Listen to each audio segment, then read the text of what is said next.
loaded into the clerk of the court system. I accepted that. So how would you have me admit it? May I have a CD-ROM brought down to the court? I'm going to be very upfront with you about my hesitation and the look on my face. The county has spent millions of dollars on its computer system. I do not want to be the one to go to the presiding judge and explain why I put something into the county system. Understood, Your Honor. With that, Your Honor, I can go to Costco or some store and buy a standalone tape player. I can record that audio onto that, and we can admit the entire tape player as an exhibit. No, wait. And I don't need the plug for Costco either. Hold on just a second.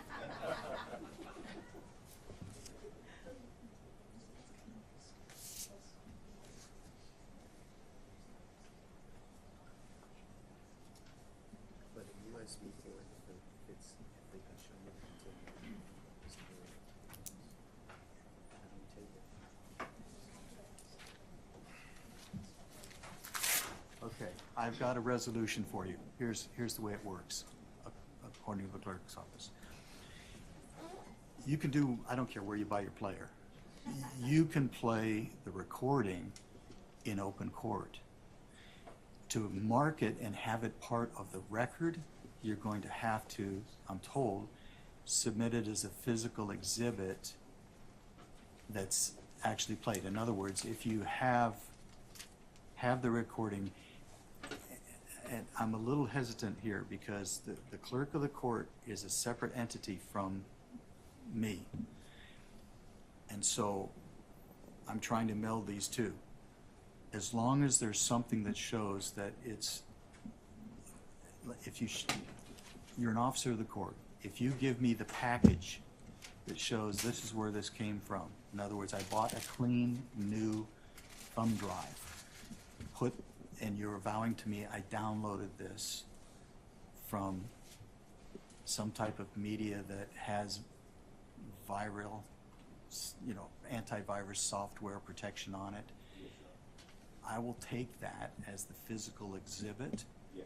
I won't let you plug it into the court system. Understood. You take your Costco player and plug it in, and you bear the risk of what happens to your Costco player, and you can play it in court, okay? And with that, Your Honor, I would say also that it was played on the record yesterday, or it was played in court yesterday. I'm fine with that. Okay. As long as I can get the actual audio admitted as the exhibit, and I will have our technical people do that today. I just ruled, I just told you, Okay. If you get me that, I will take it now. Oh, I thought you said play it again in court, Your Honor. If no, you did it, Thank you. but here's the thing. Before that physical exhibit gets accepted, the defendants have a right to hear it. I'm not as casting aspersions on anybody, but if you take what you're going to give the clerk, plug it in, play it, and they say, yeah, that's exactly what was played in court, then we've got no problems with foundation. Then that'll be, I know you don't do, go ahead. I know you don't do placeholders, so what number is this? Yeah, we don't do placeholders, so it'll be Exhibit 120. So for the record, it's Exhibit 120 we've been discussing, not 74. Exhibit 120. 120, okay. And I will make that happen today, Your Honor. It's your responsibility to make sure it happens, if you, I anticipate you're gonna rest your case today, all right? Yep. But that's gonna be contingent upon making sure that you've got all the exhibits in. So for this one exhibit, I will give you,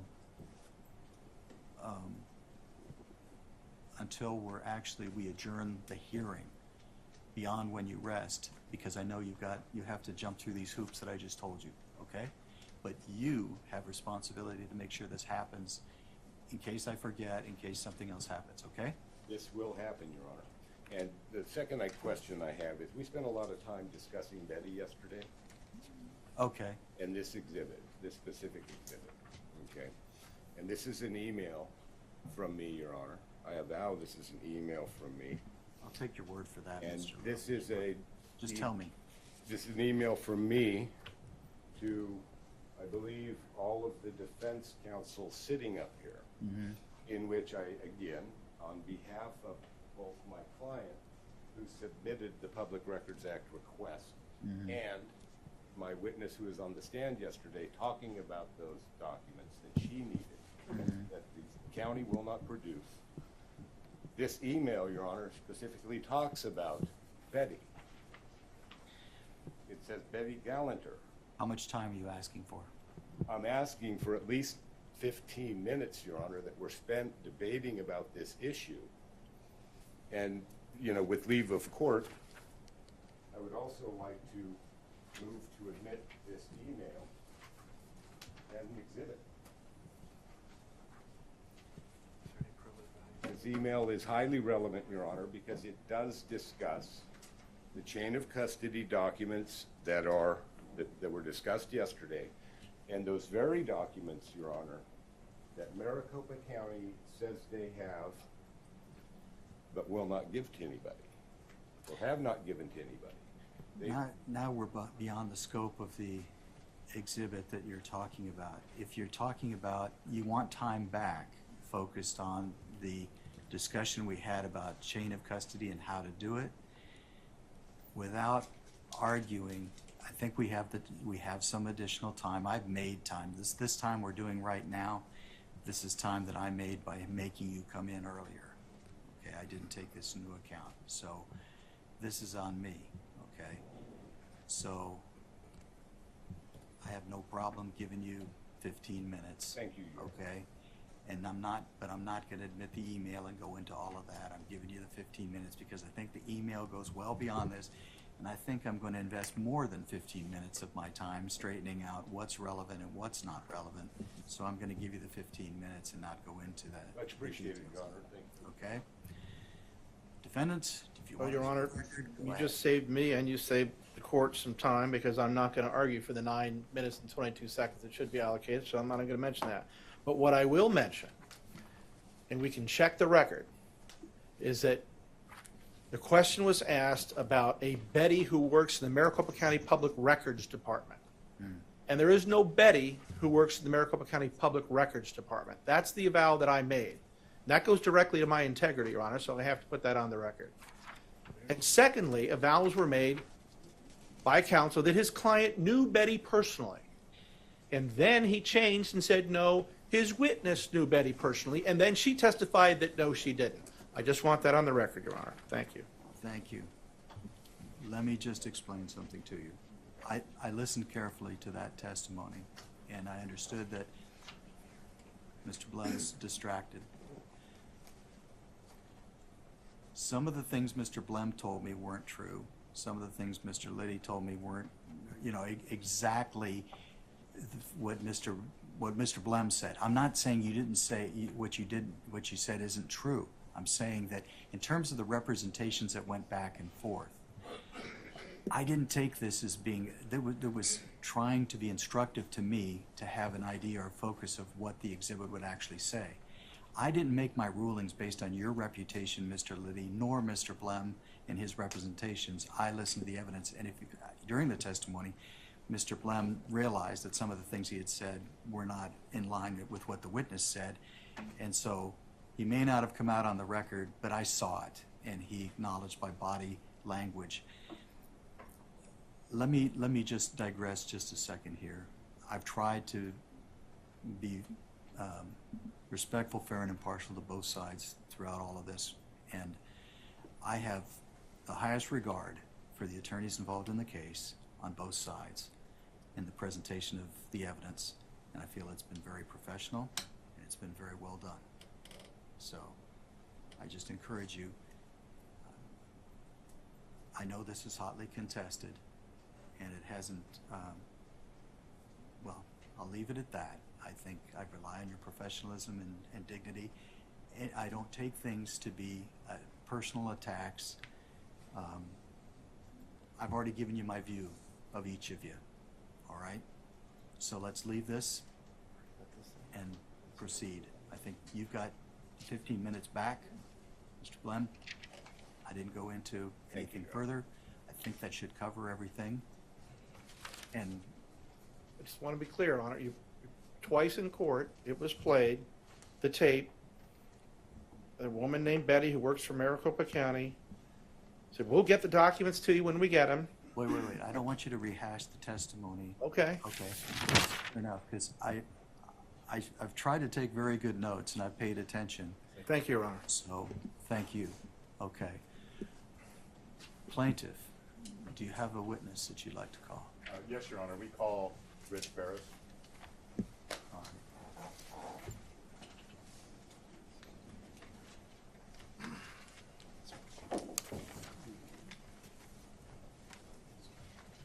Ms. Barris, if you'll stand in front of my clerk, sir, raise your right arm. She will swear you in.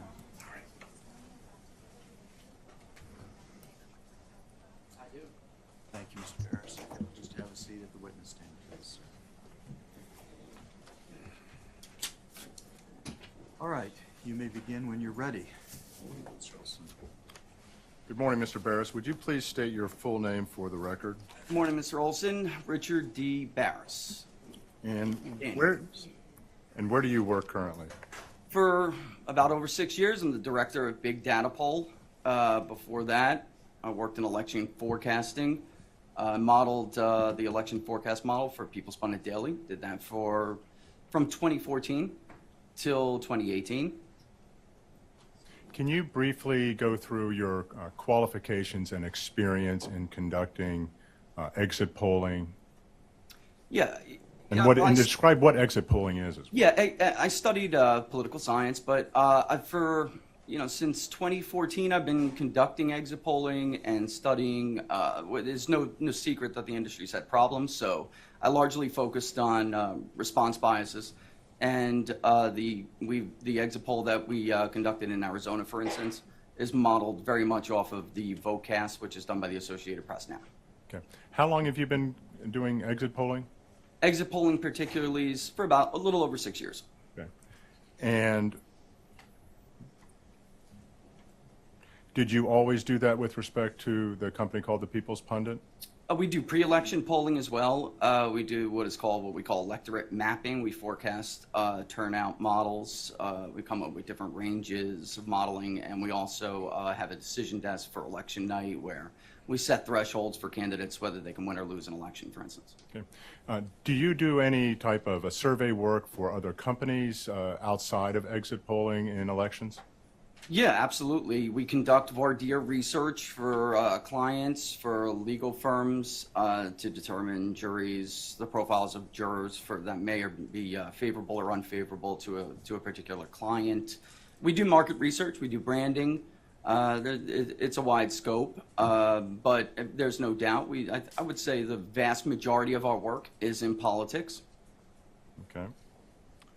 And we've conducted media polling as well, just for the record.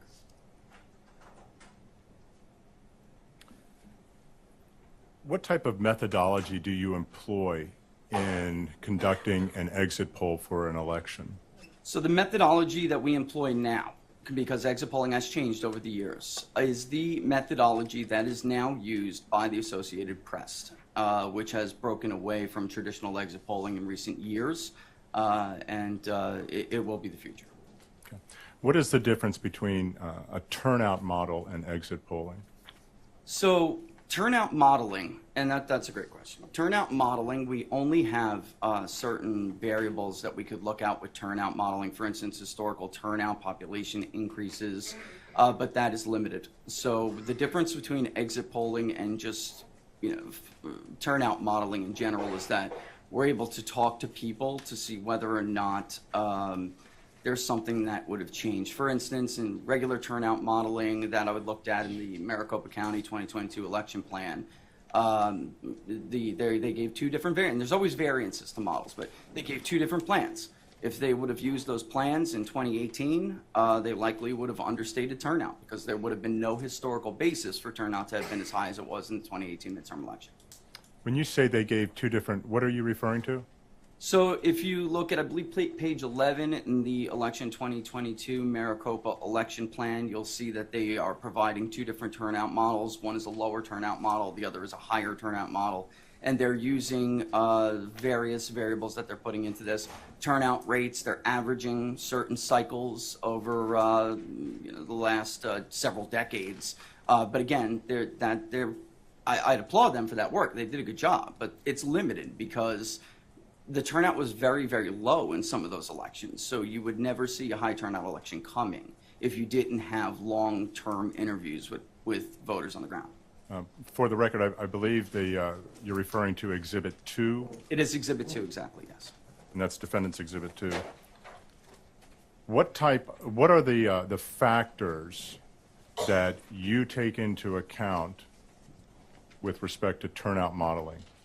Maricopa is a great example of this. It really is, because it's had an enormous amount of population growth. And when we look at voter records, we of course ask them their vote history. Did you vote in 2020? Did you vote in 2018? But that will be verified against the voter file. And a lot of new movers that have come to Maricopa County have robust vote records. So a pollster may not know them as a long-term voter in a state unless they check those records. Maybe when they move from New York, as so many have done, or California or Illinois. And when we look at those records, we'll see that they in fact are high propensity voters. So these are voters that a lot of people can miss in what are called voter screens. That's what you're referring to. We screen these voters, and for an exit poll, we would have called them first, and we would have asked them to participate in that exit poll. And we would have checked their vote history, whether or not they're high propensity voters or not. We would put them through traditional screens, and if they agreed to take the exit poll, we would tell them to re-interview and take it, and we would contact them and complete the questionnaire as they cast their vote, which I think is very important in this case. So when you're Mr. Olson, before there's the next question, you talk fast. I'm sorry, Your Honor, I do. I know. No, I'll slow it down. I talk softly. No one's perfect. All I'm pointing this out for is for the benefit of my court reporter, she has to take this down. And so if you wait for the question to be completely asked, and then I will make whoever asks you the next question wait until you've answered. So you're not rushed. You'll get to say what you need to say, but just for her sake, just Understood, Your say Honor. it slower. Thank you. So when you conduct an exit poll, are you saying that you identify prior to the election participants and voters who you think are going to go out and vote and therefore fill out the exit poll questionnaire? Yes, that's correct. And in identifying those voters, do you review their voter history? Yes, we do.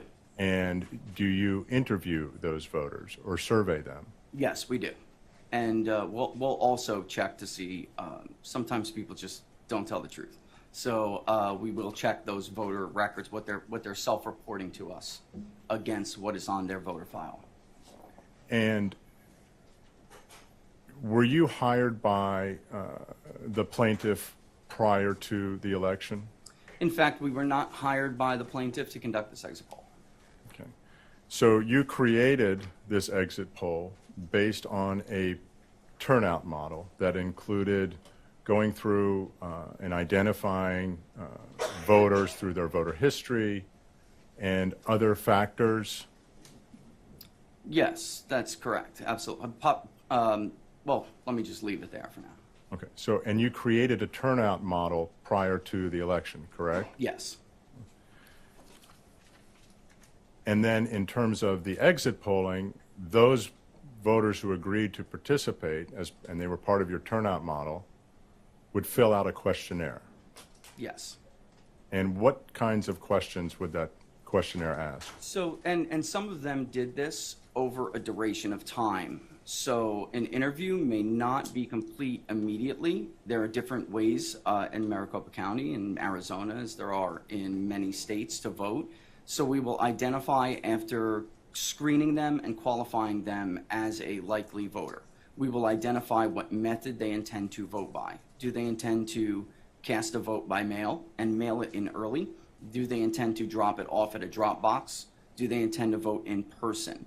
And at that point, if they are in-person voters or if they have not cast that ballot or mailed it in, and they intend to drop it in the drop box, they are told not to, and they won't finish the questionnaire until, or finish their interview, there are different ways they can take it, until they actually cast that vote. And in terms of the number of participants in this exit poll that you created for the 2022 general election, was that for Arizona or for Maricopa County, or was it national? It was for Arizona, although we did other state, we polled other states as well, but it was for Arizona, with Maricopa being such a large share of the vote in Arizona, it made up a substantial portion of the sample. So roughly a little over 1,300 people we spoke to statewide in Arizona, and about 813 of them were residents and voters in Maricopa County. And did you perform an analysis to determine whether or not that was a statistically reliable sample? Sure. So we can actually see the share of the voting population that comes from Maricopa County. It doesn't mean it will make up that share of the vote on, when all the votes are counted and all is said and done. But it's a great place to start. And as a modeler, as a pollster, anybody who does this, we have to set ranges for where we think these numbers are going to fall. Was the sample that you chose and obtained participation from in your exit polling statistically significant in your opinion? Yes. And what do you base that opinion on? Well, we calculate sampling errors, of course, like everybody else. We have a big data pool. We have certain minimum standards and minimum populations or sample sizes. And, I could go into the principles of random sample, but ultimately the more it would be ideal if you could speak to the entire population if you're polling an entire population, but it's not possible. So the larger sample you speak to of a target population, the lower the sampling error is going to be. So anything, every pollster is different, but we have minimum sample sizes that we employ by state, by population, whatever it may be, and it is statistically significant. How would you characterize your methodology and the statistical reliability of the turnout model and the exit poll that you conducted in Arizona for the 2022 general election? We use the same methodology for the exit poll that we conducted in Arizona that we have used for 6 years, even before the Associated Press moved to this methodology. In over 6 years, since we began releasing public polling on a steady basis in 2016, we have not inaccurately predicted the winner outside of a sampling error in a single poll, not one. So everybody gets it wrong sometimes, but I'm very proud of the record that we've amassed a big data poll. Everybody gets it wrong, but if you get it wrong outside the sampling error routinely, then there's a problem with your methodology. So everyone is constantly refining what they're doing, and the world changes. So the ways you can contact voters are always going to change with it. But we feel we've done a good job evolving. You said that you had never inaccurately predicted within the sampling Not error? outside of the sampling era. So, for instance, you could predict the winner of a presidential election is going to be candidate A by a point. Maybe he loses by 2 points or 1.5 points, but your sampling error is 3.5%. So, you're within the sampling error at that point. Okay. During the 2022 general election in Arizona, did you make any changes to your exit poll questions? We did on the day of election. And what change was that? And just for the record, the reason we added this question is because of the interactions we had during the conducting the exit poll. Shortly after... Interactions with who? Voters. People, participants of the exit poll. Shortly after polls opened on election day, several of the participants who had previously agreed to take the exit poll but indicated that they would vote on election day were trying to vote before work. And when they went to go cast their ballot, the lines were long. So some of them would tell us, we'll come back after work and we'll see if we can do it. Some others, complained, that they couldn't wait online, so they had to go pick up a kid or something, life, really. So we, in fact, added a question that it was not designed to see how many voters may have been suppressed. In fact, it was designed to try to point people in a direction to a polling station where they could vote.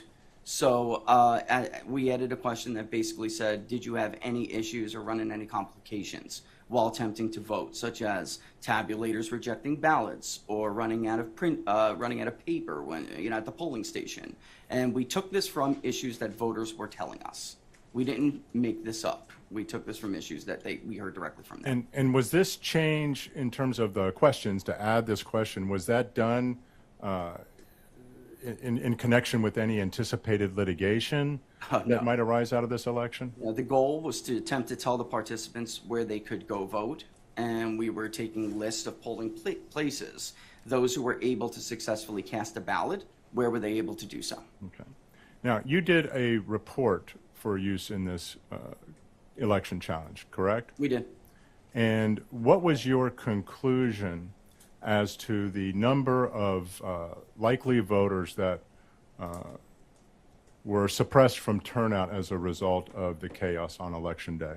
Well, like anything else, I try to set a range because we have sampling errors and we have variances. So I have to feel comfortable with the estimates that we're looking at. And I put a couple of things into this. First, I'm looking to see whether or not there's still a substantial amount of voters out there that historically we could support with historical data that they could have turned out. Meaning, would this be out of the range of normal if we were missing such a large chunk of voters, or can we look at the numbers and have expected it? The bottom line here is that those who said they would cast their vote by mail or drop their ballot off by mail completed their questionnaire at a 93% rate. There are always going to be people who tell you that they're going to participate in your poll, but then don't, especially in exit polls. The rate for Election Day voters was only 72%. So that doesn't, I can tell you that has never happened to me before, ever. And why is that significant? It's significant because, looking at, we can go through it a lot more in depth, but looking at all the totality of it, there's no explanation for why these voters simply did not come back. They didn't cast their ballot. There's always going to be a difference, but the difference here is almost 20 points. It's roughly 20 percentage points. It's a significant finding. And I can only, in my professional opinion, I've done many of these exit polls. These people didn't complete this questionnaire because they didn't vote. They didn't get to vote. And I don't know why anybody would agree to participate in an exit poll and then not, show up in such large, why would they not vote and then complete the interview? This just doesn't happen. What was the range of voters lost on Election Day? So if we look at that 20%, admittedly very large. Could we have expected the Election Day electorate itself, roughly 250,000 Election Day voters, could we have expected that to expand by another 20%? That's a lot, but there are means. Could we expect it to expand by 10%? Could turnout for Election Day have been 10% higher, 15% higher? Look at the number of votes that would mean. 10% would be 25,000 votes. Did that fall within our modeling? Sure, it fell within the modeling of the 2020 election plan from Maricopa County. What about 15%? If turnout increased on Election Day by 15%, we'd be looking at almost 40,000 votes roughly. Something like that? Absolutely could have. They're talking a little fast. Sorry. So what was the expected range that you determined of voters who were disenfranchised as a result of the Election Day chaos? Between 25,000 to 40,000. And again, there's always going to be some variance there. Okay. And what of the 25 to 40,000, what was the net effect on Republican voters? This is important, and you can only understand that by understanding the difference in vote preference by vote method. If you showed up on Election Day, you were far more likely to be a straight ticket Republican than if you cast a ballot by mail. The same is also true if you were, for instance, a Democratic voter. If you voted on Election Day, you were far more likely to cross over and vote for another party. And the same is true of Republicans. If they voted by mail, they were far more likely to vote, for instance, for the Democratic candidate Katie Hobbs. So you have to understand that when you're looking at it, it's not as significant of a number for disenfranchised voters as you may think. So the election day margin for Miss Lake was huge in the areas where we saw these depressions. And by huge, it was not uncommon for her to win 75, 76% of the vote there. It's because she was also winning large numbers of crossover voters. So, you know, when we're looking at who may have been disenfranchised, the mail-in vote is in. We can only be talking about election day voters at this point. So one more, well, we call them dumps, but one more batch of tabulated votes in Maricopa County really could have done it. Well, what do you recall the range that you concluded in your report as to the number of Republican voters that were suppressed from coming out on Election Day as a result of the chaos? Well, it's, again, I really want to caution anybody for thinking about this just as Republicans because, you know, the vote share is so large, where the Republicans were absolutely disproportionately impacted by this. And we're talking about a net advantage that absolutely puts the margin in doubt. So we're looking, if it was 25 to roughly 40,000 votes, Mr. Olson, the margin that we saw in these areas puts this election within a few votes either way. It really does. Would it refresh your recollection if we brought your report to know the number of voters, that Republican voters that you determined were suppressed as a result of the election day? Percentages, we could absolutely do. No, sir. I'm asking you came up in your report with an expected range of suppressed Republican voters. Do you recall that range? Well, the range was, yes. The range was a low of 25,000 to a high of 40,000, yes.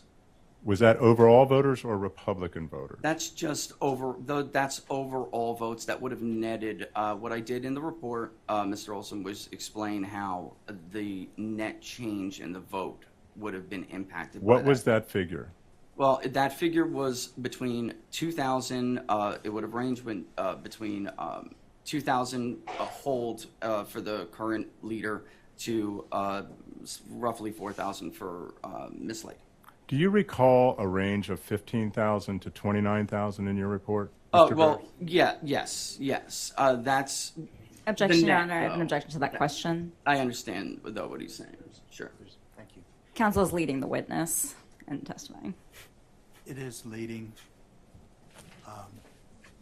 If you would like to have him refresh his recollection, that would be fine with the report, but I don't want to, it's not in evidence, put it that way.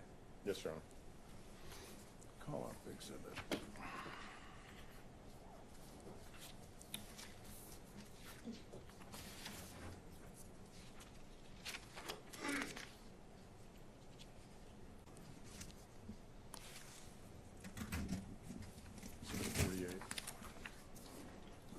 Which exhibit is it, Mr. It's Olson? exhibit 48, Your Honor.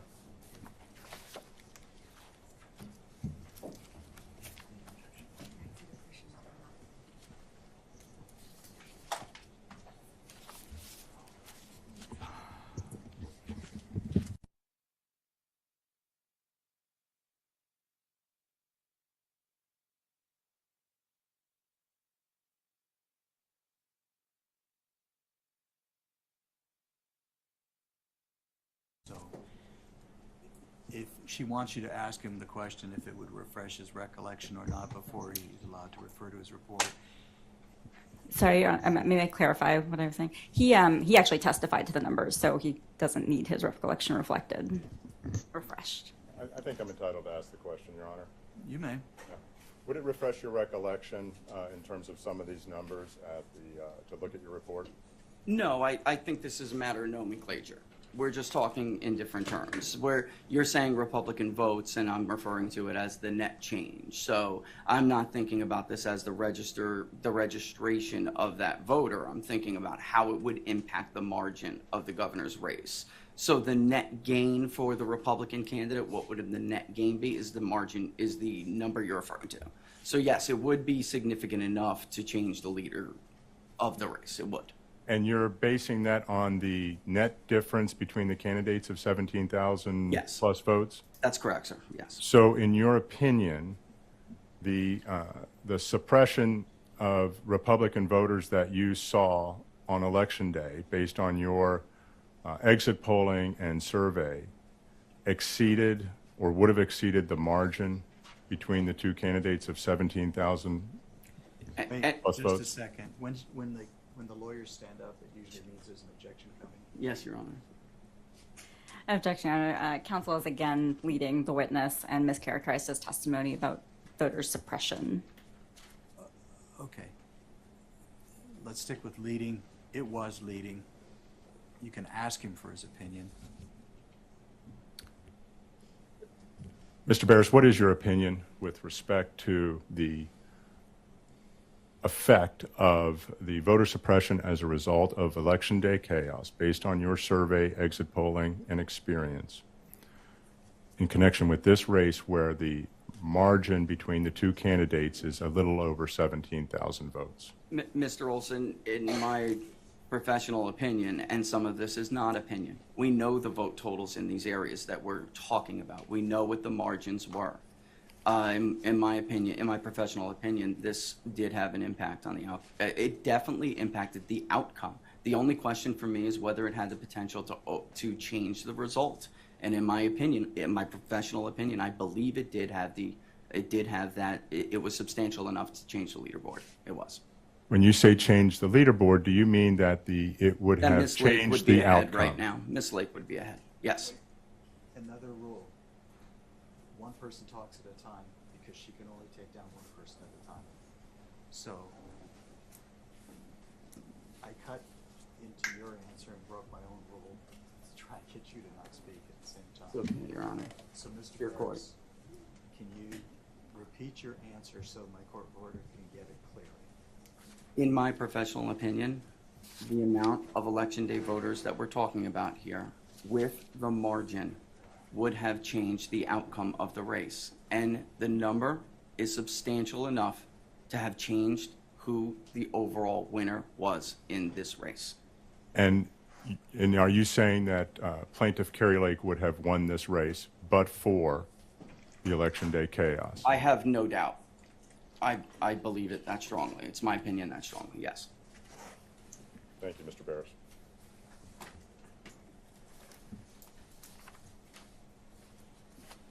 Are you done with questioning? Yes, Your Honor. Thank you. Cross-examination, please.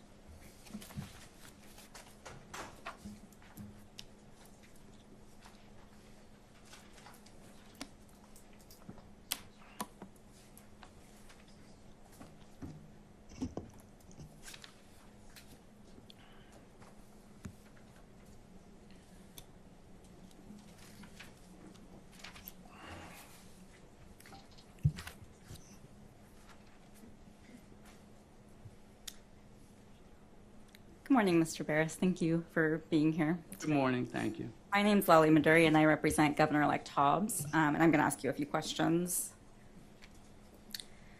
Just first, have you ever testified in federal or state court before? No. But I have been consulted by lawyers about election processes and laws. Have you, in an academic study, in an academic setting, ever studied polling? In an academic study? In an academic In an setting? academic setting? It's funny. The professor who got me into this said, beware of presidents and pollsters who have PhDs. They don't make good ones of either. So no. Have you ever studied long lines in the context of elections? In an academic setting? I'm not sure that's not my purview, and I'm not sure has any bearing here. But Have you ever studied the effect of long lines on turnout? no. Have you ever studied the various factors that can affect Election Day or any kind of turnout? Of course. In what setting have you, but not in an academic setting? Well, I'll say it again. I make my living in the real world. There's a difference between practice and theory, ma'am. There is. So no, you've never studied No. the effect of. No. Have you ever published any peer review academic articles? No, but I've appeared in numerous outlets after elections. I've written commentary articles for various news organizations. No, it's not academic, but again, in my industry, academia means nothing. Accuracy matters. People come to me when they want the truth and accurate information. They don't care about theory. So no, you've never published No. any kind of academic No, peer-reviewed article. that's correct to say, yes.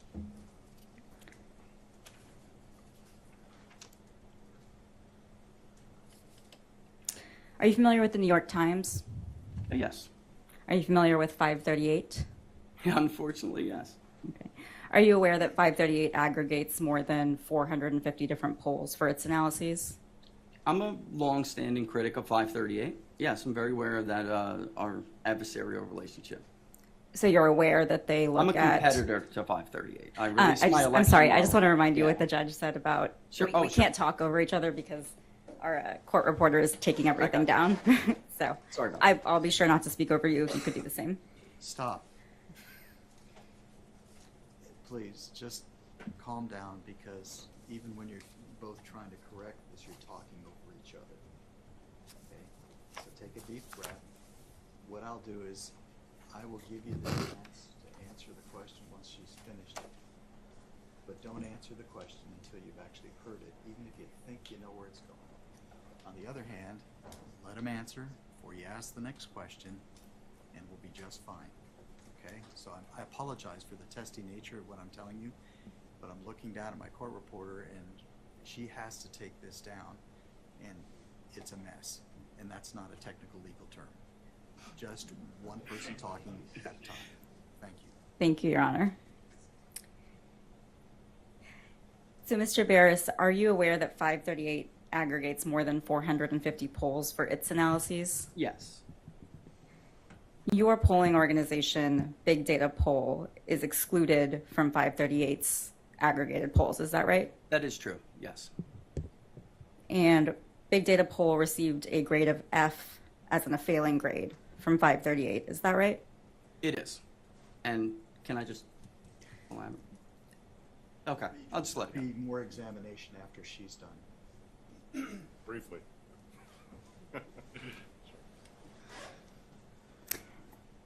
And it sounds like you're aware that 538 currently ranks about 500 different pollsters. Is that right? I honestly, ma'am, I don't know how many they rank. I don't pay much attention to them. Any reason to disagree that it's about 500? No, I take your word for it. Okay, and are you aware that just 11 of those polling organizations have received an F grade? No. Are you aware that F grades are given to pollsters if their methodology is unreliable, their methods are not transparent, or their results are inaccurate? No, but again, I would just argue that you're acting as if they're an authority on polling. They're not. Are you familiar with Real Clear Politics? Yes, yes, I am. Are you aware that it's been described as a right-leaning media outlet? No, they're not right-leaning. Are you aware that they also aggregate polls? Yes, And big data polls are also not included in Real Clear Politics' aggregation, is that right? they just, at their request, asked for our stuff for submission. So if they go through a review process, we just gave it to them. I've had, stay tuned, I don't know what else to tell you. I mean, we've been under the radar for a while, and I suspect that'll change. They just, Real Clear Politics just announced something called the Polling Accountability Initiative, because polling has been so horrible, and outlets like the one you're describing, Man 538, have used them for narratives, and we're losing public trust. So RCP just began this initiative and starting to rank pollsters. I gave them our stuff for their review, and I expect we'll end up within the top 3 like we are in election recon, right behind the IBD tip poll. And unlike them, we poll states as well, not just national. So it's actually harder to get a higher grade if you're polling both states and national polling. National polling is easier. State polling is more complicated. Yeah, and I'd like to move to strike that testimony as non-responsive to the question that I asked. I'm not going to strike it. Go ahead and ask further questions if you want to clarify. Okay, so I understand the explanation you just gave, but is it correct that you have not previously been part of the aggregations? correct. Sorry. Is Big Data Poll a member of the National Council on Public Polls? No, but we do follow the transparency initiative that they laid out. And you're not also, it's also not a member of the Association of Public Opinion Researchers? Same answer. And just for the sake, it's only, not a lot of pollsters, probably 70% of them are not. Nobody wants to pay dues. That's not the point of polling and to be part of the clique. And you're also not a part of the Roper Center? No, I've never contacted them. Okay, I'd like to discuss now the poll that you conducted in this, for this election that you just discussed with your counsel. Just to clarify, how was the poll conducted? Was it phone, written, text? What was the medium that it was conducted under? You could consider it mixed mode, ma'am, because there are different rates that different voters respond to different modes of collection. So, for instance, a college-educated voter in their middle age would be happy to stay on the phone with you and conduct a live interview for 20 minutes or so. But a steel worker in Pittsburgh or for instance, a working-class Hispanic in Maricopa County does not want to do that. So you have to give them different ranges to do it. We do live caller, we do peer-to-peer. In this context, again, very much like the Associated Press. They can fill out a questionnaire online if they want, but they are contacted live in all instances. Okay, so some of the interviews were conducted by phone and some were conducted by some kind of written online submission. Is that right? That is correct. They would be contacted live and then get texted a link. It's called peer-to-peer texting. If they chose to opt in that way for anonymity, they could conduct it like that, yes. Okay, and the poll was conducted between November 1st and November 8th, is that right? That's correct. How many of those polled reported voting on Election Day? Overall, there were about, at the end of the day, about 160 something filled out, if I remember correctly. I honestly needed that in front of me because, I conduct a lot of polls, man, honestly. But it was shy of what was expected, which was in the range of about 250 to 300. And you're referring only to Maricopa County or the entire state? Because it was a state level poll. The 160 estimate you gave, what was that for? The one that Maricopa County. And we do, just to lab, we do believe in oversampling. Again, the larger the sample, the smaller you can reduce error rates for subgroups.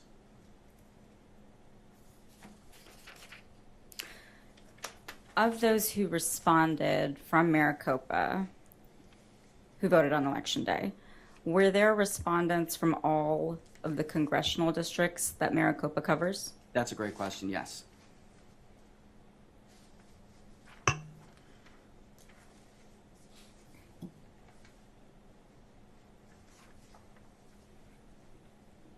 And to make sure I understand correctly, the poll, people who filled out the poll were all people who self-reported as having voted. Is that right? Yes, we would not be, that is correct. We would not be able to verify that until, in this case, a county or a Secretary of State's office. We do use vendors that often give us that information faster. That's correct.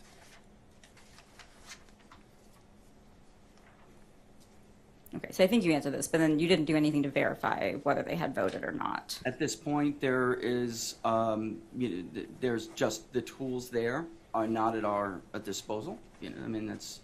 There's no way at this point to confirm whether they do. Election day records are typically the last ones to come. But if I may, while it's true we didn't talk to people after the fact, it really very much is like the way an astronomer observes a planet when they can't see it. It dims the light of the planet as it passes it. It's the same principle, where I can observe them by their absence. Okay, so let's talk about the questions that you asked.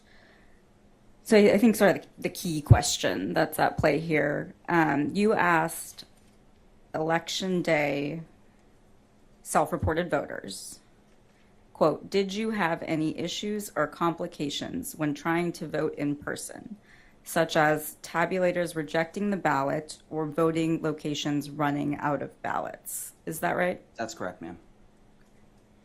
And based on how many voters said yes to that question, you drew the conclusion that to a reasonable degree of mathematical certainty that turnout depression occurred on election day. Is that right? It's not, the conclusion is not derived from the answers to that question. In fact, the number, the percentage of areas affected, polling stations affected, is where we can draw that conclusion from using that question. But the conclusion is of how many, or what is the range of the group of voters that were depressed, or comes from the modeling itself that we went over, but also the absence of their completion. And this is, while we can't check their vote record now, these are people that do have vote histories. So if I see a woman who's voted every election since 1980, and for some reason she didn't show up this time when she told us, I am certain to vote, and I'm going to vote on election day, there is no reason not to believe her. So the conclusion you draw about how many voters, to use your words, were either suppressed or disenfranchised, that is based on who failed to complete your survey. Not Is only that correct? No, it's not. That's not only, it's a number of factors. We have historic data here. We have voting records of the past. There's a lot that goes into it. There is. I as understand. explained in the report. Sorry. I understand that. But the actual numbers sort of that you're saying that didn't turn out or were suppressed, that is based on how many people didn't complete the survey. In part, the exit poll would have projected a higher number. The exit poll would have projected over 50,000 if I took just the word of the people who told us they were going to vote, but then did not show up. I thought that, honestly, that was a little bit hard to support, with historical data. So I'm using a mean, and that's what anybody else would do when you're trying to project. It's what Mr. Jarrett did when his team put together these models you saw yesterday in court. Model 1, Model 2. He's using means. So he's using the averages. It says right on page 11, I'm using the averages of historical turnout. That's what we do.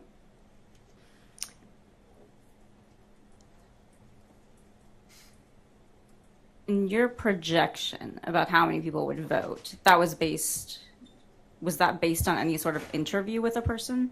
Yes, later in part, absolutely. So I think I asked my question about. Let me just make sure that we're speaking about the same thing. Your projection about how many people would vote on election day, that is based on how many people told you they would complete your poll, correct? on election day specifically you're referring to? Or at all? No, I actually, again, I'd applaud the work I saw in the election plan in Maricopa County. It just has limitations, so we would add those interviews as a variable. Again, I use 2018 as a great example. If you only used historical data, then you would never have saw over 64% turnout in Maricopa County coming, because you haven't seen an example like that in decades. So the reason, for instance, a pre-election pollster would be able to accurately project the outcome of that election is by talking to these voters, and at some point you have to believe them. And you have to, of course, verify and make sure that their vote history checks out. But if you're a pollster and you're interviewing them, you actually are a little bit, you have the advantage. You're able to catch on to new movers, for instance. Whereas if you're just looking at a historic turnout model, you're gonna miss it. You're gonna fall shy. Okay, and the people who actually responded to your poll, they all reported voting, right? Who actually responded? That's correct. Yes.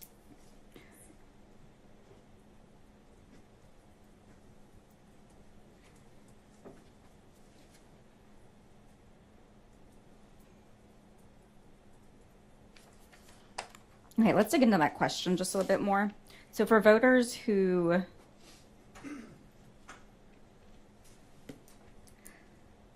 You discussed with your counsel that you added a question to your poll on election day, right? Yes. Okay, so that question, which we've already gone over about sort of facing issues with any issues specifically referencing tabulators, there's no similar question that was asked to anybody who completed your poll before election day, right? Yes, I'd say that's true. And Okay, there's great. a reason for that. That's fine. So Okay. yes. So if early voters had faced issues, there was no question in your poll that would have captured that response. If early voters had faced issues, we would have added the question. That's what I'm trying to distinguish here. I understand. So they were yes. not asked the question. They were not, that's true. And they Okay. were not alerting us of any issues either. Did you ask election day voters outside of Maricopa if they had issues on election day? Yes. Okay. It's not really an accepted practice in the political polling industry to change or add questions partway through a poll, is it? Yes, it is. In a tracking poll, you can change a question every day. There's nothing wrong with adding a question on if you feel that there is a subgroup within the poll that is being uniquely impacted by it. Then sure you can. Part of the question had a premise in it. One of the issues you gave as an example that a voter could face was a voting location running out of ballots, correct? Yes. You're aware that Maricopa prints ballots on demand, correct? Yes, but Pinal County had an issue in the primaries, so we were simply reflecting what participants of the poll were telling us they've had in the past. That's where they came from. And again, the entire poll was conducted that poll was even asked of other voters statewide, and it's worth noting that only Maricopa voters, only participants in the poll who vote and reside in Maricopa County responded that they had issues. There were no other voters outside in this state who said, yes, I ran into a problem. Okay, your poll can't tell us how many voters encountered an issue with a tabulator in Maricopa, correct? You can get election day voters. It was about 32.7% did say they had an issue, yes. They said they had an issue. Yes. Okay, but your analysis can't tell us how many voters encountered an issue with a tabulator, correct? That's true. We didn't give them the option that's true, absolutely. And it can't tell us how many voters of a specific party encountered an issue with a tabulator, correct? Specifically with the tabulator. That's right. We can give the share of each party that had issues. That had some issue on election day. You are correct, yes. And no voter in your poll was asked whether they waited in the line on election day. No. So your analysis can't tell us about how many voters encountered a line when they went to vote. No. I think that's fair. And you can't tell us anything about where lines occurred in Maricopa. Well, not lines specifically, just issues, being Okay. able to cast a ballot, yes. It also can't tell us how long those lines were, should a voter no, have ma'am. encountered a line. No. It also can't tell us whether a voter decided not to vote because they encountered a line. That specific question, no. The only way we can, again, infer that is by the absence of their participation and them being the only ones to have an absence of participation. So there is always going to be a percentage of voters who tell you they're going to do your exit poll and then don't do it. Those who voted by mail were significantly less likely to not complete the questionnaire, and they are instructed to complete it at the time they cast their vote. 93% did if they did not vote by election. 72% did if they voted on election. And you can't tell us anything about whether long lines occurred in more Republican areas of Maricopa or more Democratic areas of Maricopa, correct? I can only speak to general, like the question was worded, general issues. Did you encounter issues? Yes.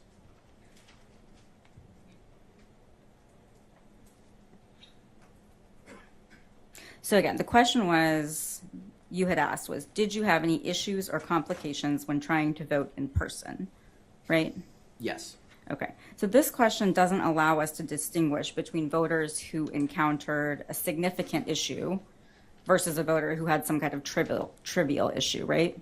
Well, because of the sample size, we can technically do that by just the amount of signals is what we would call it. So are there areas that are consistently showing up as problematic areas? But because it's sample size, we can only look by congressional district. I would not be able to look by vote center specifically. Okay, I understand. We can talk about your congressional district analysis, but I just want to clarify. The question doesn't allow us to distinguish between the type of issue that a voter faced. That's true. You're correct about that. And voters who encountered a problem with something other than tabulators could have also reported experiencing an issue, correct? Yes. So, for example, if somebody had an issue with their voter ID, their voter ID, that could have been reported as an issue in your poll. That is, yes, and that's fair. I just want to make the point, though, that we decided what to ask people based on what was being relayed to us. So there were people who were attempting to contact us and tell us, basically, I'm sorry, I know I said I would take your survey, but I had an issue, the line's too long. I mean, they were telling us these things. It's just at the time, we did not design the poll thinking we'd be here today. That's just a fact. Yeah, I understand. I heard you explain that to your counsel. I understand that. But for your poll, if somebody had gone to a Maricopa voter, went to a voting location that wasn't in Maricopa, and they found out they couldn't vote there, they could have reported that as an issue or complication when trying to vote in person, correct? I just want to make sure I'm understanding. So you're saying whether or not a voter who lives in Maricopa, who can vote anywhere in the county, went to a neighboring county and voted? Is that what you mean? It's just a hypothetical. So that voter, had they done that, I suppose it's possible, but we're talking about such large numbers. It shows that there was something systemic going on. We're not talking about a whole third of those who reported on election day that they had some complication. That's not going to be a culmination of a ton of different issues. It's very unlikely, highly unlikely. It indicates there was something systemic going on. but a voter who showed up and had to vote provisionally, say, because their identity couldn't be verified, that person could report that they had an issue or complication when voting, right?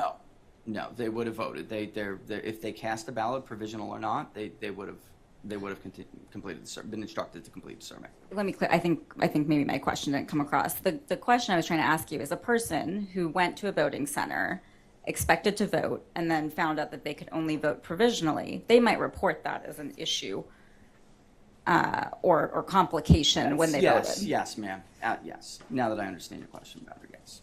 Thank you. I apologize for the lack of clarity there.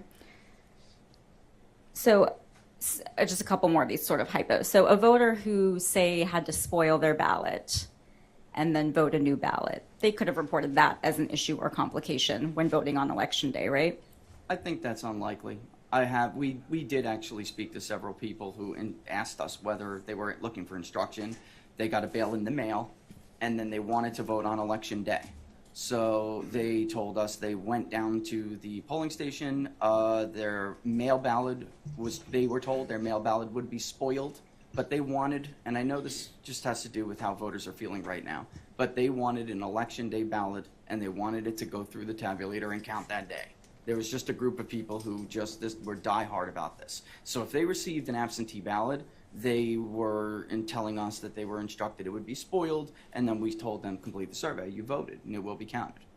Right, and I'll just clarify the question again. The question is just if the person, a voter, like you said, a frustrated voter who had that experience, who actually voted, they might have still reported in your poll that they had a complication or issue when they went to vote. I honestly don't think that's likely. I don't. We interact with them. We do. So, I mean, we're constantly, if they have an issue or something, our agents are telling them, no, that's not. You were able to cast a vote, and then that's it. I think it's unlikely. Is it possible?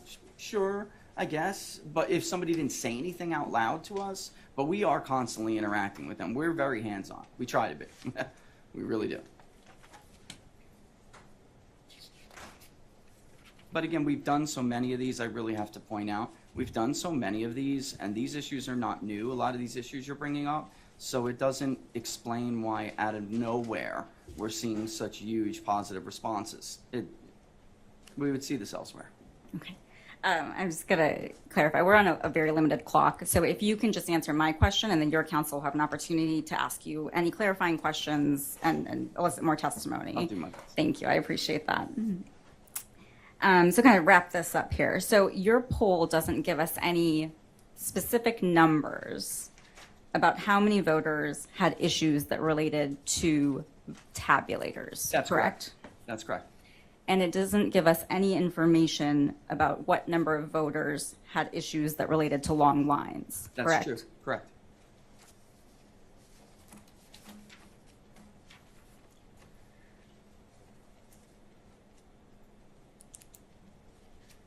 Okay, I think in our conversation and also with your conversation with counsel, you mentioned sort of a geographical analysis that you did about where respondents of your poll reported encountering issues. Yes. Is that right? Okay. So I'd like to ask you a little bit about that now. You did that analysis by looking at the different congressional districts in Maricopa. Is that right? Yes. 2022, by the way. Yeah. Right.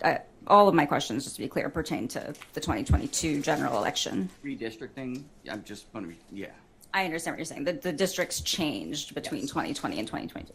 And you used the districts as they were in 2022. Yes. Okay.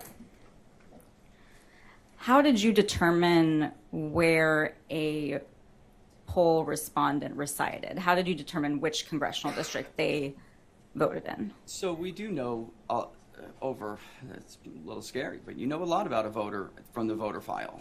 So we do try, even using, if they're on a cell phone, using longitude, latitude to verify where they're claiming to vote is honest. So we do ask them what congressional district they live in and vote in, and then we do verify that through the voter file. We even give them a map if they have if they're taking a survey through a certain mode where they can view, they can even see the map of their own address. So to clarify, was it a question in your poll, did you ask the voter, where did you vote? No, just in which congressional district do you live in and vote in and reside? So the question was, which congressional district do you reside in? Both. They get both, is what I'm saying. Did you live in? And Maricopa's a little bit different because you can vote anywhere. So you can go up the street and end up outside of Mr. Biggs's district and end up in Mr. Stanton's district. So they get both questions. And we have the added benefit if they're taking that question on a cell phone. We can track them with their longitude and latitude. Software is crazy these days.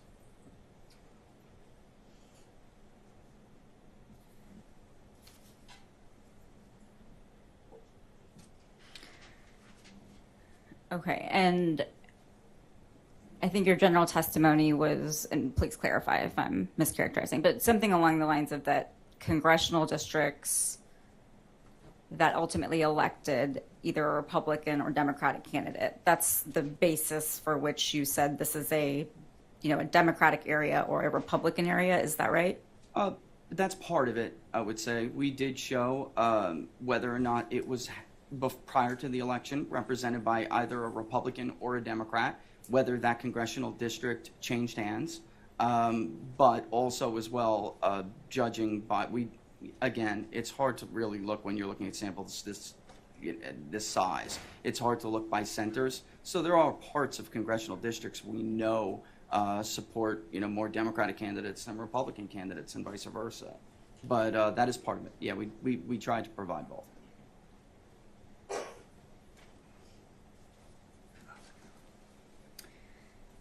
Congressional District 9 is one of the districts that's in Maricopa, right? 1, 5, Schweikert, Sisquamani, Stanton. Yeah, and there's ultimately what we had, I believe, was 5 congressional districts in total, I believe, that wrap through. But I'd have to look and make sure. There's small samples. Sometimes you'll get a couple from a corner of one district. Yeah. Are you aware of how many congressional districts are in Maricopa? There are 5 congressional districts that wrap through Maricopa. Would it surprise you to learn that there are 8? Oh, well, no, it wouldn't. Sorry, but there were 5 participants that took the poll. There are 5 in the report. I see. So there are 3 of the 8 Yes. congressional. That's what I meant by a few of sorry. So does that mean that in your poll, respondents only came from 5 of the 3 districts? There Sorry, were- 5 of the 8 districts? There were some in others, and they're on the table, but they're so statistically insignificant, I really can't draw any conclusions from them, and they're in the report. Okay, so there were 3 districts, 3 congressional districts in Maricopa where you didn't have enough of a response to be able That's to correct. report what the issues, how frequent the issues were in those congressional districts. Is That's that right? correct. We're talking about 0.2%, it was very small. Okay, and one of those congressional districts, I remember from your report, is Congressional District 9. Does that, any reason to disagree with me? Yeah, I'm not sure. I mean, I'd have to have it in front of me to make sure I know exactly which one.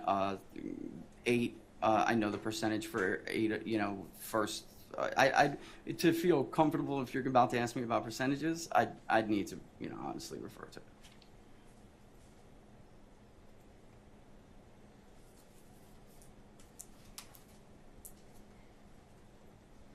Yeah. Go ahead.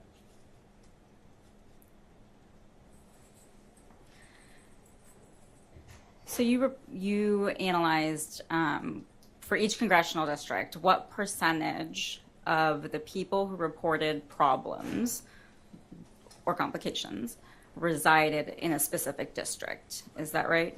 Yes. So if memory serves, about 30% of the people who said they had encountered issues came from the 1st Congressional District, what is now the 1st Congressional District.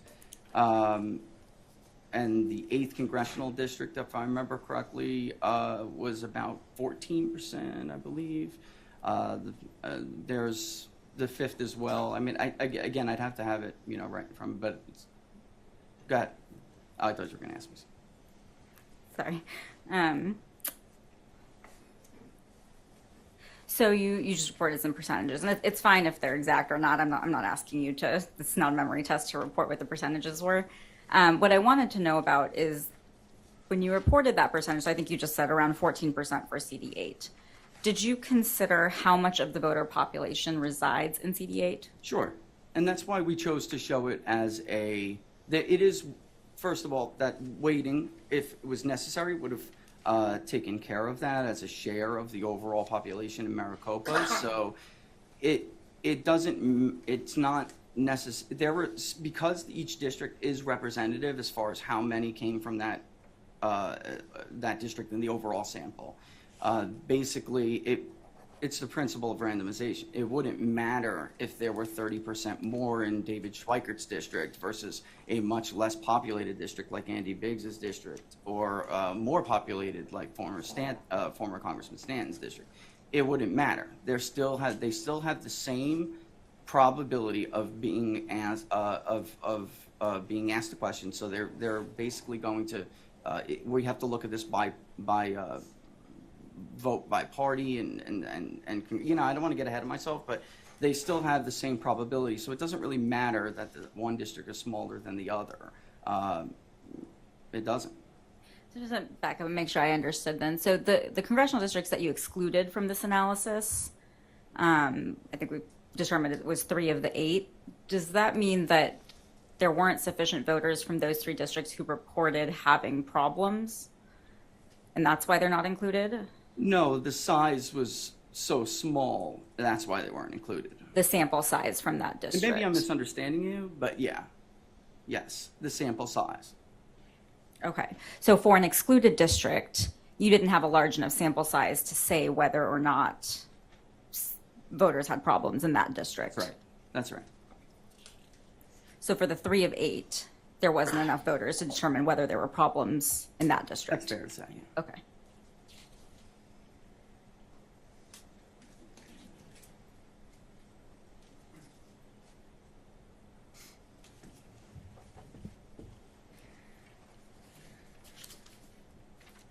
Okay, so moving on, you discussed some calculations with your counsel, and you provided some calculations in your report about what could have happened had turnout been different than what it was. Is that right? Yes. Okay. And specifically, you, in your report, did those calculations based on if turnout had been 2.5% higher for all voters. And Not turnout, because that might confuse turnout rates. If the total vote was just 2% higher, not a turnout rate, if the total vote was 2% higher or 2.5% higher, what would that be? I understand. Would that fall within the range of the share the election day vote was projected to make out? I understand. So you're saying had 2.5% more voters voted, what would have Yes, happened? total vote. And specifically, you're looking at what would have happened if those 2.5% of voters had voted on election day, Right, correct? Correct, because we have all the ballots from early votes, so it could only have been from election day voters, the only population. You don't have any evidence specifically, other than your projection, that 2.5% of total voters stayed home on election day, correct? Yeah, and just to be clear, I'm trying in that report just to show whether or not we needed some historically ridiculously high, significant number to show up. But I was looking at that 2.5, and I think it's probably the least significant number to look at. It's whether or not they could historically, and from what people told us, whether or not election day vote could have increased as a share of the overall electorate by what it would have needed to in order for it to have changed the outcome. Okay, and other than your projection, you don't have any evidence that 2.5% of total voters stayed home on election day? Well, not just a projection, Everything that goes into your projection. including what people told us and their vote history, and yeah. So, but it's your projection, right? Well, sure. And you're not offering any opinion that 2.5% of total voters stayed home on election day because of tabulator issues, correct? Well, my opinion is it's when you look at Joe voter, for politicos, it might be a little hard to understand how, average people would react if they were listening to their friends or they saw on social media, they saw news reports. If there were widespread issues and that deterred people from voting, or if there were long lines people couldn't wait in, it's easy to see how people walk away. Not everyone is so intense about politics that life can't be put aside. Life gets in the way. So is that a no? You're not offering an opinion that 2.5% of total voters stayed home on election day because of tabulator issues? Maybe not, no, let me clear that up. What I am Okay, saying, you said no. No, it's no, because I'm trying to explain that it is my opinion that the problems that people heard about and the issues they experienced, and that is 2.5%, not that much to 40,000 voters. That is my opinion, absolutely, from what people told us. And the percent that was missing from the poll. Again, at all the exit polls we have ever conducted, you don't see missing participants like this without something happening, some other variable getting thrown into the equation. You're not offering an opinion that any specific percentage of voters stayed home as a result of tabulator issues on election day, are you? A range. Yes, I gave a range. I mean, I can't give nobody can give a specific number. I can only give you, an idea of whether or not it's mathematically, or not even just whether or not the range that is reasonable. We can conclude with a degree of mathematical certainty that this affected this chunk of voters. Is that enough to have changed the outcome? And I am offering the opinion that range is enough to put the outcome in doubt. So you're offering a range, not a specific number, correct? That's correct. You can, yes. Okay, let's talk about some of the math that you did, and you don't have to bear with me. Lawyers are That's all right. notoriously bad at math. Okay, so you do a calculation based on what would have happened if 2.5% more voters turned out, 2.5% additional voters, not as a proportion of turnout, as we talked That's about. correct. And you give a projection of what would have happened in the election had those people turned out and voted on election day, right? Yes, it would only be election day voters. Okay. And that calculation that you do, you said 2.5% is about 39,000 more voters. Does that sound right? Well, I know, yes, it does. But the 2.5% is, you really shouldn't focus on that. The point is the range of the share of election day vote. How many voters would have needed to turn out? How many more voters to push the share, the overall share of the election day voter, as opposed to those who dropped off in a box, those who voted by mail, to push it within a certain, basically I'm looking for the low of my range. So we estimated it would be over 1/5, could be a quarter of the vote was election day vote. As, by the way, Model 1 does in the 2022 Maricopa plan. It could have been that high, which would have pushed election day voters from 250 roughly to 300, much closer to 300. I'm looking for the bottom of that range, which is roughly 20 to 22%. I understand that you're looking at a range. I understand your opinion. I'm not asking you about that. I just want to talk about the actual calculation that you did. Okay. So the number that you used was 2.5%, and that was about 39,000 more votes on election day. Does that sound right to you? Roughly, yeah. Okay. As of election day, there were 2.5 million registered voters in Maricopa. Does that sound right? Yes. Of those, 1.3 million had already voted before election day, right? Those are all those early votes that were already cast. Leaving about 900, a little less than 900,000 voters who would have been eligible to vote. That's true. You're gonna need to fix my math if this is wrong, but 2.4 minus 1.3, I think, is about 1.1 million voters. Wait, say that again? We said there were 2.4 million total registered voters in Maricopa. Yeah, but we have to remove the election day votes that. Go ahead. I understand what you're saying. Yes. Well, let's just take it step by step so we're on the same page. So of those 2.4 million, 1.3 million had already voted by election day. That's those early voters, non-election day voters, correct? There was more than that, though, if you count those who dropped by Dropbox Okay. and voted in person early, right? Sure, that whole number. So that would have left about 1.1 million voters who could have voted on election day. Sure. And we know that 250,000 of those voters did vote on election day.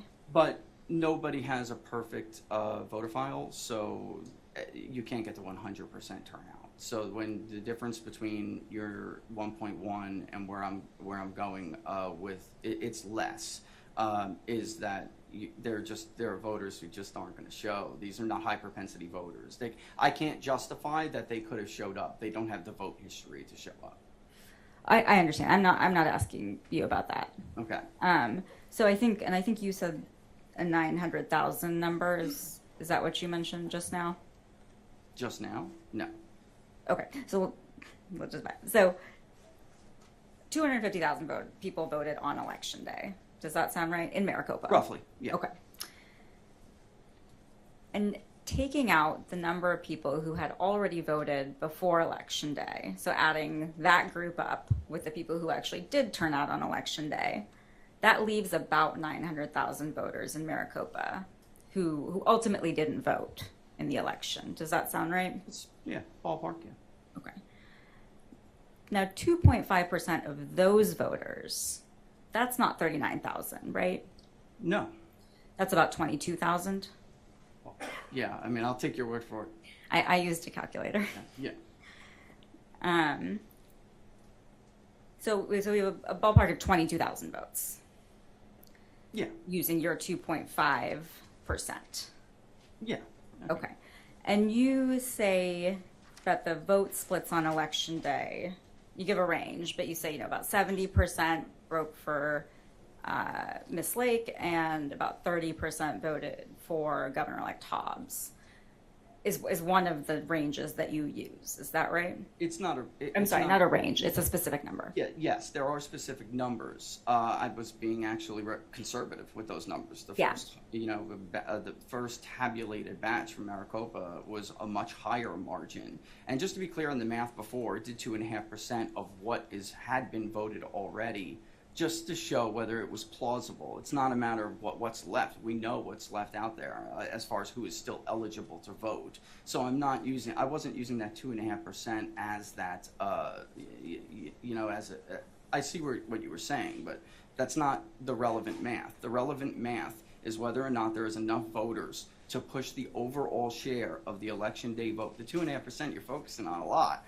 That's not the point of the number. You didn't pull 2.5% out of the air. I was just trying to show how small of the vote that had been cast would have need to been changed. It's not, the relevant number is the percentage of people who did not participate, and whether or not there still would have been enough eligible voters out there that could have pushed the share of the election day voter higher. And then that would have changed the outcome because of the margin. And I didn't pull 70% out of thin air. That is the vote total. She had won among the group of voters we're talking about in question.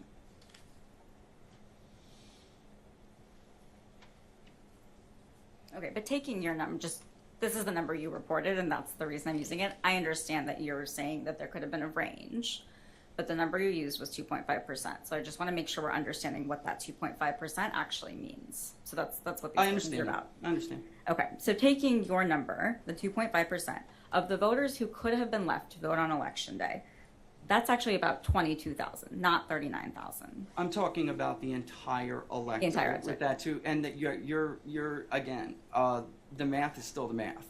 There was still enough of the pew. What the exit poll indicated to us was that it could have been 20% of that 250 that did not show up because of a lack of completion of that questionnaire and because of the issues they reported. Again, if that's the case, would there be 50,000 votes remaining, from those who already voted early versus those who voted by election day? And there would have been 800 plus thousand. And to speculate that they could have voted by mail. I mean, the mail was done, it's in. There's nothing else to talk about. We're talking about election day. Is there enough? And I'm using that as that 2.5% of the total vote, just to see whether or not it would fall anywhere near that range, and it would. So you gave some projections, had 39,000 more people voted on election day, right? Yes. 39,000 people out of the 250,000 people who did vote on election day, that's about a 16%. It is. Okay. Yes. So your hypothetical, the number you chose, what you're evaluating is what could have happened in theory if almost 16% more voters had turned out on election day. Is that right? Yeah, that's fair to say. I mean, it could have, because of the margins, and they did vary. For instance, some of the draw three, she won 80% of those votes. It wasn't 70. I was being conservative with that 70%. The truth is, in the areas that we're talking about that are likely, if you want to call them suppressed, I don't know what term you want to use, but those voters who didn't show because of those lines, in some of those areas, it was higher. I was being conservative with 70%. Miss Lake was winning 76% plus of some of these areas. So it didn't need to be, it might not needed to even have increased by 15%. Or 16. That's, 15.7, maybe something like that. Yeah. I defer to your math over mine. 15%. Around 16%. Okay, that's actually sort of what you just talked about. It's actually a little bit different than what I was trying to ask you about. So let me just rephrase what I was trying to ask. You had this 39,000 number of 250,000 voters. That's just a raw number of about 16% of that total that actually turned out on election day, right? Sure. Okay, so your 2.5% selection, that example that you gave, what that is really saying is what would have happened if 16% more voters had turned out on election day, right? It is, but that's not unusual in what we do. It's Okay. not. It happens. And so the math, the way you've done it, that basically assumes that 1 out of every 6 voters who was going to vote on election day didn't vote, right? I guess that's fair. Little less actually, but the truth is, we absolutely can anticipate that could have happened. It's not that many votes. It's not. And if you look, and another thing here is that made me a little bit uncomfortable is how much those numbers would have made the election day vote as a share of the overall electorate. But then when I look at new registrations and who is voting, who is registering to vote via what is essentially Arizona and Maricopa's permanent absentee ballot, there 25% are not registering to vote by mail. So it seems to me, 10 years ago, Arizona was 80+% all mail. It seems to me that the election day vote is getting more and more of the electorate as time goes on. And I think that probably, the parties, like I said, they employ strategies to get voters to vote different ways. I think it would be folly. American people are unpredictable, and I think it would be folly if that's what the data tells us they were going to do. It would be folly to pretend like we know better.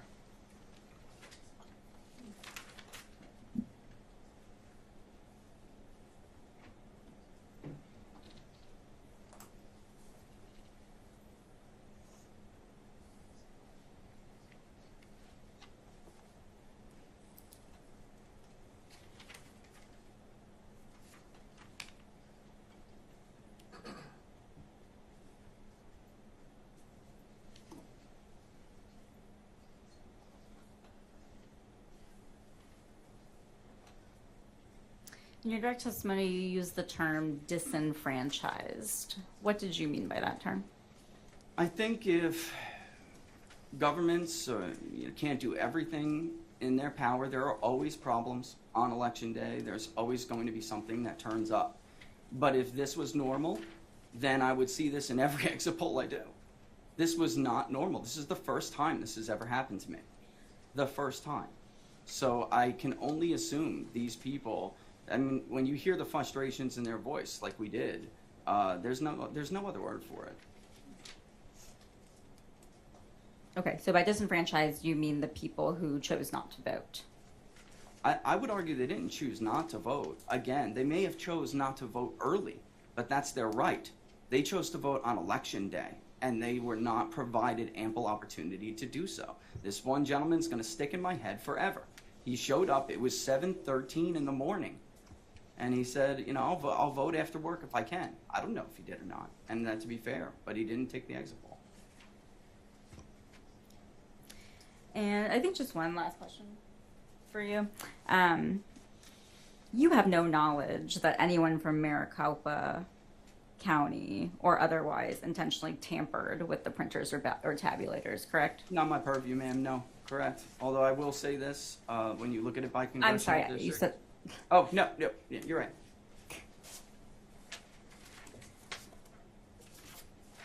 Thank you for your time, Mr. Barris. Thank you. You might have a little more time to go.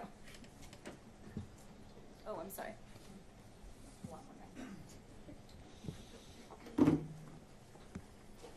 Morning, Mr. Barris. Good morning. How long have you been working in the polling industry? Altogether, about 8 years. Did you start 8 years ago, or was there a my gap? own 6. 6. Did you start 8 years ago, or was there a gap? I don't understand what you mean. So if the last 8 years of your professional life, you've been working in the polling industry. Is that From correct? 2014 on, polling and elections, correct? How familiar are you with the challenges to the polling industry, technical and otherwise, that precede 2014? Only from research, sir. You testified earlier that even the Associated Press has broken away from traditional polling practices. Is that correct? That's correct. Traditional exit polling practices. That was your testimony. Okay. Are you aware that they've also broken away from traditional polling practices from pre-election? For pre-election day polling? Yes, yes. Do you know why? They moved to a different panel, response biases, various, I imagine, like everybody else. But you're familiar with the technical issues, with the changing behavior of the American people with regard to cell phones rather than Yes. landlines, working people out of the home, people answering in the home, random digit dialing, no longer That's used right. and so. So because of those changes, polling, specifically in the last 25 years, has been notoriously flawed, correct? Not all of it. Some of it? Most of it, Most of it. yes.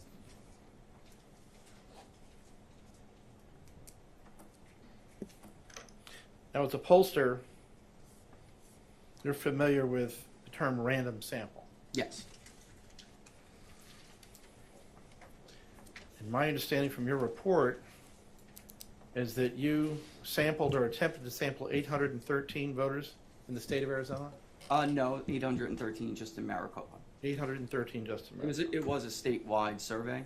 That was what represented Maricopa. And how many voters in Maricopa? About 813, yes. And not about 813 who qualified and participated. I'm sorry, I wasn't clear on my question. How many registered voters are there in Maricopa County? There are about 2.4 and change, almost 2.5, I would say. And would you say 813 is a sample size that would give you a significant amount of confidence in the outcome of that? You know, I do. And the reason I would say that is because we're looking at certain subgroups of the population. It is a midterm. So admittedly, not everybody is going to come out and vote. There are people who have vote histories that support that. That's part of projecting the projections we use for turnout goes into the sampling errors, the calculations we do for sampling errors. But 813, there are polls out there right now from before the election that did 800, maybe even less for the state of Arizona, not just Maricopa. What confidence level did you attribute to your 813 sample size? About 3.5%, Plus or minus? plus or minus. And you said there were 2.4 million voters in Arizona? Yes. Maricopa County? But there's not going to be 2.4 projected, to turn out.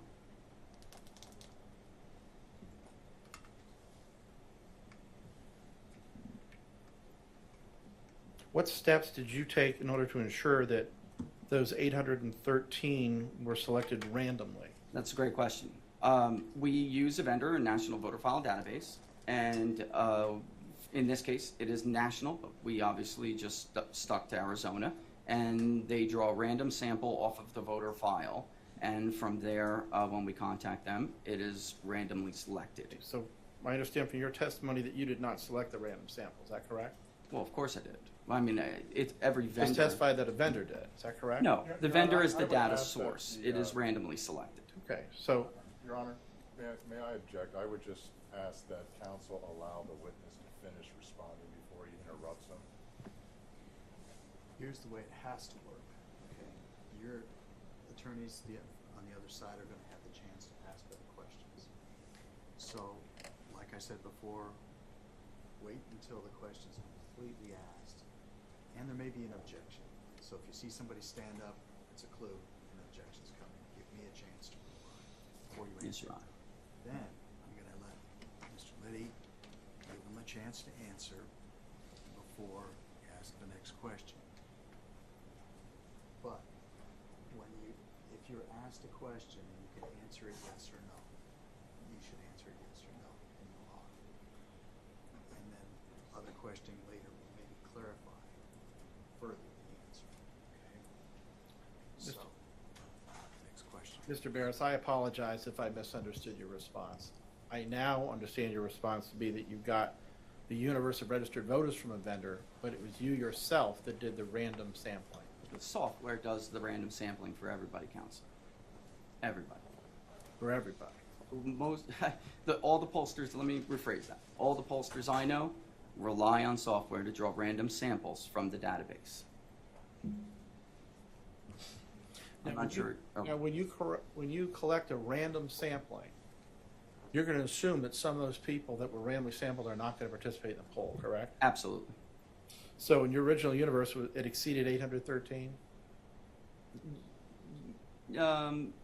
Yes, of course. Yes. If I understand you correctly, yes. And then you assume that those who declined to participate in your poll and that those who, well, I want to ask a compound question. You will assume that those that you invited to participate in your poll but chose not to, their behavior would be the same as those who did choose to participate in your poll, correct? Not always. And that's why we're big proponents of larger samples.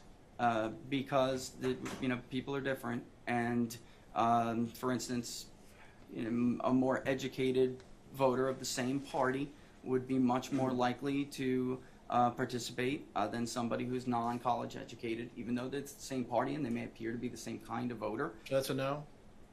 Yes, but yeah, that's a no. I would imagine. Yes. Go ahead. So when you get responses, you're not assuming that people who did not respond were going to behave in the same manner as those that did respond. Is that your testimony? No, and that's mischaracterized. You have, obviously it's principles of random sampling that you assume that everybody has the same chance and that they will, but we believe in larger samples to reduce that error. That's maybe, I wasn't saying that correctly, Okay. but that's. What I'm trying to get at, Mr. Barris, is which is it? Do you make an assumption that those who don't participate in your poll will behave in the same manner as those who do, or do you not make that assumption? We make the assumption that those who do participate will mirror the behavior of those who don't, yes. And particularly, you were interested in tracking the behavior of people by voter registration. Is that correct? Not only, no. But it's correct that you were interested in tracking the behavior of people by voter registration? For this poll alone, are you, I just want to make sure I'm understanding your question. For this poll alone, you're asking if I'm interested in tracking the behavior of registered voters? Yes, for the issues before this court. Your poll, yeah, that's right. Yes, That's my question. at the most simple, basic, yes.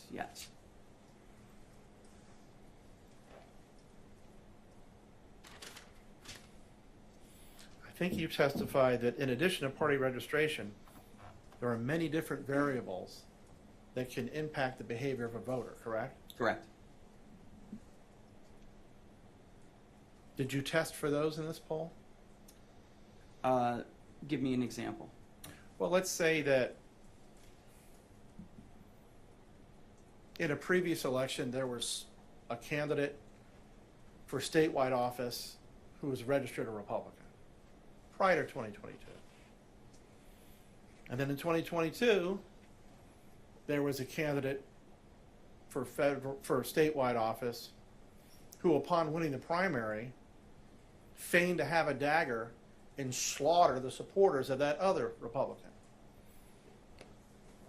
Could that being broadcast throughout the state affect the voting patterns of other people that are registered as Republicans that you would anticipate and in fact did vote in 2022? I got to be honest. I mean, Your Honor, I don't know if I could. That's such an over-the-top example. I don't know if I could make a serious response to that. Well, you can ask to have a question rephrased if you wish. If you don't understand the question, don't guess. Please say that you can. Can we get a there are events that do change voting behavior. Absolutely. And If I understand that. Okay. And are you aware that, as you characterize it, over-the-top example actually happened? It's not a hypothetical? No, I'm not. Okay. And so, therefore, you did not test for that in your survey, the results of which are here in this court. Yeah, but if you're suggesting it impacted one group of voters over the other, I can absolutely point to 10 counterexamples where our main problem is not a response bias that would act in the direction that would change the behavior of a voter in the course you're suggesting. I can point to 10 others that would suggest that I have to do my job a lot harder and dig a lot deeper because voters are so terrified to even talk to people and give their opinions anymore. So, I mean... So it's your professional opinion that registered Republicans in Maricopa County that have a history of voting in every election and have, for Senator John McCain, every time he was elected and when he ran for president, would not have a negative reaction to another Republican running statewide who feigns to slaughter the McCain supporters? You know what? That's all going to come up in the margins for candidates, and if they tell me they're going to vote, your example's irrelevant, because if you're telling me they're going to vote and they have vote history, they're not going to lie to a pollster. They'll just simply tell me, I'm not going to vote. Okay, so your opinion is that my example's not going to matter. Is that because every registered Republican is going to vote the same way in every election, regardless of whether the difference of the Republican candidate running for statewide office? Well, first, let me just clarify. I'm not saying your example doesn't matter. I'm saying I'd catch your example. I'd catch those voters. The vast majority of them, I'm going to catch them. So I'm not going to miss them. They're going to say, no, I'm not voting for this candidate A because of whatever, click, and that's it. Or I'm not going to vote because of it. They'll tell us that. But what was the second part of your question again? What was the follow-up? I'll accept your answer.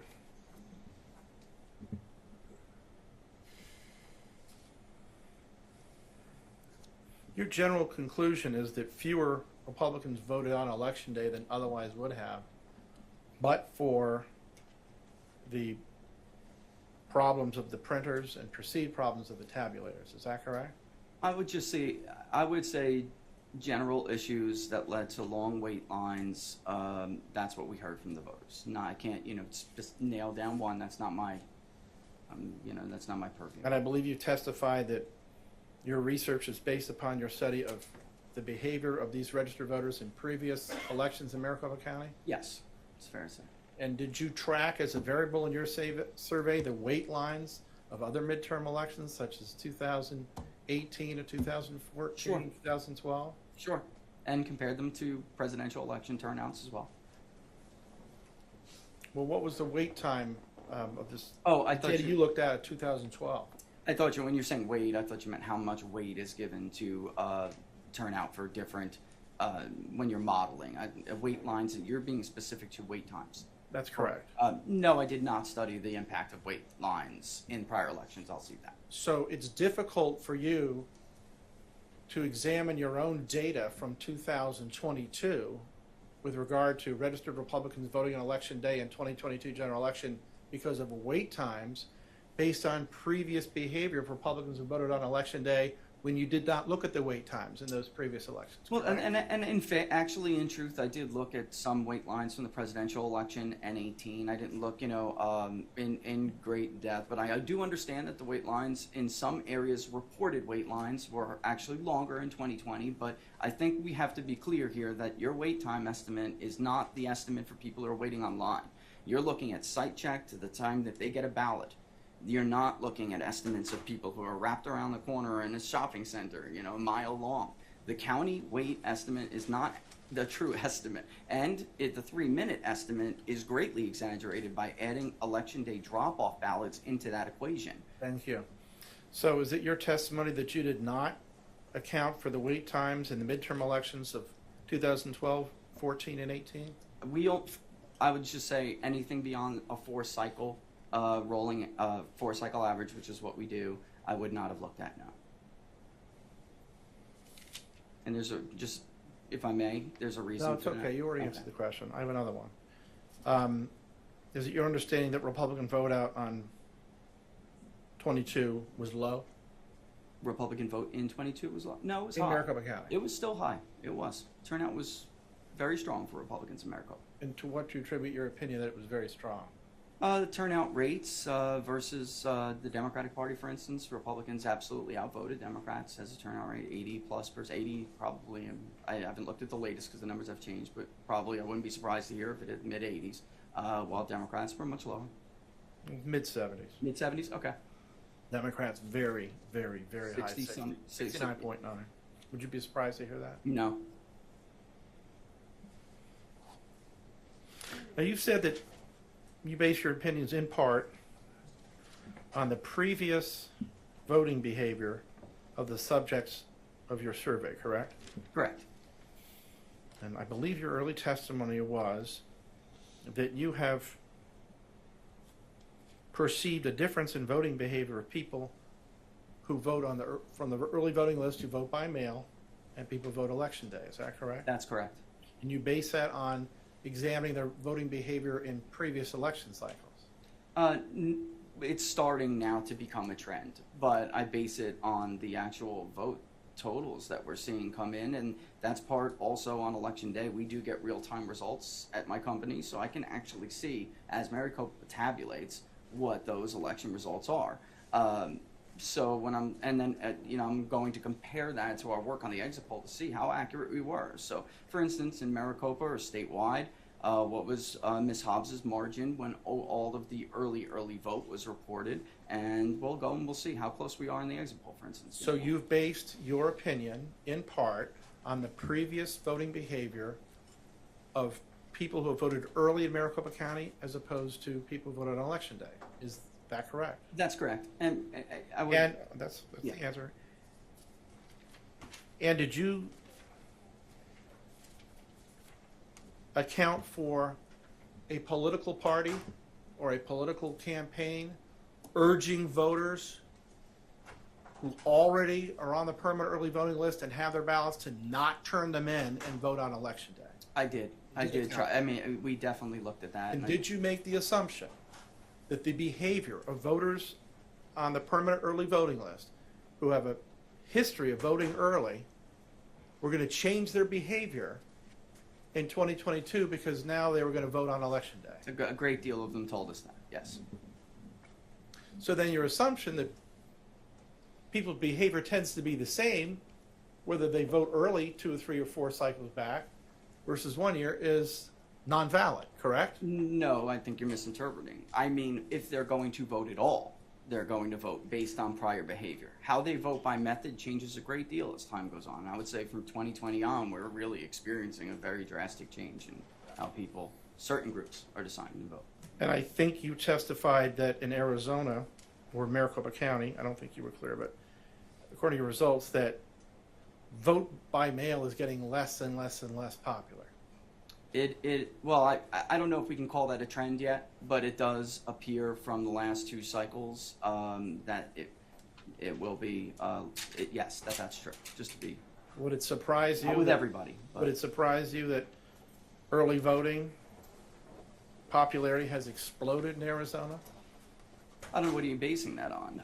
You know, Data, early voters? Yeah, I would, because the people who registered in the last 2 years, newly registered voters in Maricopa County are registering to vote less as an early vote than had.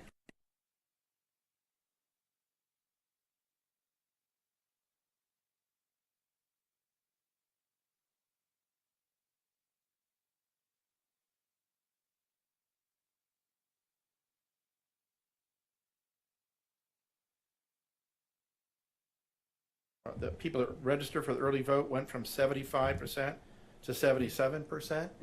Well, you know what, that could happen, but, and then like I said, it's still that they're not changing their status, you know, and when we talk to them, they are, as you said before, and you were right, there are people who are, and we can see them on the voter file, they're on the absentee ballot list, but then they tell us, I'm still going to bring my vote on election day, I'm going to bring my ballot. So I think we're just in a process, and maybe it hasn't caught up yet, the data just hasn't. And you're aware that 84%, are you aware that 84% of the vote in general election in 2022 was early voting? Yes, combined, yes. 16% election day. Thank you. No further questions, Your Honor. That's all the cross-examination? Okay, we desperately need the morning break. We're 35 minutes or 40 minutes past it, so we'll take a 15-minute recess. We will come back at 5 minutes to 11. All rise.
the witness, the transfer onto the flash drive?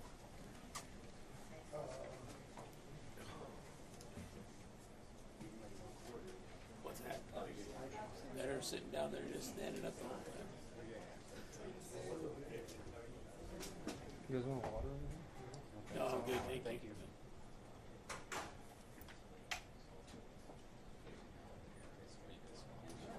What's that? I do the first half, he does the second.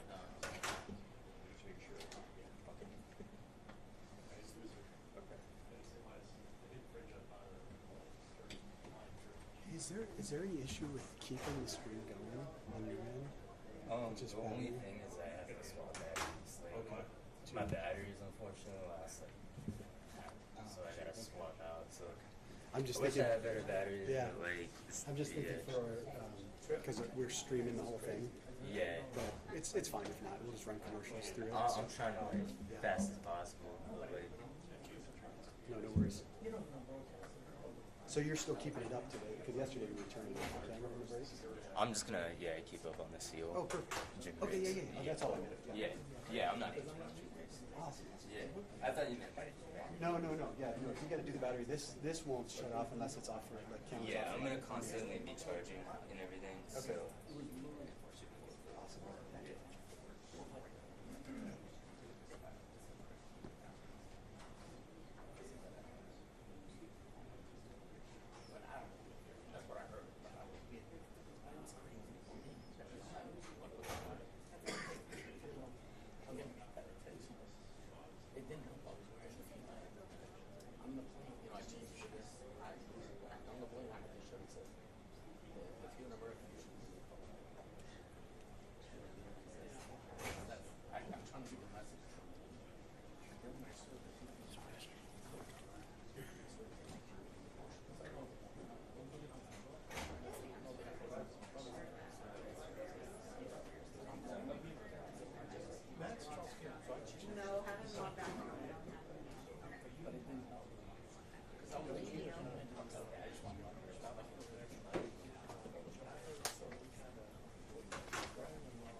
Do we need your entire entourage to review this audio?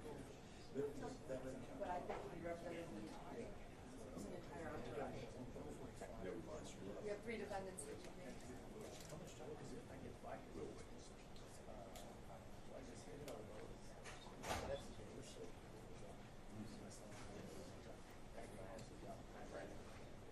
Excuse me, sir. Can I go in there and charge a device at 200? I'm not part of it. Yeah, I'll try. It's gotta be the one.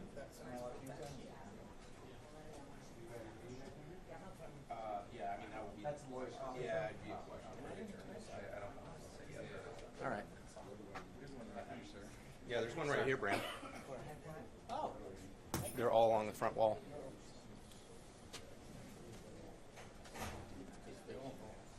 Well, all you're gonna be doing is trying to file on the decision, right? As long as it's not is it a wait file? What kind of file format?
We have a thumbs right now.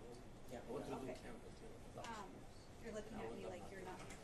I'm doing it. Yeah, I'm the guy. Okay, I don't know, it's this table that I'm looking at, you're sitting at this table, yeah, this table. I guess, he said that they were waiting for someone from each Now team. the Yeah. Yeah, okay, I just wanna make sure that what I'm saying is, yeah. I have not too many problems. ABCs, it doesn't matter. I'm going to do what. But the problem is the range throughout the wall. So what happens? There was one phone that I was trying to put down here. They realized the ocean. They're in the office. This isn't streaming live, is it, right now? If you know what you No, Okay. I'm just up on the ceiling.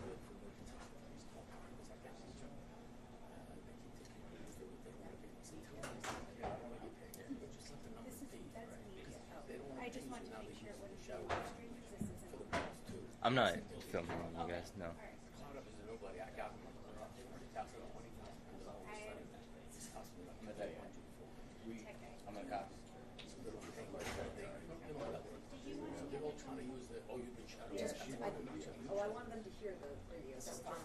Yeah, I just want to know whether we can go with this or just wait until. I think that's, yeah, all I know.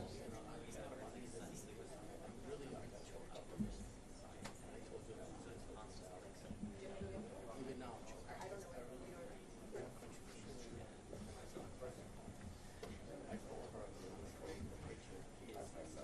that's what, you know, it's like news is not, it's just not tough.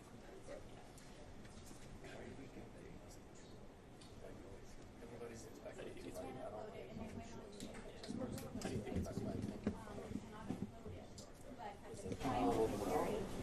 This either a USB drive or a CD needs to be ready. It has to be played on your device and then it's handed over to a person for it to run.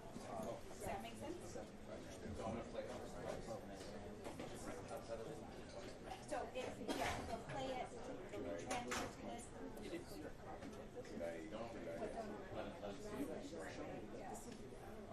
You're gonna find deficiencies everywhere you go. Deficiencies. And now the kids,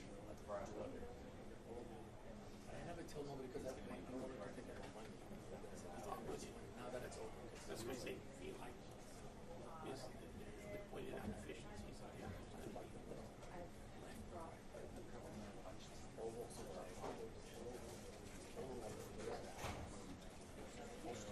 Okay, this is for the voicemail of Betty. Exhibit 74. Parts to I was doing Represents.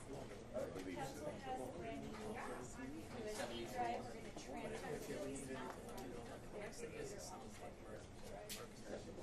onto this new drive. So we'll just need that. and then there's a timer. We only did what? We only opened 70. no future. I want it.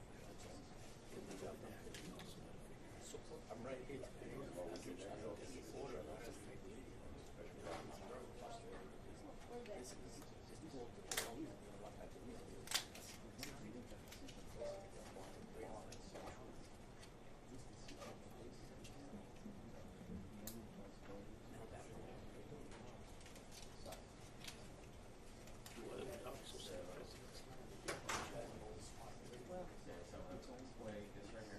Yeah, but still.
Are you left silent? No.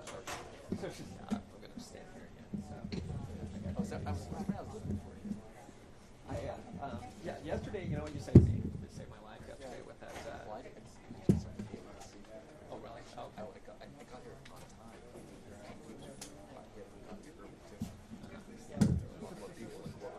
Well, so I didn't know I was going to start early. I'm out of the loop.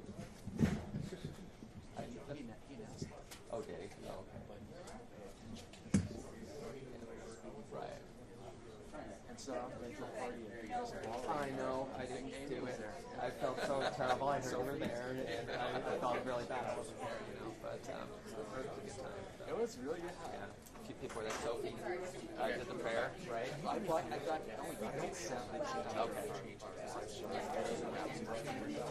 Yes. Yeah. Yeah, this one was good stuff. I don't know how they're going to use it. Yeah, we'll get them to you. Well.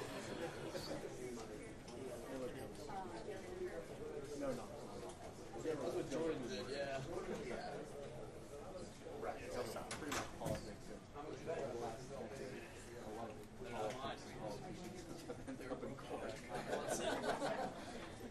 I normally work in Southport, and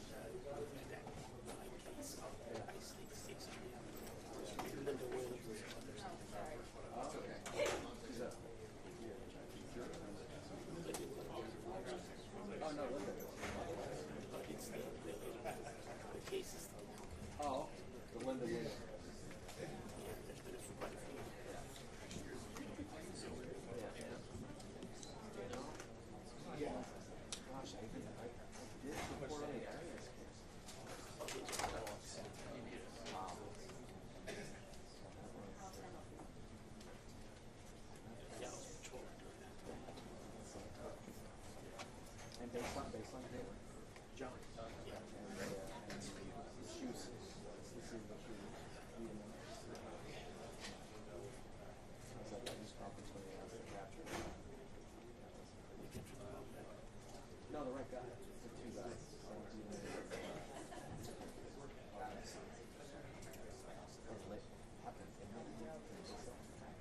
That's right.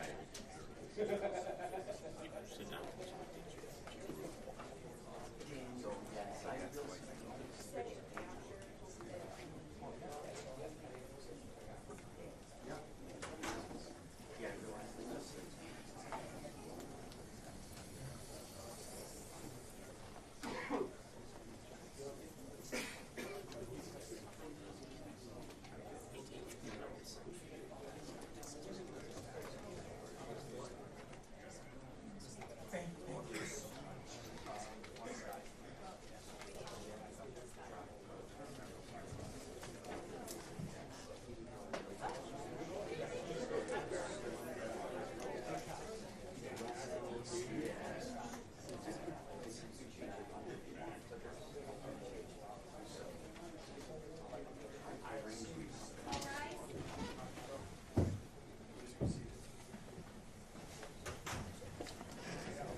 Back on the record in CV 2022-095-403 Lake versus Hobbs et al. Present for the record are the parties or the representatives and their respective counsel.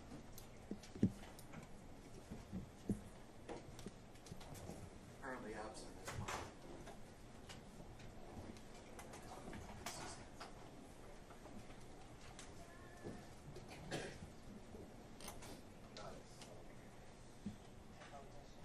It's all right. I know how to hit the record button. For the record, again, this is CV 2022-095-403 Lake versus Hobbs et al. Present for the record are the parties or the representatives and their respective counsel. I've been informed that you've addressed the issue with the exhibit, Mr. Glenn. Yes, Your Honor. I'm led to understand that it's Exhibit 120 that will be marked, that you complied with my request to have an outside clean thumb drive provided, that the recording has been downloaded to the clean thumb drive that has been played for the defense. Am I correct? You are correct. And you wish to offer that as Exhibit 20 to be admitted into the record, correct? I wish to offer Exhibit 120 to be admitted to the record. Any objection from the defense? Your Honor, beyond the standing objection with respect to the 807 issue, but I would also note a foundation and relevance objections. The witness who reportedly received the voicemail never testified about what document was referred to in there and laid no foundation for its admission. Okay, I'll give that the relevance that it's entitled to, but I'm going to admit it over objection. Thank you, Your Honor. All right, Exhibit 120 is admitted. All right. I believe where we left off was the redirect. Yes, Your Honor, I have a few brief questions. Thank you, Mr. Olson. Mr. Barris, has your polling company ever been ranked by any professional organizations? Yes. And which professional organizations ranked your company? Well, it is my understanding it's being ranked by Real Clear Politics right now. The only other bipartisan group, I would say, that has looked at our work thoroughly and ranked it is Election Recon. They're a forecast website. And what was your ranking by Election Recon? Big Data Polls #2. So your company is ranked number 2? Yes. Out of how many? They look at a lot of polls, only publish the top 10. You have to have 4 cycles of polling history to be ranked by them. So a good deal. I would say it's probably in the neighborhood of 200 plus. So out of 200 plus polling organizations, you were ranked by Election Recon as number 2? Yes. And is that based at least in part on the accuracy of your polling results? It's, yes, how much of a bias you may have to one party candidate or the other, and your accuracy rate.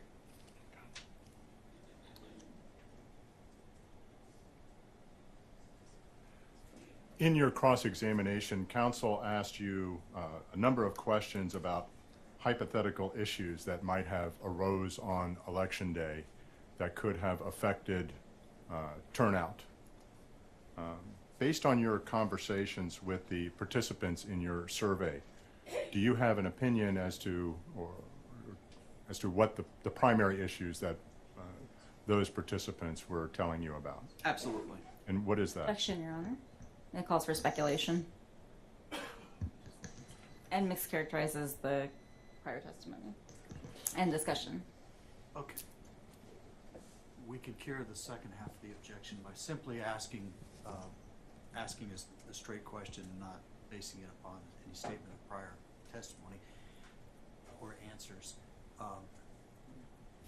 And I would, the question I think that you were posing, I just want to make sure that it's directed to the basis for his statements related to the opinion relating to the reasons for not showing up. I'll rephrase the question, Your Honor. You understand what I'm saying? I think I do. All right. Well, if you don't, I think we'll hear about it in just a second. So please re-ask the question, sir. You were asked by counsel for the defendants a number of hypotheticals that might have affected turnout on election day. You spoke with the number of participants. Sorry, objection, Your Honor. Can I finish my question, maybe? He's repeating exactly what he did before, and he's characterizing my questions hypothetical when it was not. And the court specifically asked him to just pose the question without referring to my previous question. Your Honor, I'm actually not referring to his examination. I'm referring to your co-counsel, and she actually used the word hypothetical.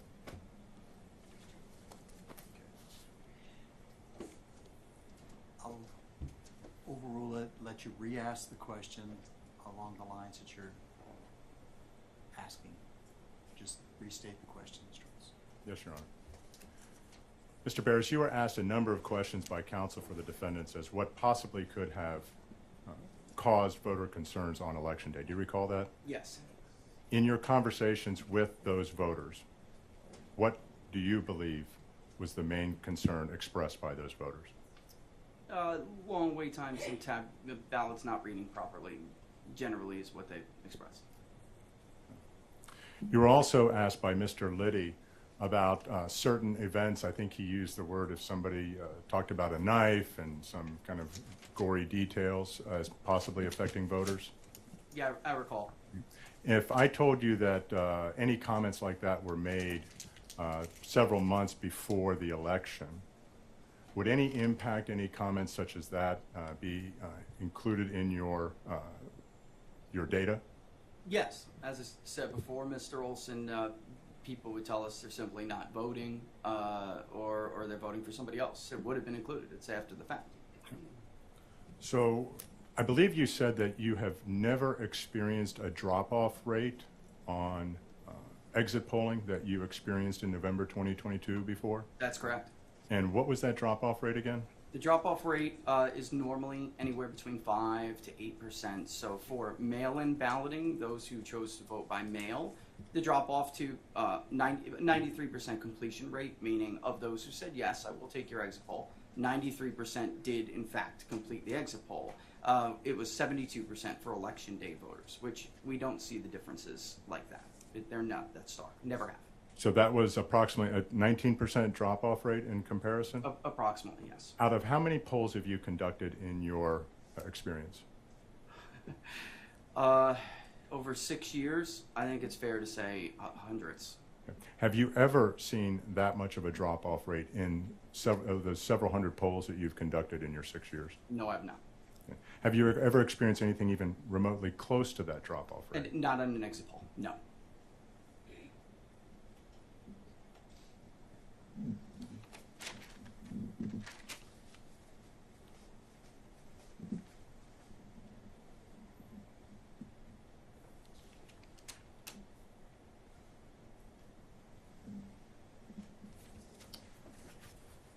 Thank you, Mr. Barris. Your Honor, we have no further questions. May we excuse the witness? Yes, Your Honor. Mr. Barris, you're free to go, sir. Thank you, Your Honor.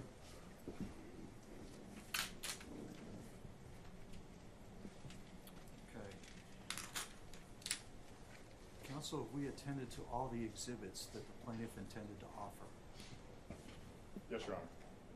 Okay. Do you have any further witnesses or testimony? No, Your Honor. So the plaintiff rests. Yes, Your Honor. Thank you. Defense. Thank you, Your Honor. We'll call our first witness, who's Kenneth Mayer, and he'll be joining us by the Teams link. Very well.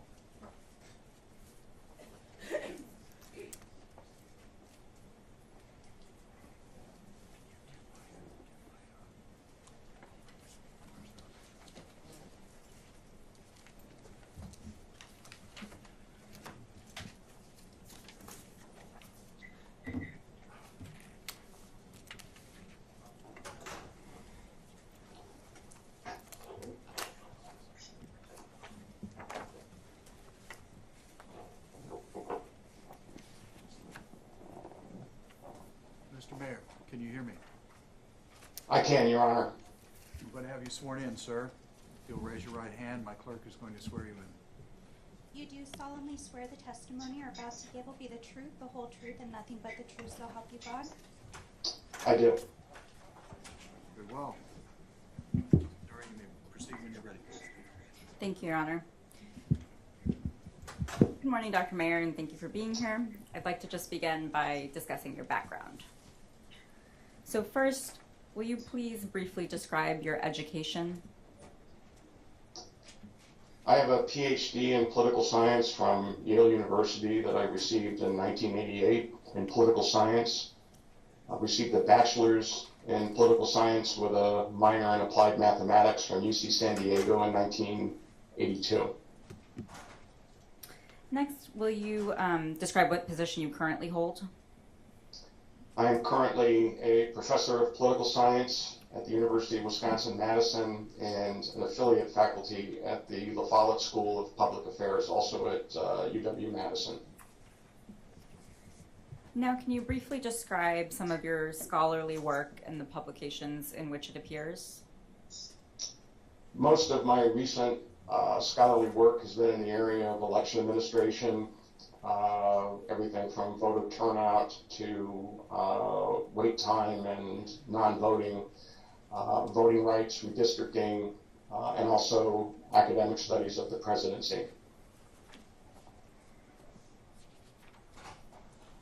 Okay, and can you, I know you just described a number of different areas of research. Can you focus a little bit on some of your work as it relates to polling and tell us a little bit about your background there? I have actually done various polls since my earliest days at Wisconsin. I was hired as a pollster in the early 1990s. I have done work in the last 15 years, surveys of state election officials. I'm on the board or steering committee of a unit here at UW called the Election Research Center, and we've done a number of polls around the Midwest and states in 2016 and 2020. I've also done surveys of non-voters, so I've been involved with the design and execution of surveys and polls over the last 30 years. And another sort of relevant to this case area that I would like you to describe some of your background in. Specifically, can you describe some of the work that you have done relating to polling place lines? I was part of a national research group that did a study of polling place wait times and lines in 2016. And I'm currently involved with some advice or consulting with a local municipality about optimizing their allocation of polling place resources to reduce wait times. And have you previously testified as an expert in legal cases? Yes, many times. Have courts relied on your expertise and opinions? Yes, they have. Has a court ever rejected your testimony? As being excluded as a non-witness or not an expert witness, no.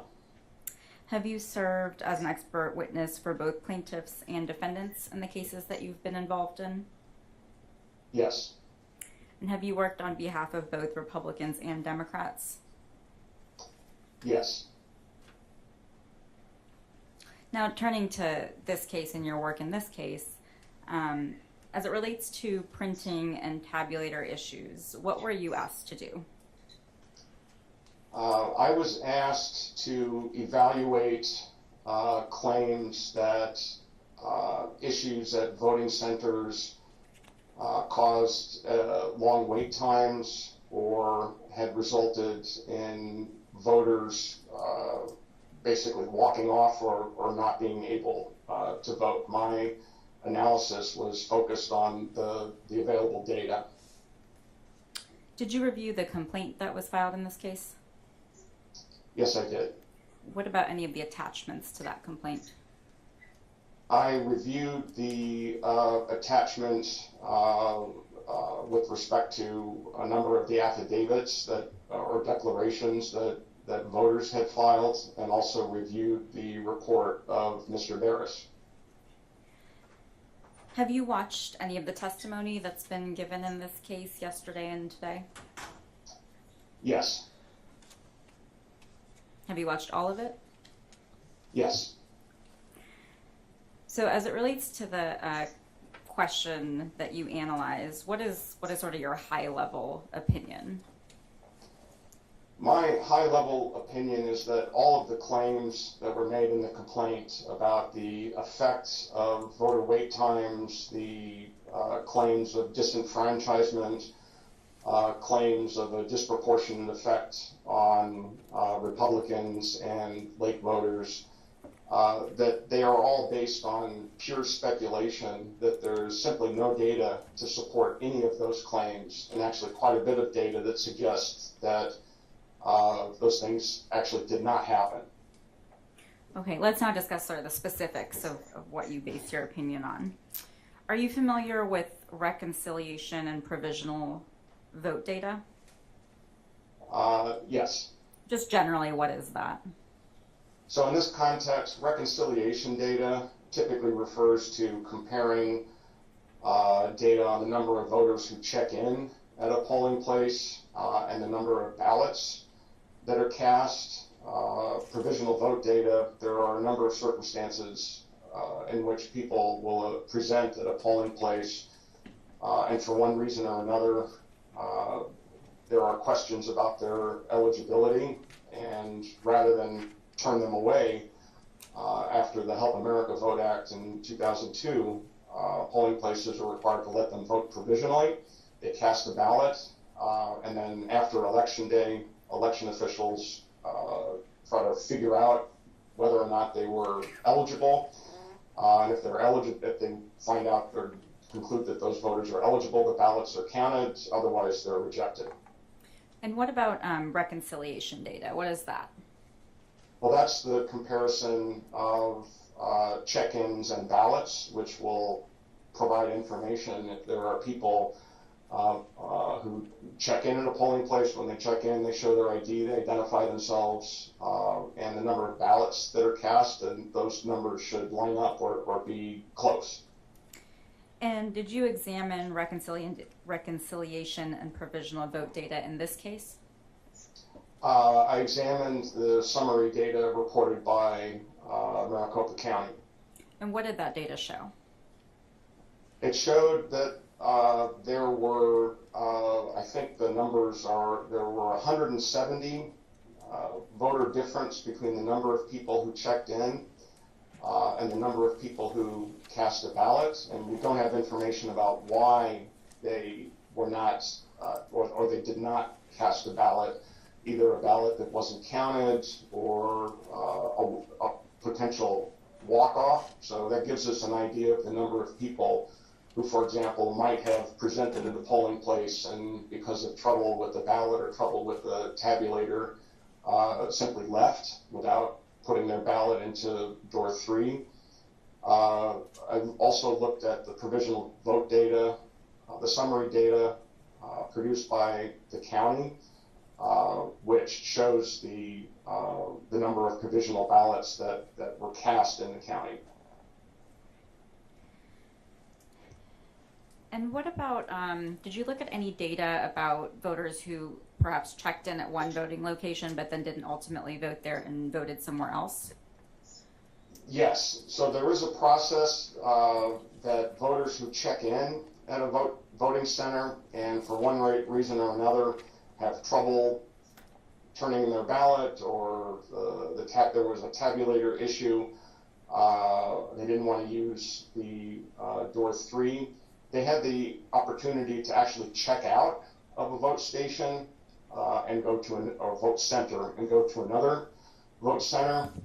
And it would also show up that if someone checked in at a vote center and for whatever reason didn't submit a ballot that was tabulated and they actually left the vote center without checking out and went to another vote center, that's also something that will show up in the data, because then they'll be in the registration system twice, once where they checked in initially and once where they checked in a second time. And there were, and I would have to look at the county report.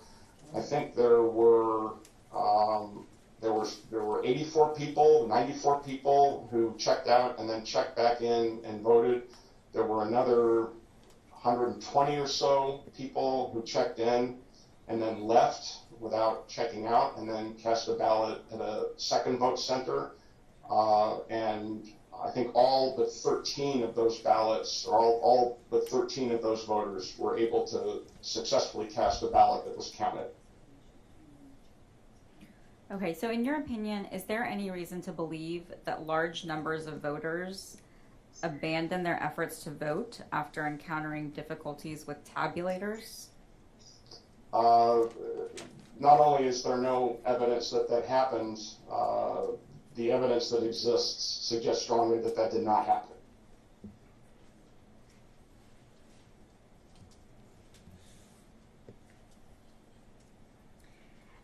And I think you mentioned this already, but the voters who perhaps did encounter an issue with a tabulator, did they have another option of how to submit their ballot for counting? Yes, they could have submitted them into what Arizona calls door number 3, which is just a storage area within the tabulator that the voter submits their ballot, and then it is later either tabulated at a tabulator at a central location, or if it's not readable or there's an issue with the pens or the ambiguity of the mark, it's duplicated and then tabulated. So there was a fail-safe option for voters who could not get their ballot to be read by a tabulator at a vote center. In your experience with election administration and your work, are things like tabulator malfunction something that can happen in elections? Yes, it happens. I want to make sure it is one of the most common issues that arises in the work on election day operations that I have studied. And is it possible for issues with tabulators to occur even when election officials follow best practices? Yes, it can happen for reasons that are not anticipatable. That can be just sort of machine breakdowns or the sorts of things that are hard to predict.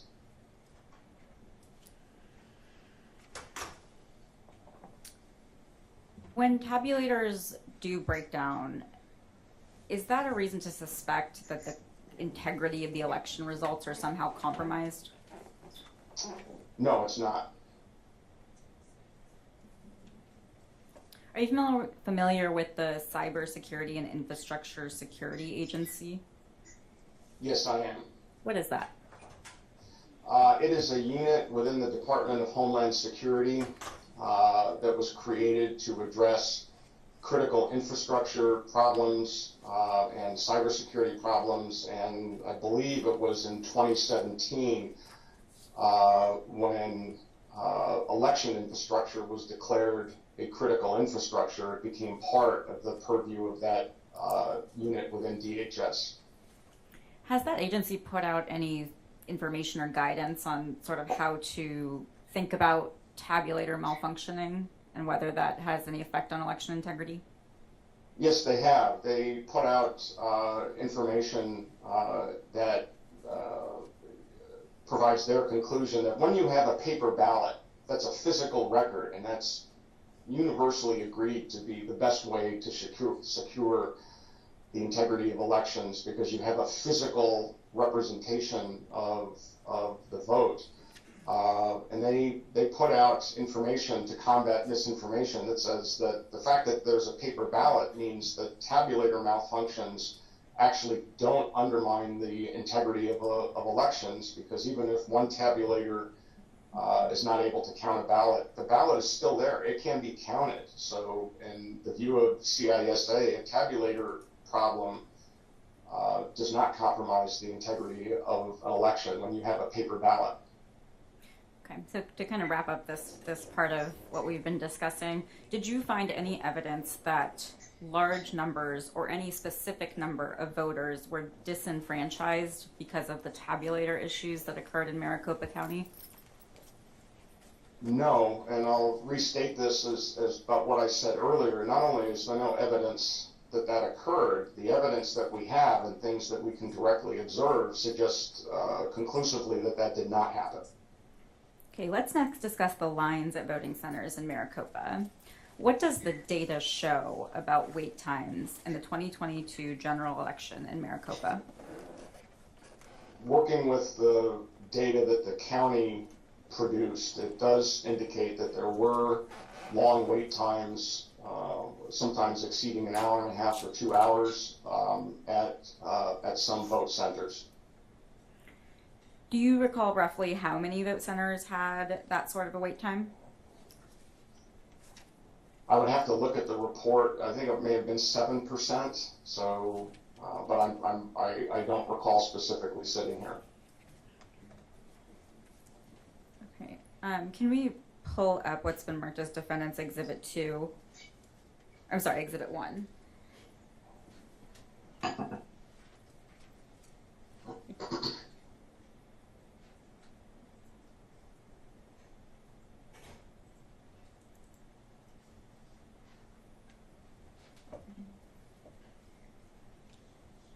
And we can turn to page 8.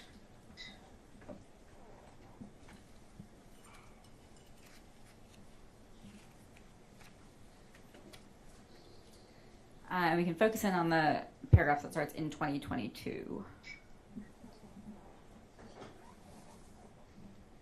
Dr. Mayer, looking at this, does this refresh your recollection about sort of the specific numbers about reported wait times in Maricopa? Yes, so the 7% reflects the percentage of vote centers that had maximum wait times of over an hour, and that nearly 3/4 or 72% reported a maximum wait time of 30 minutes or less. What's your understanding of how Maricopa County measured the vote times? My recollection is that the process was described in the 2022 election plan, that they were monitoring the number of voters who were checking in over time at vote centers, and then were actually counting the number of people waiting in line at regular intervals. I think it was 15 minutes. Have you heard testimony today or yesterday that the vote times reported by Maricopa were inaccurate? Yes. And what's your understanding of the kind of evidence that forms the basis for that testimony? So my understanding is that some of the evidence comes from declarations or affidavits that were submitted by people who were in vote centers, and also the testimony of Mr. Sunklar yesterday afternoon, when he testified that he observed, and other people who told him that they observed long wait times at more vote centers than what the county data reported. And based on your experience, how does that kind of sort of self-reporting or one-off statements, how does that compare to the type of systematic monitoring that you described that Maricopa did? Well, one of the things that we know in this research that I've been involved with is that estimating or calculating voter wait times is not a completely straightforward process. You can't just look at a line by itself and estimate the line or the wait time from looking at a line. You have to go through a systematic process of looking at the throughput or the number of people that, in this case, a vote center can process in a given amount of time, and you have to do it regularly.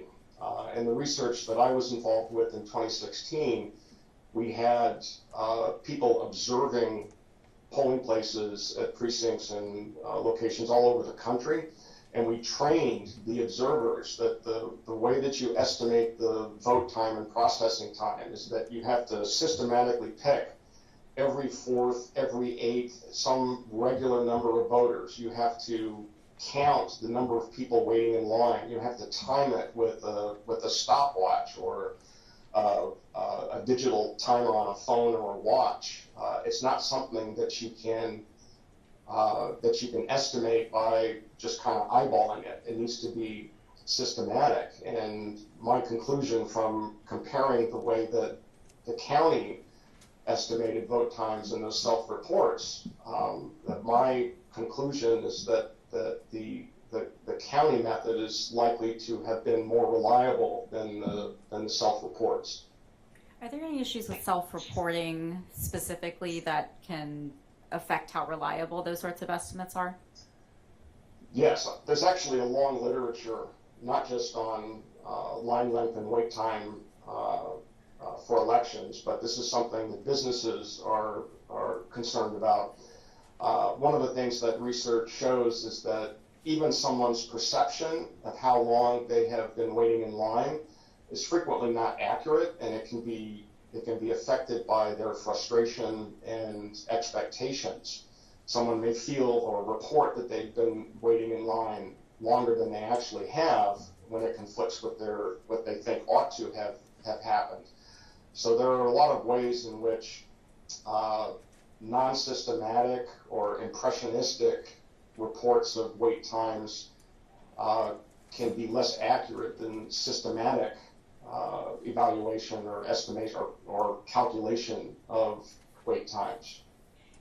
And you mentioned that you reviewed some of the declarations that were submitted in this alongside the complaint. Was there any evidence in those complaints of sort of this unreliability or variation from the self-reporting that you saw? One of the things that I noticed in those reports is that there were very, very wide variation in reports of the number of people who were waiting in line and how that correlated with wait times. There were some reports that said that someone at a vote center counted a line of 35 to 100 people with a wait time of an hour and a half. Other reports that a line was 500 people long and with an hour wait time. People were giving ranges of line lengths from 250 to 500, 35 to 100, 100 to 250. There's lots of variation. And again, you can count the number of people in line, but it actually it's more difficult to do that when you're just kind of estimating it. So there was wide variation in the reports of line length and wide variation in how line length was the claims that a particular line length led to a particular wait time. Thank you. So now I'd like to move on to Mr. Barris and the testimony that was given this morning and the report that you reviewed. Let's start with the conclusion or the opinion that the tabulator issues at vote centers disenfranchised enough voters to affect the outcome of the election. Do you agree with that conclusion? No, absolutely not. There's absolutely no evidence to support that conclusion. Okay, and we can sort of break it down and go through each piece of it. So let's start with the poll that Mr. Barris conducted and that he described this morning. In your opinion, does that exit poll support Mr. Barris's conclusion? Not at all. What are some of the issues that you found with that poll? So as I listened to Mr. Barris's testimony, virtually the entirety of his conclusion rests on the inference that because people in his exit poll, because people who said they were going to vote didn't respond to his poll, that he is making the assumption that every one of those people who didn't respond to his poll tried to vote or didn't vote because they were disenfranchised, that he's essentially taking that non-response rate and he's assuming that every person in his poll who didn't actually respond to his poll didn't vote because of tabulator problems. And there are about 5 logical leaps that you have to go through to get from that premise to the conclusion. And there's just no evidence to support that contention. It's just a series of assumptions and speculation. Can you give some examples of other reasons that somebody might not have ended up responding to that poll? One of the reasons is that people often say they're going to vote when they are not going to, when they don't vote. There's research from 20 years ago that shows that when you validate vote records, and again, when you are doing an exit poll or you're connecting with a voter or a registrant because of being able to identify them in a voter file, you know who they are, and you can follow up and see if they actually voted. And there's research from sort of the early 2000s that show that sometimes 25-30% of people who say they're going to vote actually don't vote. So that's one possibility, is that the people who said that they were going to vote didn't vote. So that's one possibility.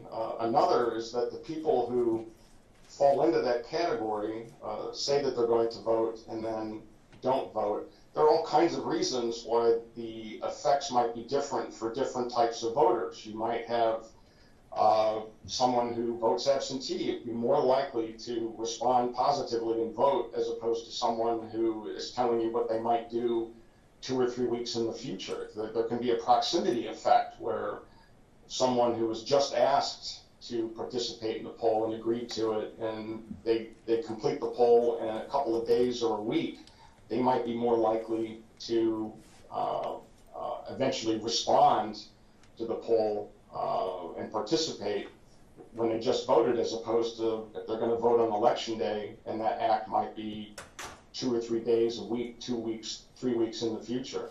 So there are all kinds of reasons why someone might say that they're a likely voter and then not vote, or say they're going to participate in the poll and agree to participate in a poll and wind up not participating. Based on your experience, if a poll had an unexpected non-response rate, what would that tell you about the poll? Well, the first thing that I would think of if I had that kind of differential non-response rate is that I would worry that there was something wrong with the poll, that there was something about the sample, something about the selection criteria, something about who was more likely to respond, whether it's demographics or age or even partisanship. I think it's worth noting that Mr. Barris has actually presented no data to support any of his contentions, neither in his testimony or his report. There are no marginals, there are no demographics that break down the people who responded or didn't respond. There are all kinds of reasons why that might happen. And again, having gone through this process myself, my initial reaction would be there's something going on with my sample. There's something going on with that screen that's not picking up the thing that I'm trying to measure. In your view, I mean, you heard Mr. Barris's testimony, and he said that the people who ultimately responded to the poll, those are people who voted. Is that your understanding? Or at least self-reported voting, I should say. That's my understanding. These are people who said that they voted. What's your opinion on drawing conclusions about non-voters based on polls of voters?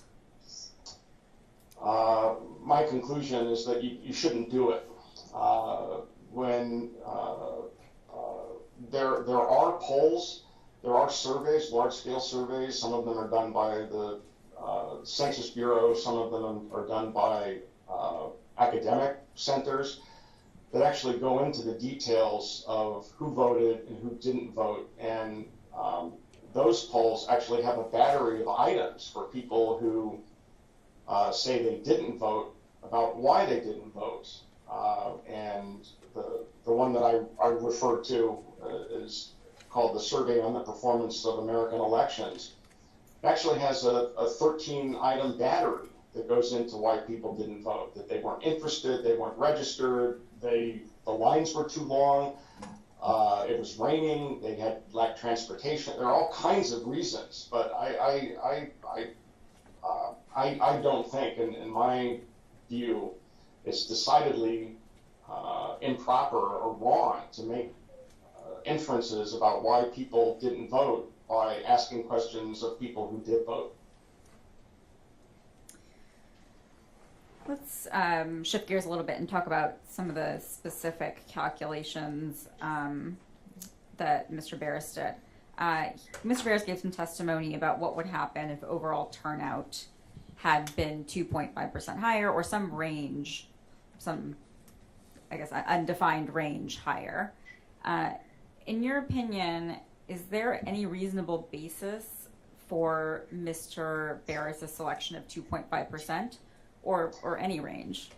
Well, I mean, going by what Mr. Barris said in his report, is that he picked 2.5% because that is the number that would generate, in his view, uncertainty about the outcome.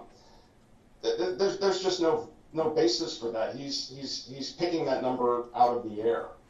There just is zero basis for speculating that turnout might have been. And you know, he's presenting this as a what if, but it's not just a what if. He's presenting this as a possible scenario to shed doubt on the outcome. And there's just no basis for that number. And there's also a little bit of sleight of hand that he did in doing the calculation, because the 2.5%, he thinks, well, what if 2.5% of voters, turnout overall increased by 2.5%? Well, he's assuming that every one of those 2.5% would vote like an election day voter. And there's just no basis for that. If he wants to say that turnout will go up by 2.5%, well, fine. But those voters, most of them will vote early or absentee. Some of them will vote on election day. If you want to speculate that turnout goes up by 2.5 or 5% or 10%, you would have to assume that those voters would vote like the ones who have already voted. So, not only is there no basis for that 2.5% figure, he's doing his math incorrectly about how he thinks those people would vote. So kind of putting aside the kind of fundamental flaws that you just described with Mr. Barris's process, can you talk a little bit about the actual calculation he did using that 2.5%, and any issues that you see with that calculation? Sure, that he speculated. So this is all just a counterfactual that he's making up, and asking what would happen if 2.5% more people voted. He's applying that 2.5% to the total number of people who voted in Maricopa County. So he's counting election day voters, early voters, people who dropped off, the total number of voters. When what you would have to do, if you were thinking about what a 2.5% election day turnout difference would make, you would have to think about who hasn't voted, taking the population, the registered voters minus the people who have voted absentee or early, minus the people who voted on election day, minus the people who dropped off their ballots on election day, minus the people who voted provisionally. And that gets you down to about 900,000 voters. And so if he wants to speculate about what a 2.5% turnout increase might be, that's the population that you would have to look at. And again, that's not 39,000, which is his top level result. That's about 21,000 and change. So total election day turnout was about 250,000 people. Had there been 39,000 more voters, what sort of increase in election day turnout are we talking about there? That would be about a 16% increase in election day turnout.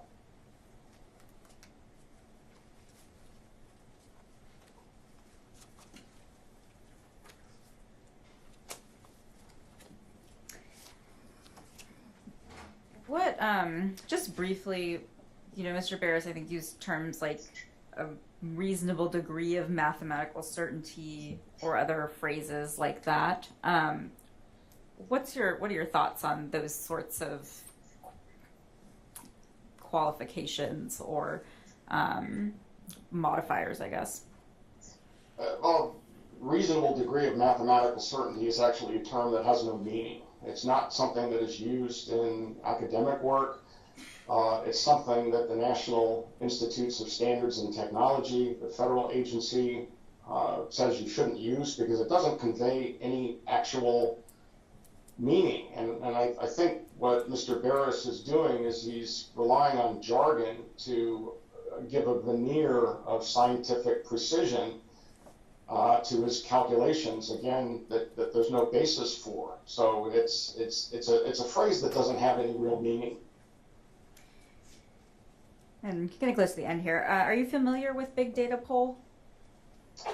I had not heard of them before my work on this case. Through your work on this case, what's your general impression of how they're regarded in the polling community? Well, again, 538 gives them a failing grade and excludes them. And again, they do that because of either lack of transparency about methods, inaccurate methods, or accuracy. So based on that and the evaluation of the pollsters who are in that group, about 490 pollsters, based on that, my conclusion is that they are not well regarded by the professional polling community. Okay, and I think last question for you from me. You've already said that you've watched all the testimony given at this trial. Based on everything that you have seen and heard, in your opinion, is there any reason to believe that the tabulator issue on Election Day in Maricopa County prevented or discouraged enough voters sufficient to change the outcome of the election? No, and again, not only is there no reason to think that that had happened, the available data suggests conclusively that that did not happen. Thank you, Dr. Mayer. That's all from me, and now the plaintiff's counsel will probably ask you some questions.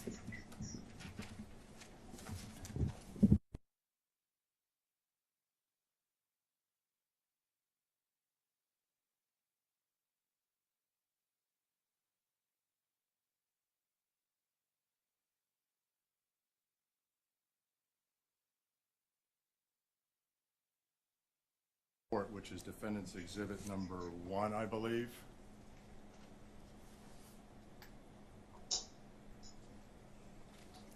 So I just said, counsel, I can't see you.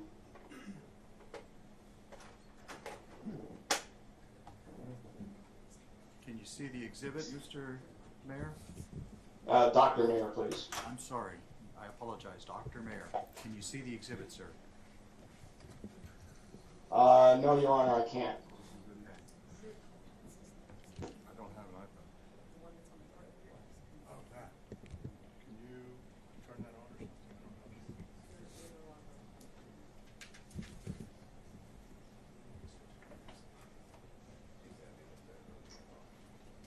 I can see it now. Okay, good. Thank you, sir. All right, Mr. Mayor.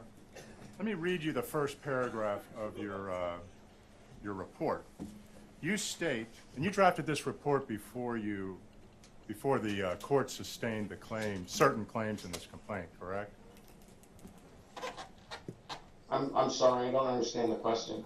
What date did you draft this report? I believe I submitted this report on Monday, the 19th. Did you know that the court had sustained certain claims made in plaintiff's complaint before you submitted this report? No. Okay. So in your report, you state in the third paragraph, the allegations are reminiscent of false claims made about the 2020 election, in which former President Donald Trump and his supporters made absurd arguments about election fraud in multiple states, including Arizona. As was repeatedly found by federal and state courts all over the country, those claims were based on completely unreliable data and evidence and contorted basic facts about election administration into fanciful conspiracy theories. You see that, sir? I actually can't see that in. Do you recall making do you recall making that statement in your report? Yes. Okay. So as I said earlier, the court found that two of plaintiffs' claims were sufficiently meritorious to allow them to proceed to this trial. Is it still your contention that these two claims are absurd, fanciful conspiracy theories? My contention is that the claims that the tabulator problems disenfranchised enough voters to cast the election into doubt are incorrect. Well, you made a number of assumptions or arguments in your report, such as on signature verification as well, didn't you? Yes. Okay. Are you a signature verification expert? No. My conclusions were based on data on signature rejection rates. Huh. Did you ever review the 6,000 examples of mismatched signatures that plaintiffs put forward to the court? Objection, Your That's Honor. as an exhibit to their complaint? Objection, Your Honor. This is all relating to claims that have been since dismissed from the case. And we're not part of the direct examination or anything that Mr. Mayor has testified to today. Okay, scope of cross isn't going to apply. Relevance. Your Honor, he submitted this report. He is making a number of arguments and opinions on issues, and this goes to his bias. So he is castigating all of plaintiffs' claims, calling them absurd, calling them conspiracy theories, and he in fact has no basis to make any of those arguments, and that's what this shows. Okay, hold on. The report isn't in evidence. Nobody's offered it in evidence, and frankly, it's not coming into evidence as none of your experts' claims or reports are in evidence. So, you're the one the door wasn't opened for, so to speak, as to those issues. You're addressing credibility. Yes, Your Honor. By going into the counts that were dismissed. So,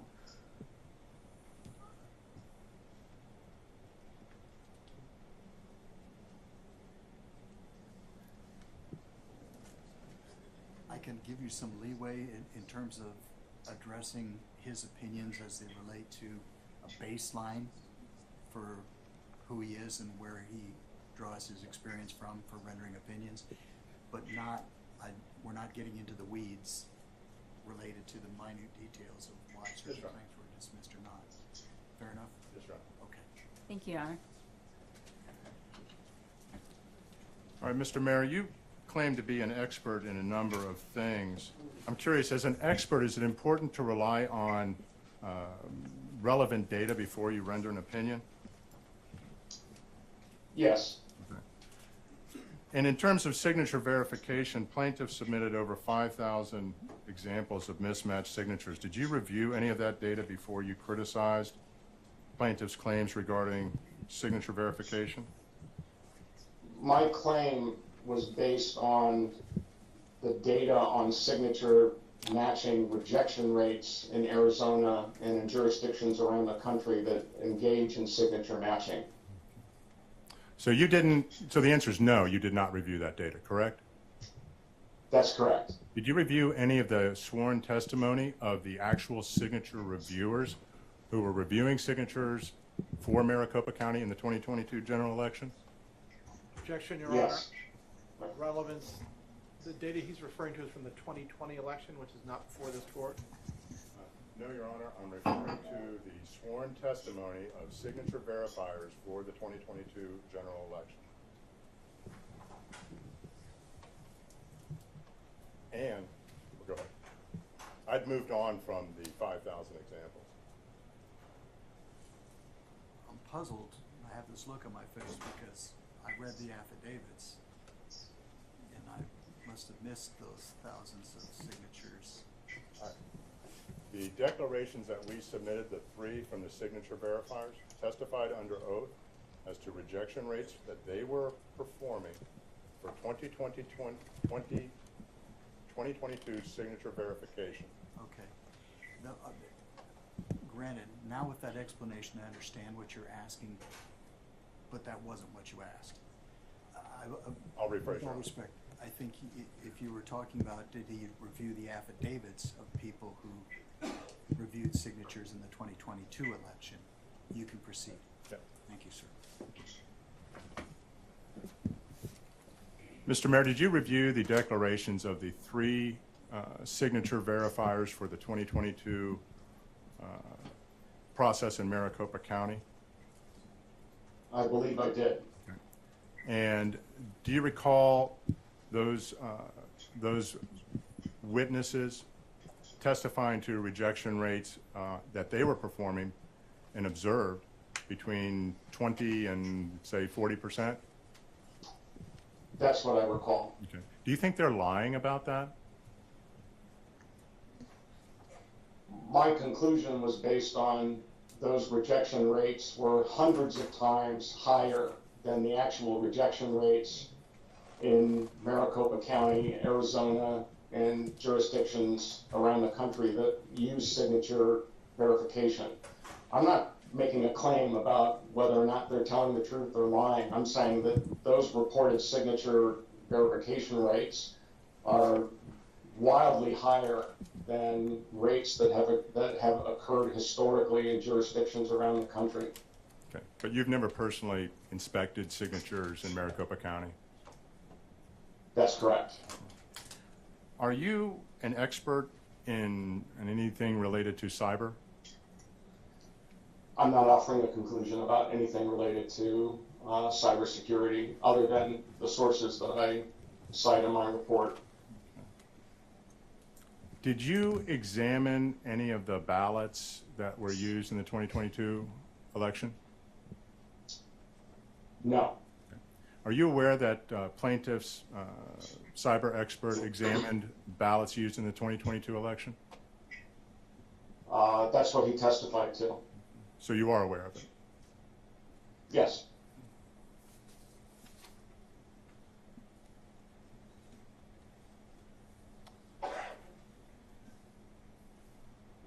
Were you in Maricopa County on election day? No.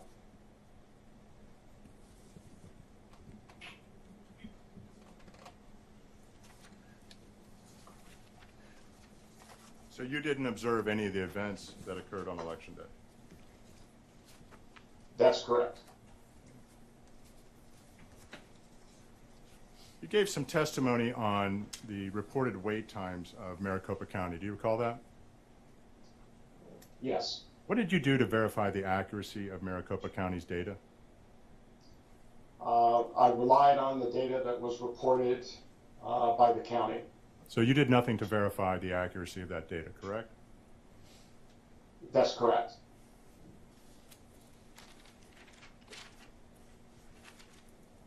Is it fair to say that wait lines at various vote centers could vary in the rate of movement? I'm sorry, can you ask that again? So you can have varying rates of movement within wait lines at different vote center locations, correct? I'm not quite sure I understand what you mean by rates of movement. Well, the length of time it takes to get through the line. So that can vary, yes. Okay, and that can vary for many reasons, correct? That's correct. So, for example, if tabulators at one center were down 80% of the time compared to another center where the tabulators were down maybe 10% of the time, that could cause the wait times to vary, correct? That's correct. And so a variance in wait times wouldn't necessarily just be because of some supposed issues with self-reporting, correct? It's possible, yes.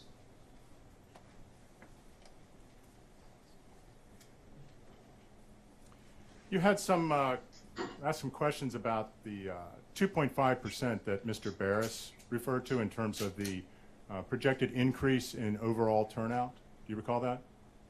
Well, it wasn't a projected increase, it was a hypothetical increase, but yes. Are you aware that the county in their 2022 general election plan made 2 forecasting models for turnout on election day? Yes. Okay. And are you aware that the one model projected around, I think, 290,000 as the turnout on election day? Yes. And are you aware that the other model projected somewhere around, I think, 250,000 on election day? Yes. What's the, that's about roughly a 40,000 voter difference, correct? 290 That's minus correct. 250. What's the percentage on the overall turnout of that 40,000 delta? Approximately. So you're asking what's 40,000 divided by total turnout in Maricopa County? Yes, for 2022. I mean, I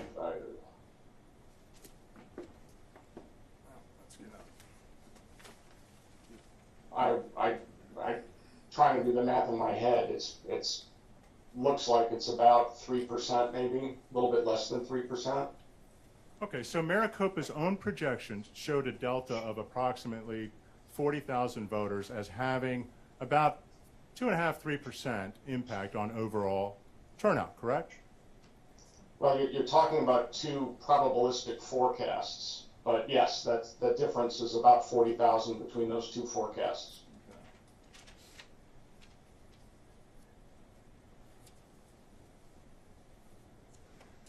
You testified that it's speculative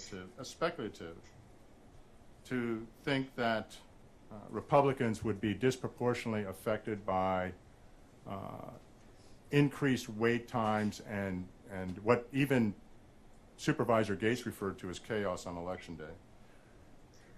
Is that your testimony? I'm not sure that was my testimony.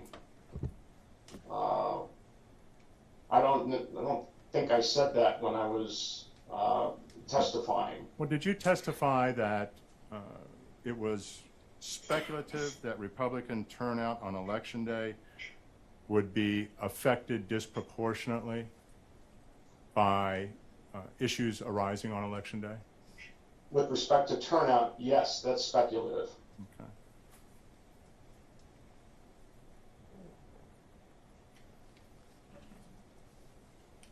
Would you agree that Republicans' turnout on Election Day for the 2022 general election in Maricopa at least a 3-to-1 ratio compared to Democrats?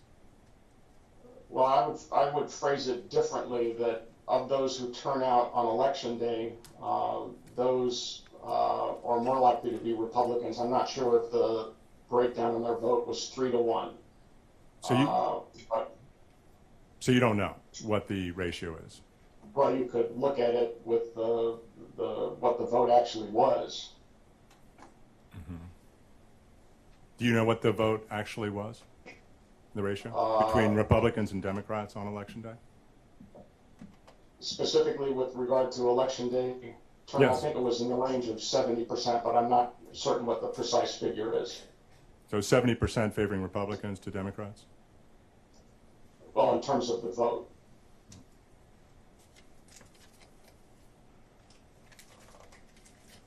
You gave some testimony about the reconciliation procedure for check-in versus voting. Do you recall that? Yes. Would that data include voters who simply looked on TV and saw a long line or heard reports on social media about long lines and decided not to go and vote? Or would it include that data? It would not include that.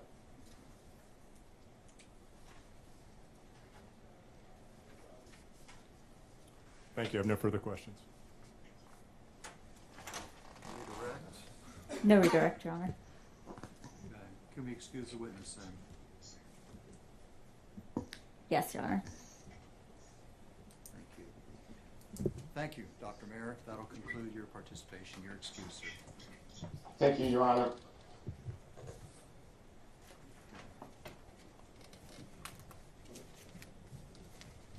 All right.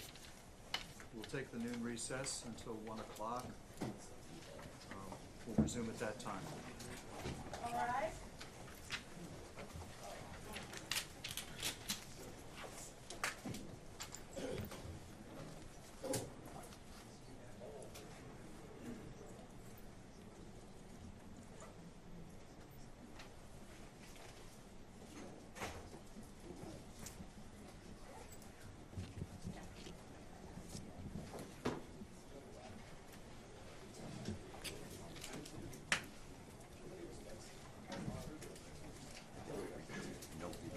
Nothing.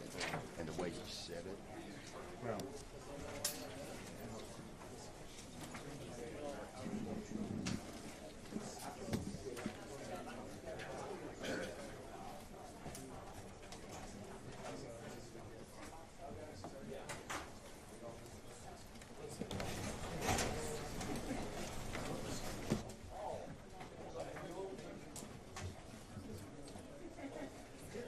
So just to confirm, you're going to keep it rolling through the lunch? Yeah, I'm just gonna keep it rolling and see. Awesome. Almost forgot to put my extra battery on. Otherwise you would have died. They tried to tell me that the other day. But I got none of them.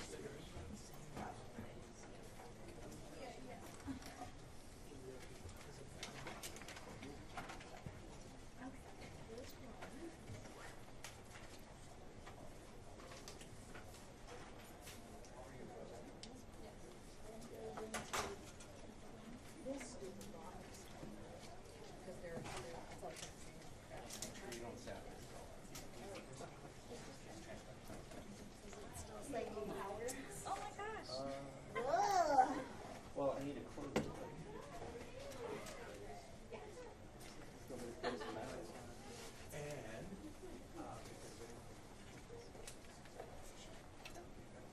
If there's not, that's great.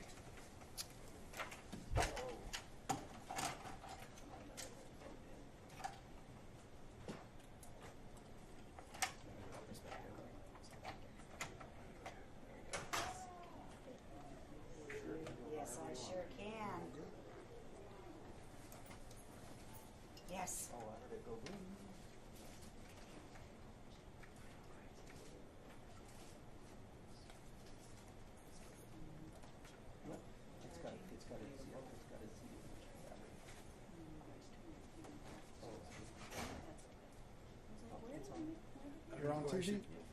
to this. I have Okay. my travel bag in my little entryway here Okay. because I don't have a car. And I didn't want it to alert, I didn't want it to concern you, but I could sit there and I'm like, So the only issue with that is I'm not concerned about my sick day, that if something runs up with it. what's inside the bag. Just my clothes, my travel bag. I would probably recommend that you take it downstairs Okay? to where the security is and see if they'll hold it for you, Good. Thank you, my son. I'll do that. rather than leaving it unattended like that. Understand. Thank you much. That guy was on his phone. He was, Was he? filming. He was filming because when he turned the phone, you could see the everybody sitting down. Because he turned it to the side like this, and I could see them. So he could say what he Shady wants. characters. He could Yeah. say what he Of course, wants, but they he was always do, recording. right? Yeah. I went over and I said, "Did you have a question or something about procedure?" And he goes, "Well, I was just texting. Can I not text in the courtroom?" Yeah, he And I wasn't- said, "Well, you can text." I said, "But you need to keep your phone down to where it's not being viewed." I said, "Because then it looks like you're taking pictures, videos, Yeah, because and when that's not allowed." when he turned it, I could see everybody sitting down. Stupid. So Who is this? the No I think his clue. name's like Robert or something like that. Robert. He's a Attorney that was sitting here with the long hair? no. No. It's the gentleman that was back there. Yeah, back there. He's- Gray suit, kind of curly hair, I'm saying bigger this guy gentleman. with the long hair. Glenn? He, on Monday, brought a knife in. Really? And then today he brought another one. Really? So, Did you guys confiscate it? the Good to know. First one, so that, asked him, Yep. and then, I know he was sitting right here that on Monday, Yep. little knife. Had a camera. What? Did you guys confiscate the knife? No, they let him take it back to his car. That Okay. almost looked like a taser. Right? Today, the knife he had today, Different he said, knife? it was a smaller knife, pocket knife. Okay. That one, he was like, I'm not walking all the way back to my car, just talk to me. So. Yeah, I've but been if watching- the I've been instance watching- happened Monday, why would you try again Wednesday? You know what I mean? I'm just, that's the guy I would keep an eye on. Okay. Thank you. The long I'm hair gonna guy? pass that info on to Judge too. Yeah. Okay. Thank you. I appreciate that. Lisa, let's go talk. I'm gonna Okay. let my other guy know. He's All right, sitting. sounds good. I'll be back at 1. Tushy pillows? Yeah.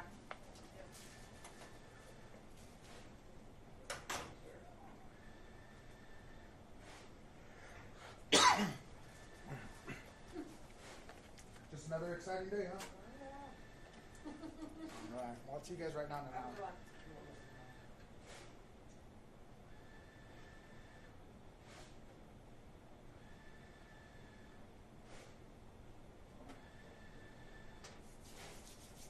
How you doing? How you holding up? I'm doing well, thank you. Good.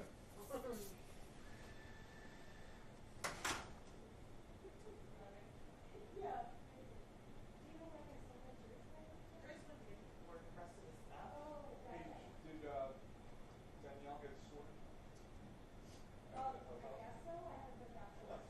Yeah, I'm sure you would have.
Doesn't matter if we cover up the courtroom microphone.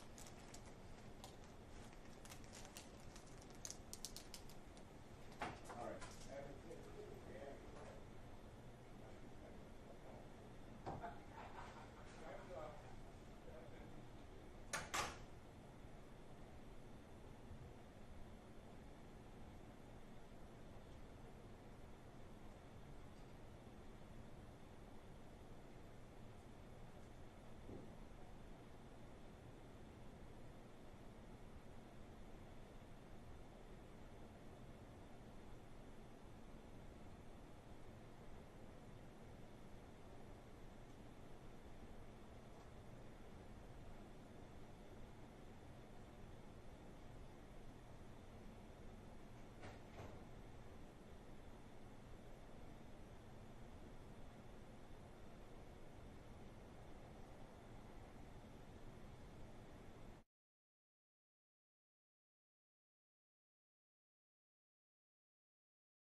Can you describe your current employment, please?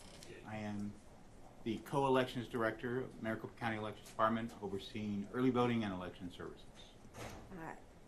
Did you have other positions with the Maricopa County Elections Department before you became the co-election director? Approximately 6 years ago, I was the elections director before the department had gone through and rearranged, and I also worked as assistant director for early voting and other positions for the last 32 years with Maricopa County Elections. In your role as co-elections director, what are your responsibilities, briefly?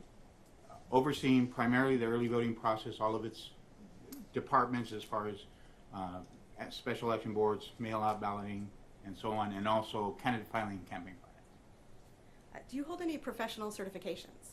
Yes, I'm a SARA certified election registration administrator through Election Center and Auburn University. Held that certification for 16 years and renew every 4 years.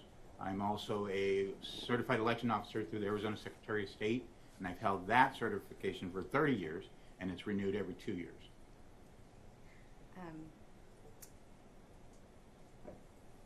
Does Maricopa County's process for receiving and processing early ballot packets come within your responsibility? It is under my purview. And you may note that I just said early ballot packets. Can you explain why you call them packets and not ballots? Absolutely. So in our department, the early voting department, that is our preferred term, because I know a lot of folks, as far as lay folks, would say that ballot was inserted in the drop box, that ballot, and in fact, it's not the ballot, it's the packet that has to undergo scrutiny, verification, and validation. So our department, the early voting department, calls them packets because that's exactly what they are until they undergo that verification process to become a ballot that could be tabulated. So at the front end, how does a voter get an early ballot in the mail? So there's multiple ways a voter can get. Obviously, they can get it request to get it by mail. They can get it early in person. They can also get it election day. And there is that process, again, by which the mail process is probably the predominant process that most get early ballot.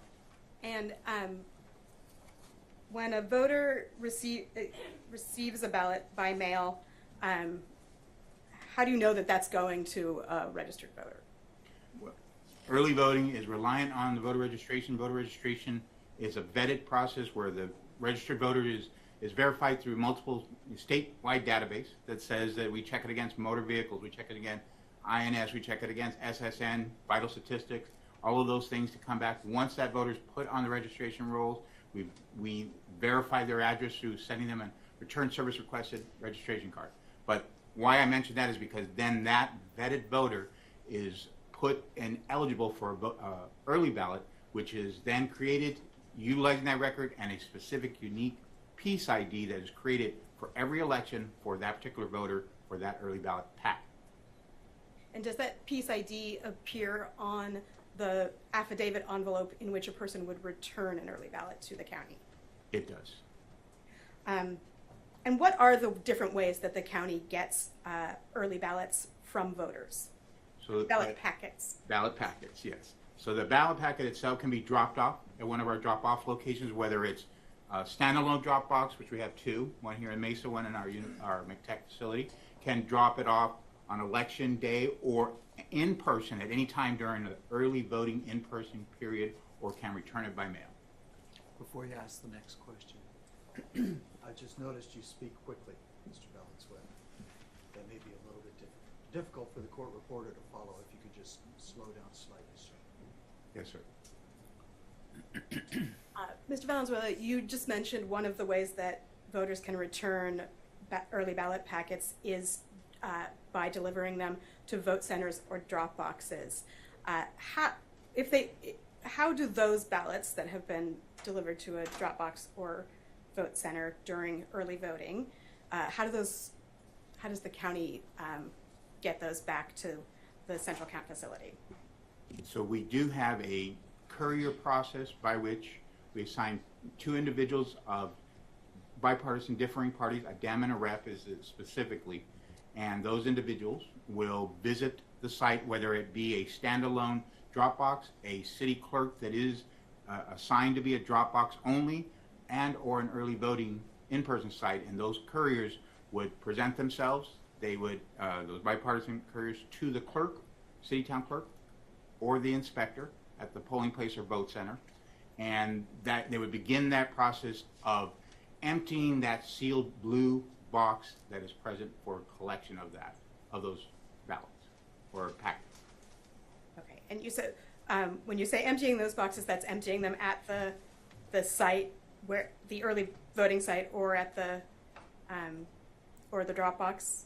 That is correct. So they would, if they have a process by which, and I can delineate it as short as possible, but it is a secure process where they're filling out logs, a ballot, early voting ballot transfer receipt that is documenting, seals documenting the transfer of those into a secure cage that is sealed and brought back to our McTech facility.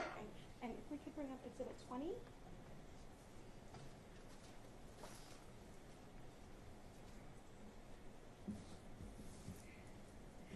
It seems like you may have anticipated my question. Is this document what you just described as the early voting transport statement? It is. And do these statements contain information about how many ballot packets the county received from the vote center or drop box? It does, but it is after receipt at McTech. But it does indeed have that in the transport receipt section. So towards the bottom of that document. Correct. Where it says count of ballots in transport bin. Correct.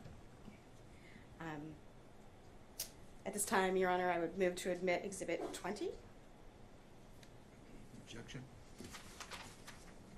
No objection, Your Honor. 20 submitted.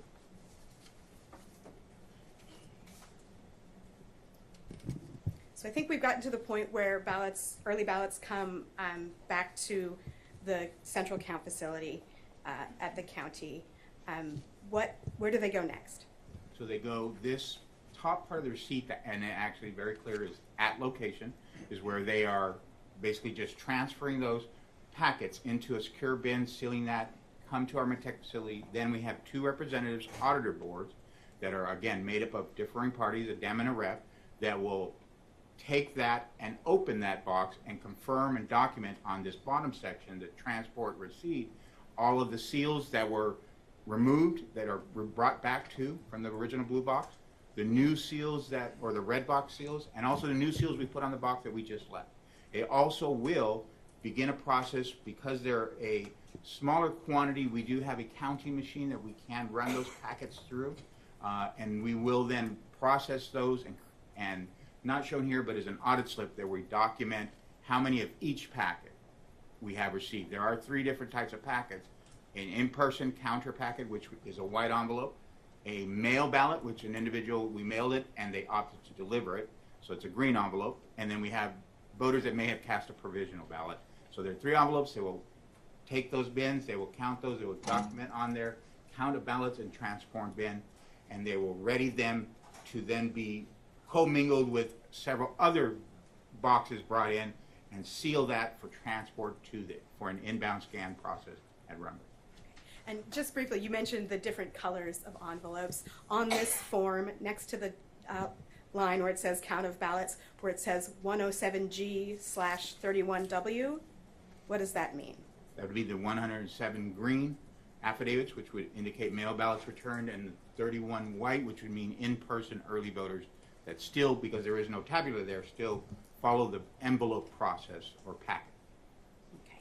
Okay. So you've also mentioned receiving ballots by mail. How does the county take possession of ballots that are mailed back? So the county has, with the United States Postal Service, an arrangement that they do not deliver to us. We actually must physically be present at their main processing distribution center and have access list of individuals from our offices that would be eligible for that secure facility entry. And so we pick those up, again, with 2 individuals, a differing party, and they have those individuals' names on file, and they must show badges, and we collect those directly from the United States Postal Service. And when the county employees pick up the ballots from the United States Postal Service, how are they packaged? So like all mail that goes through that distribution, millions of pieces they go through, including mail packets, they are trayed and sleeved and caged. So when we come, there is a postal receipt that is an estimate of tray counts and totals within that tray. And so they are delivered to us at the dock in those cages, trayed and approximately 30 trays per cage. So if we had 2 cages, we could have 60 trays with X amount of packets within them. And what do the county employees, where do they go next with those ballots when they leave the United States Postal Service facility on 48th and Washington?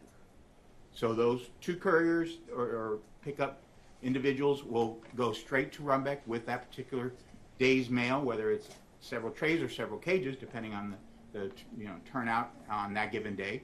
And we then check in and transfer that. We complete a delivery receipt with Runbeck and transfer those cages into their custody with our county protective services there on site. But they are taken to Runbeck and transfer custody with chain of custody documentation. Okay, so at this point in the early ballot process, what services is Runbeck providing to the county when you drop those ballots off? Ballot packets.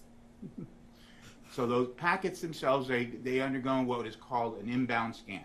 And what that inbound scan's purpose is 3 things. Is to 1, take an image of that packet so that we have an actual image to utilize for signature verification instead of farming those physical packets around for signature review. So image of the packet, number 1. 2, they do a count, an actual detailed count of those packets in that cage to report back. And 3, they're also identifying and validating that it is an actual packet that we created utilizing that piece ID, that unique piece ID tied to that voter that is specific to that election and created by us and in our system for the voter. Thank you. Let me step back for a moment. Well, I think I needed to go 1 step back in the process to cover something else. Can you bring up Exhibit 82, please? Okay. So I think you mentioned that the ballots from the Postal Service come sleeved and trayed and in cages. Do you recognize this document that's up on the screen right now? I do. And can you tell us what that is? It is, as I mentioned, the process is called inbound scan. This is our Maricopa County inbound receipt of delivery document that when we show up at Runbeck, that we are basically transferring that custody, but also it's the results of that scan or the results of that estimate.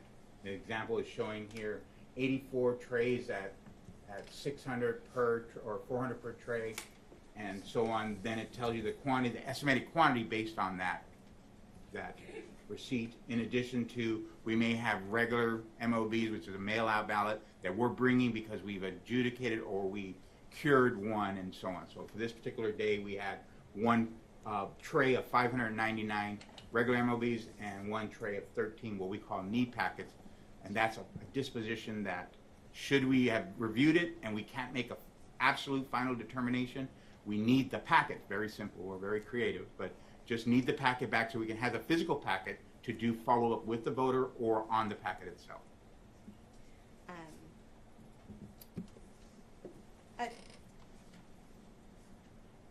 So we've mentioned that there are estimates when you receive the ballots from the USPS. Do you get an exact count of the ballots, the USPS ballots that are delivered to Runbeck when they scan them? Exactly. That is exactly the process, because there could be upwards of 10, hundreds of thousands that we can't count them at the dock.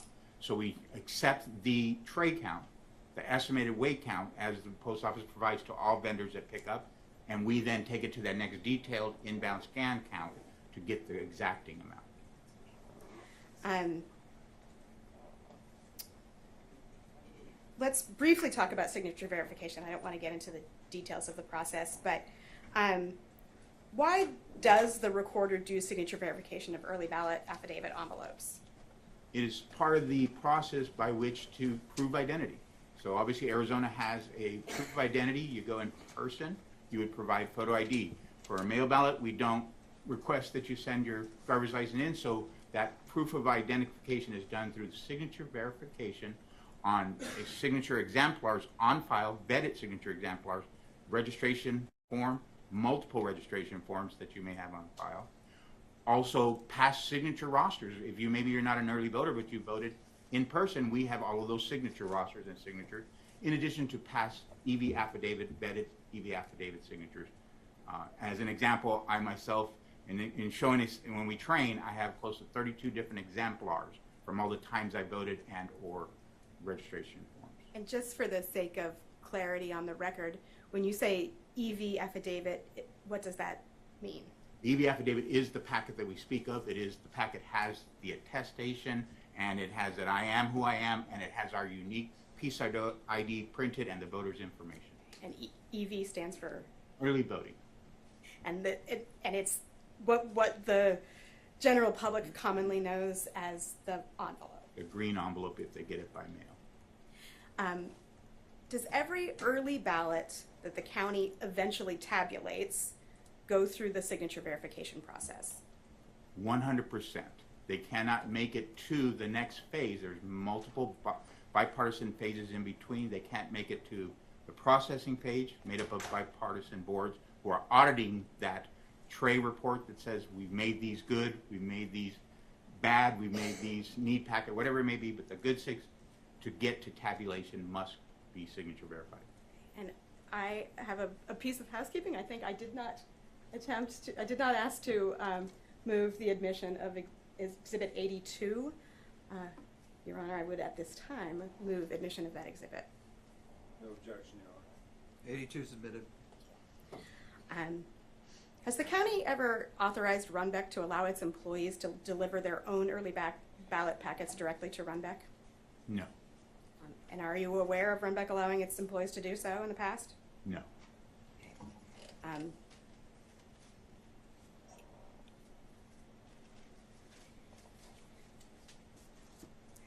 I have no further questions for this witness, and maybe some cross-examination.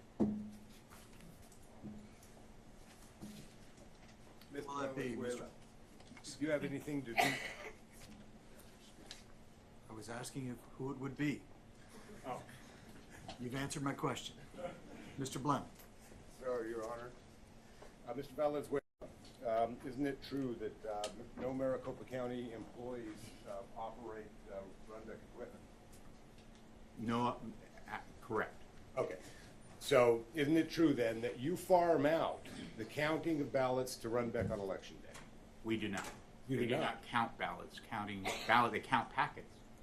I think you just said you accept the mail, the U.S. Postal Service's weight receipt? We don't utilize that for a final count. You rely on Runbeck to run these through their machine and give you a count, isn't that correct? That is correct, of the packets. Okay. And the county does not run or operate Runbeck? It is a certified vendor that we have contract with. Okay. And Exhibit 80, that's just an inbound receipt of estimates, is that correct?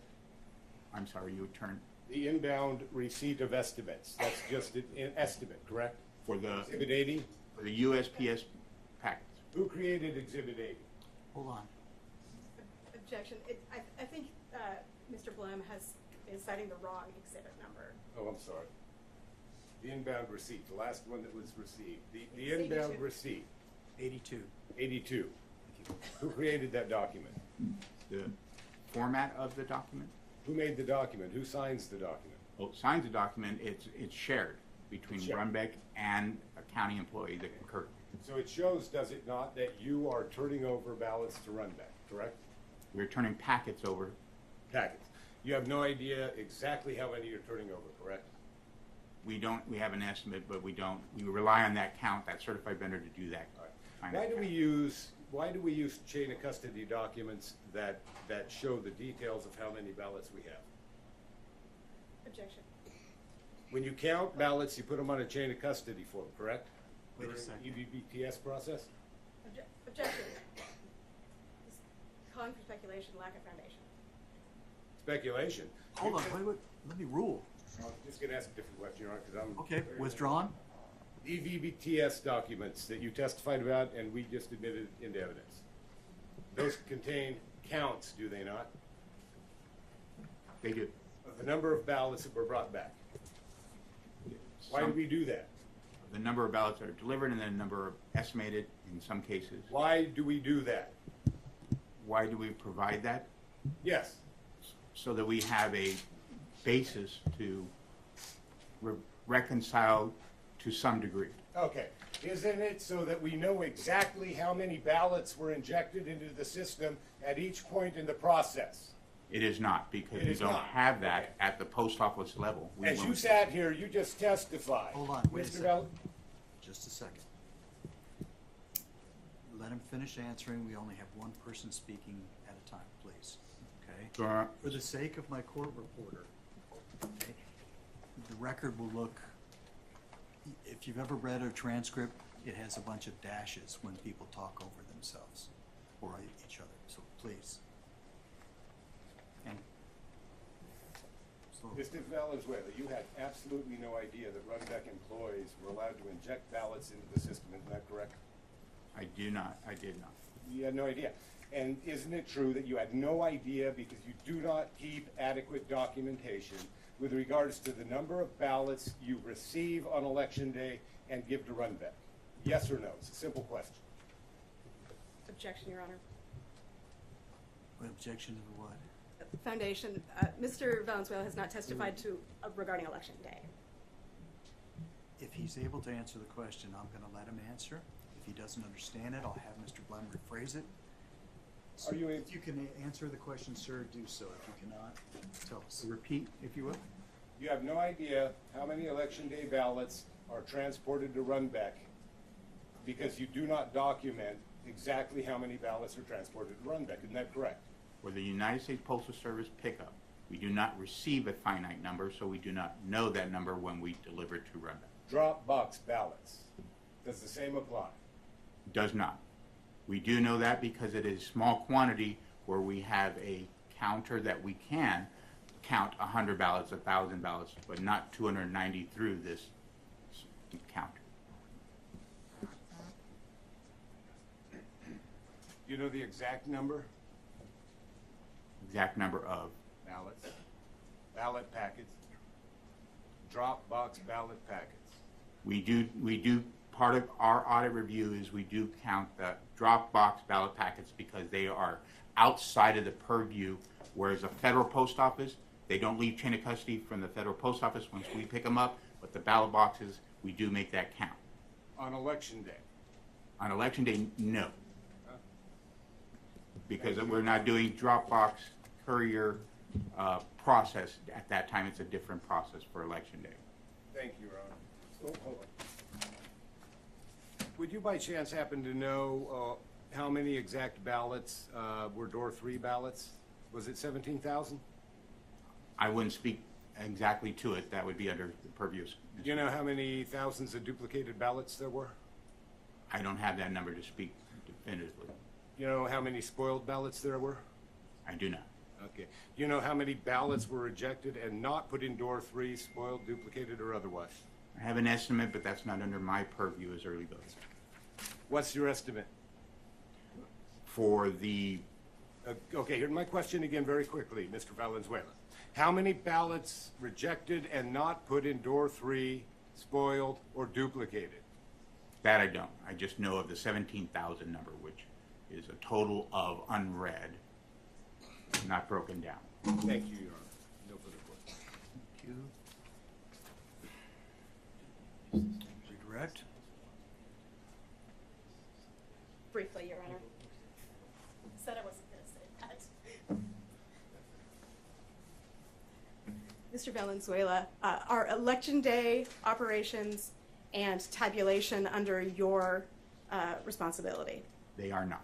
And whose responsibility is over those two items? My co-director of elections, Mr. Scott Jarrett. Thank you. I have no further questions. Okay. May the witness be excused. Yes, Your Honor. Yes, Your Honor. Thank you, Mr. Valenzuela. Excuse, sir. The county's next witness, please. Your Honor, we call Scott Jarrett.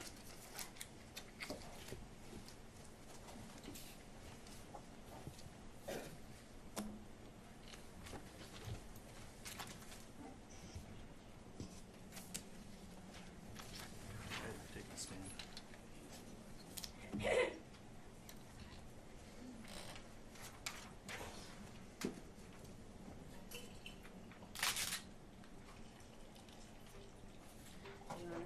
Mr. Jarrett, you remain under oath from your previous appearance. Do you understand it, sir? Yes, I do, Your Honor. Thank you. You may proceed, counsel. Thank you. Good afternoon, Mr. Jarrett. Could you please state your name? Yep, Robert Scott Jarrett. And where do you currently work, Mr. Jarrett? I work for the Maricopa County Elections Department. What is your current position?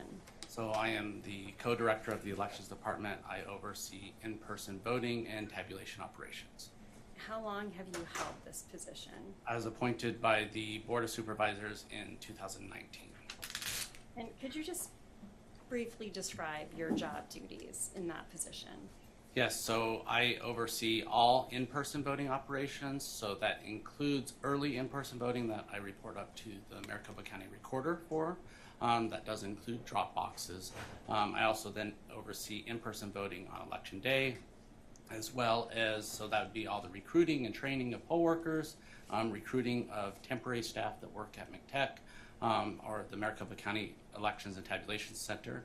And then I would also oversee warehouse operations, then all tabulation functions, including at the central count facility as well as at the voting locations. And what's your educational background? So I have a bachelor's degree in accounting from the Arizona State University. And what did you do before you were the co-elections director? So I was an internal auditor with Maricopa County, and then also had some time with the Maricopa County Community College District, auditing performance, auditing risk management, risk mitigation, as well as compliance audits. Okay. So we're just going to generally discuss how elections are conducted in Maricopa County on Election Day. To start, what was the total voter turnout in Maricopa County for the 2022 general election? So voter turnout was 64%, or 1,562,000 voters, or approximately there. Okay. And how did that compare to previous midterm elections? So it was one of the higher percentages. If you go back for several decades, all the way back to the 70s, it was actually the second highest as far as voter turnout. 2018 only exceeded it by a small percentage. And then even more recently, the average of the three midterm elections was about 54%, so that'd be 2018, 2014, and then 2010. So turnout in 2022 was about 10 percentage points higher. So we've talked about vote centers. Just briefly explain how the vote center model works. Yes, so a vote center model works is it allows a voter to vote at any location that Maricopa County is offering. We offered 223 vote centers in the 2022 November general election. That was an increase over the August primary, which we had 210. And it was also an increase over 2020, which we had 175 vote centers. So we're able to offer that option through our Sitebook check-in station. So that will confirm if a voter is registered, confirm that they've not voted previously, and then it will allow us, in conjunction with our ballot on demand technology, our printers, to print that specific ballot for that voter. Maricopa County, we have over 12,000 different ballot styles, so we cannot offer a vote center model without that ballot on demand technology. So, thank you. How does the elections department, well, actually, what's the average distance between vote centers? What was the average distance in the 2022 general? So we performed that calculation actually based off the August primary, where we had 200 and 10 vote centers, and that average distance was just under 2 miles per vote center, 1.98. We did add then those 13 additional vote centers for the general election. So that actually distance would be smaller, but I don't have that specific calculation. So on election day, when people are voting, and at times waiting in line to vote at certain vote centers, how does the elections department communicate with the public about the wait times that are at the various vote centers? So when we're tracking this information through our site books, our poll workers are going and gathering the number of voters in line, and they will go count all the way to the end of those lines. They report that back to us through that site book. Then we post that information onto our website that is updated about every 15 minutes from every one of our voting locations. So voters will know when they're attempting or driving to a voting location, what is that wait time at that location. We advertise that through, so we had many different press conferences leading up to the election, informing voters to use that website. All in-person voters are also provided a sample ballot. And on that sample ballot, it directs voters to, it does provide their closest location, but also that they could go to the locations.maricopa.vote website to identify what are all their voting options and in-person voting locations. So, based on Maricopa County's calculations, well, let's start with you. You heard Dr. Mayer's testimony earlier today regarding his analysis of wait times. Is that right? That's correct. And did you agree with his description of the way that Maricopa County makes that calculation? So we make our calculation based off of how many voters are in line and how quickly they're able to check in to those voting locations. So that is how long it's taking them from the end of the line to be able to check in to then receive their ballot. And that's based off historical knowledge as well as the throughput, how many voters are getting through and checking in on a site book. And I think you heard, or I recall Dr. Mayer testifying about people's perceptions sometimes being incorrect about the length of time.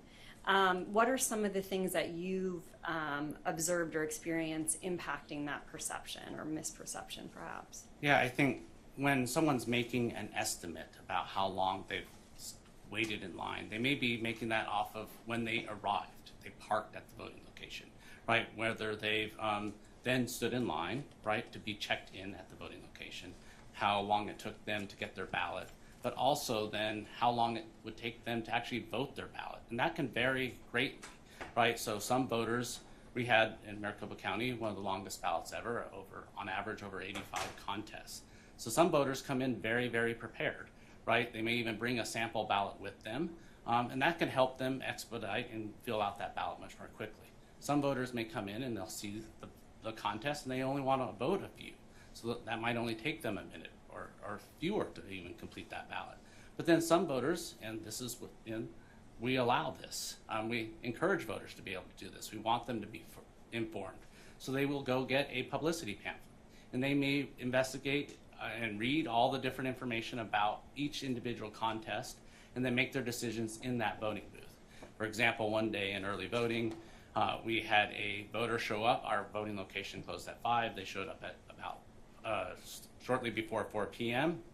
And that voter didn't end up leaving the voting booth until close to 7 p.m. So they did not wait in any line to check in. They did not wait in any line to get their ballot printed out of that on-demand printer, but they spent several hours in the voting booth completing their ballot, then to put that into an affidavit envelope to be returned to the elections department. So when the voters calculate the time that they spent voting, it's all based on some of their choices, their own choices that they make, and how long they're going to complete their ballot, or whether they're going to put their ballot into a tabulator or drop it into door number 3, a secure ballot box. So, based on the county's analysis, what were the longest wait times on election day? So we had at about 16 locations wait times approaching about 2 hours, or between 90 minutes and 2 hours. And that was not for the entire day. That was intermittent. Some of those were towards the end of the day. But in every one of those instances, we had locations that were close by for a voter to be able to choose a different option to be able to drive to. In some of those cases, it was less than 1 minute wait times. And just to reiterate earlier, that's all communicated and publicly available to the public on the county's websites. That's correct. They could sort on our website not only by entering in their address, they can sort by wait times as well. And we had more than 85% of our voting locations on election day never had a wait time in excess of 45 minutes. And it was, I believe it was over 160 locations never had a wait time over 30 minutes. So this information that you just provided, was this part of the analysis that was provided in the report to the Attorney General that was discussed yesterday? Yes, that's correct. So I drafted that report. It was based off of all the information that we had, the data that we had in the Maricopa County Elections Department, so every aspect of that. And with regarding to wait times, it's based off that very systematic approach of how we train voters, or how we train our poll workers to enter that data based on the number of voters in line. So is it your belief that the information in that report was accurate and correct? That's correct. I believe that it was accurate, and what I communicated to the Attorney General through that report was done with integrity and was accurate. Okay, so let's move on to actually Election Day. And you talked about the ballot on demand printers, and you discussed that more than 12,000 ballot styles Maricopa County has, and that's why those ballot on demand printers are required, right? That's correct. On Election Day in 2022, were there issues with some of the county's ballot on demand printers? Yes, there were some issues with some of our printers. And can you describe what those issues were? So we are in the middle of our root cause analysis still on this, but we have identified a few items that contributed to the printer issues. The first was our, and what we would have our smaller printers, Oki printer. And that was, it was not printing ballot timing marks on the back of the timing mark dark enough, or some of them were speckled. And that was due to what we identified was the printer settings or the heat settings on a fuser. And we needed to adjust those printer settings to all be consistent at the highest heat setting. Now, we had used these heat settings for prior elections in 2020 as well as the August 2022 primary, the exact same heat settings. We had gone through stress testing and identified that this was not an issue or was not identified through that testing. But on Election Day, we identified that due to the variance and the number of ballots being printed through, along with the affidavit envelope as well as the control slip, we needed to change those heat settings to be consistent for all three types of items being printed from those printers to be at the highest heat setting or the heavy heat setting. A few of the other items that we've identified, though, as far as our ballot on demand printers, we did identify 3 different locations that had a fit to paper setting that was adjusted on Election Day. So those were at our Journey Church in a North Glendale, Peoria area. That had about 200 or a little over 200 ballots had that setting on it out of about 1,500 ballots voted at that voting location. That'd be the same with our Gateway Fellowship Church, which is in a East Mesa voting location. That had about 900 ballots out of just shy of 2,000 ballots voted at that voting location. And then we had a LDS Church, Lakeshore, in the heart of Tempe, that had about 60 ballots out of 1,500. So just shy of 1,300 ballots. And that was due to our temporary technicians, when they were trying to identify solutions on Election Day, adjusting a setting. Now, this was not direction that we provided from the Maricopa County Elections Department, but adjusting that setting to a fit-to-paper setting. And that was one of the vote centers that was reviewed in the inspection by the plaintiffs in this trial on Monday. So that... Or was that Tuesday? I forget the day. I've been working every day through the weekend. Right. So if I'm understanding you, on Election Day, when there was troubleshooting trying to identify this ballot on demand printer issue, one of the TTACs or some of the T-techs adjusted that setting, and that impacted some of the ballots that were cast at those 3 locations. Is that right? That's correct, and that was not a 19-inch ballot, right? When that happens, it's a 20-inch ballot, a definition of a 20-inch ballot that's loaded on the laptop that is connected to the ballot on demand printer that gets printed onto then a 20-inch piece of paper, but because of the fit to paper setting, it actually shrinks the size of that ballot. And then that ballot would not be tabulated on site at the voting location, and it also could not be tabulated on site at central count. So if it couldn't be tabulated at the voting location and at central count through the regular tabulators, what happened to those ballots? So those ballots came back to the central count facility, and then we had hired duplication boards, a bipartisan team, Republicans and Democrats, to duplicate that ballot. So they first affix a marrying number to that ballot. So that would then be able to identify that ballot back to then the ballot that gets duplicated on site at the elections department. So we can marry those 2 up, and all the votes get transferred to the duplicated ballot that gets counted and tabulated. So ultimately, all of those ballots were tabulated. That's correct. So just to sort of close the loop on this, there were heat settings that have been identified so far in your investigation. There were the T-techs who had changed to the fit to page setting, and that impacted some of the ballots that were printed on election day. Were there any other issues that you discovered at this point that impacted the ability for some tabulators at vote centers to be able to read ballots that were cast on election day? Yeah, so there's a few other instances that we've identified. One is the use of a very thin writing utensil, such as a ballpoint pen, and then voters using check marks or X's.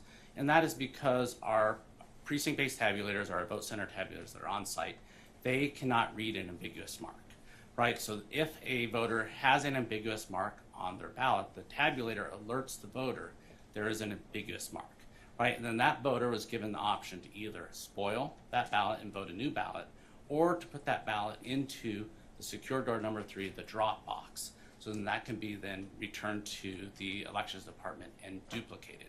So we did identify about 10% of those door number 3 ballots were the cause of having an ambiguous mark on the ballot. We also did identify in our door number 3 as well some early ballots that were inserted into that. So that is an indication that a voter took their early ballot out of the affidavit envelope, attempted to insert those into the vote center tabulator, which is not unusual. That happens every election. We also identified a few provisional ballots as well. So that's when a voter would be issued a provisional ballot on site. They take it out of the envelope and then attempt to insert that into the tabulator as well. So our poll workers are trained not to look at the voter's ballot, see how that they voted, but they work with the voter to identify, okay, this ballot's not reading, and then if they were issued a provisional, ask them, where's your affidavit envelope? You need to insert that into the affidavit envelope. But at that point in time, it becomes the voter's choice. Do they want to insert it back into the affidavit envelope? Do they want to drop it into door number 3? And to be clear, can the on-site, I think you've testified to this, but just to be clear, can the on-site tabulators read early ballots? They cannot read early ballots or provisional ballots. They're specifically programmed not to read those ballots as a control measure to prevent double voting.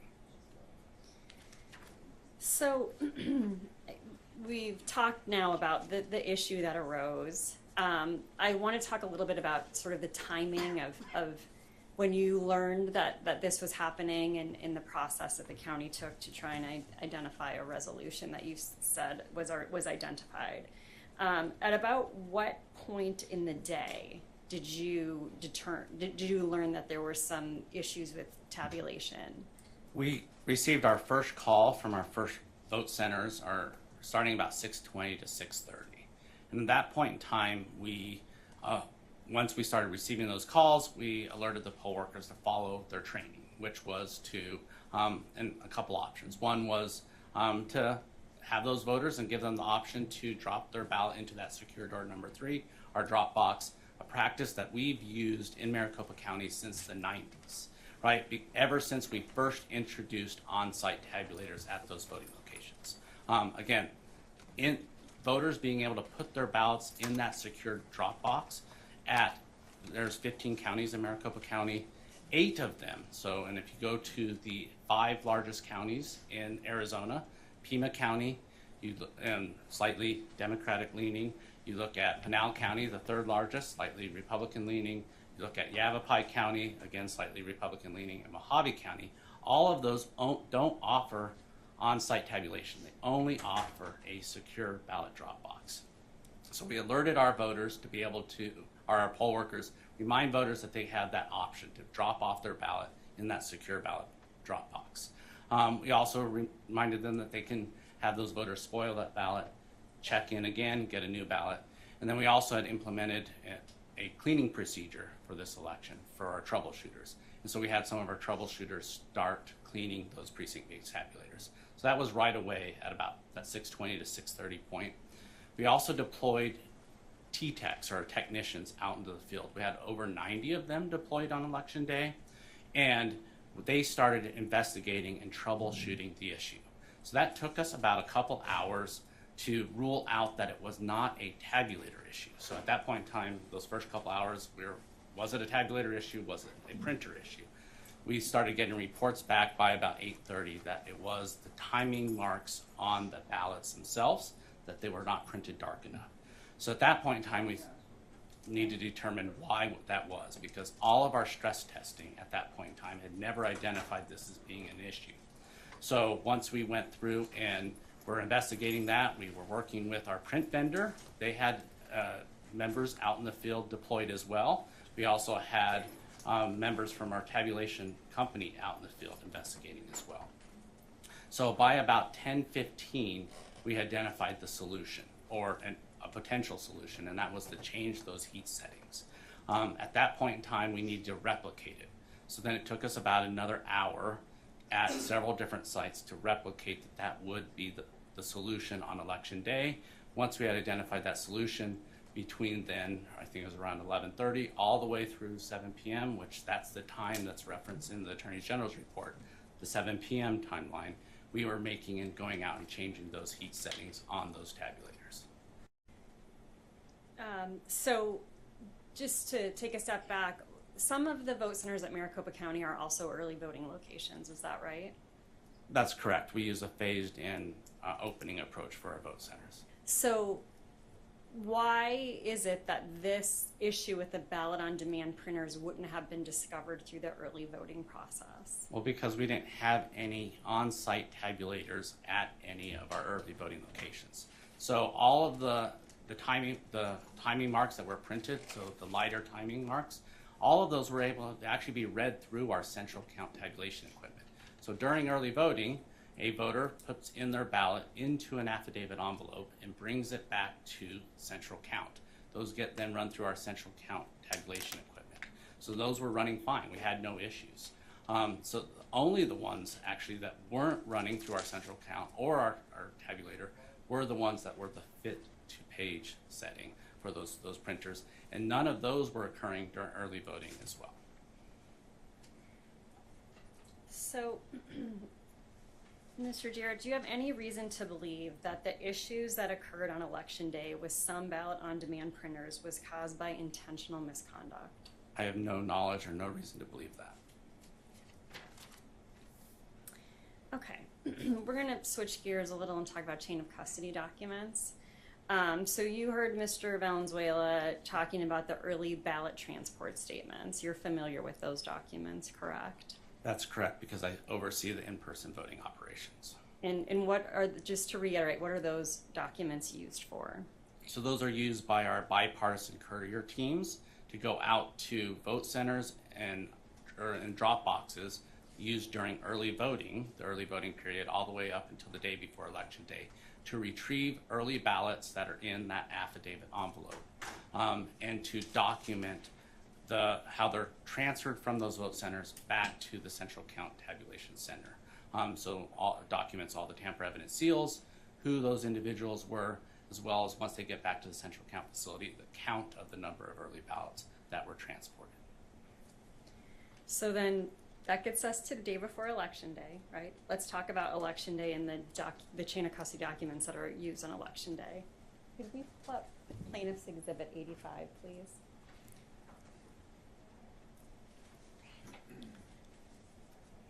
So, I believe, Your Honor, that this has already been admitted into evidence.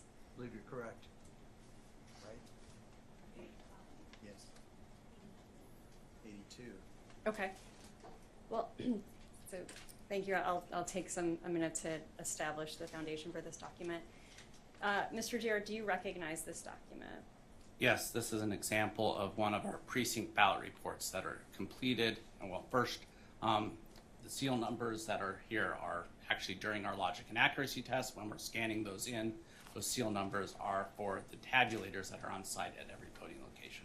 So some of this information is populated by the elections department to it occurring on election day. Mm-hmm. We deliver all of these precinct ballot reports to our inspectors. So those are the supervisors at every voting location. And then the inspectors, along with their fellow poll workers, will complete these documents on site at the voting location. Some of those tasks are done during the opening procedures. Some of those tasks are done during the closing procedures.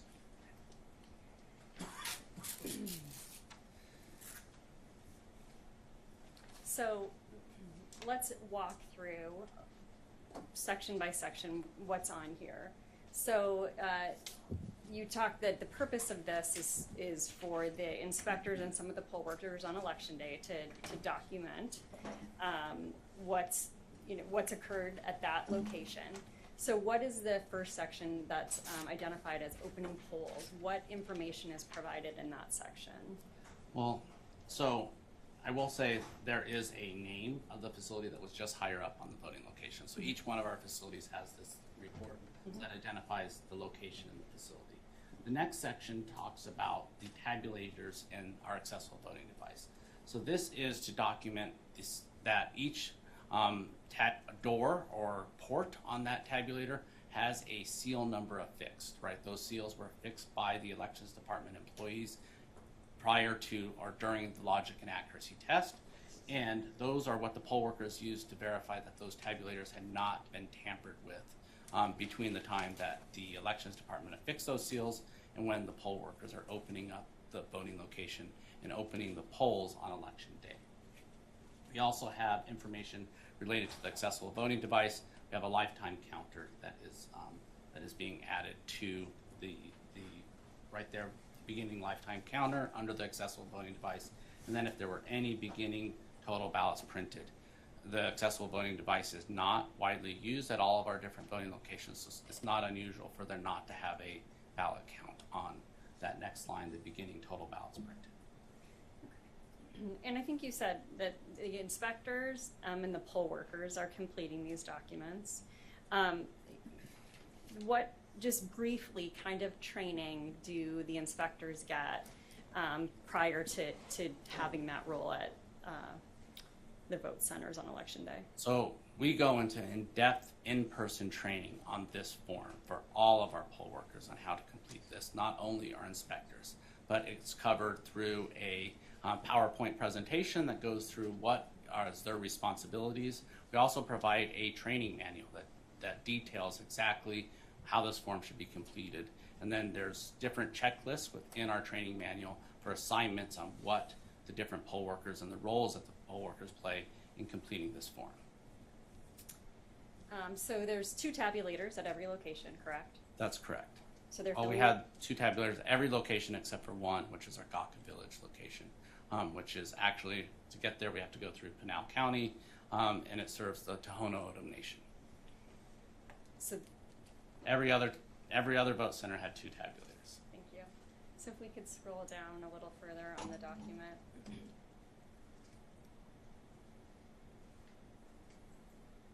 So let's talk about the closing polls section in the middle.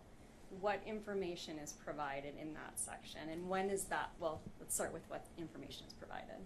So at the end of the night, after the polls have closed, all voters have finished voting and left the voting location. The poll workers start their closing operations, and then they start getting and compiling some information. Some of that information comes from the tabulators themselves. So that's what we see the ballot count on tabulator screen. So there's the 2 different tabulators, so then they'll log how many ballots were counted on each tabulator. They'll then check off as they're performing some specific task, whether they removed the memory cards.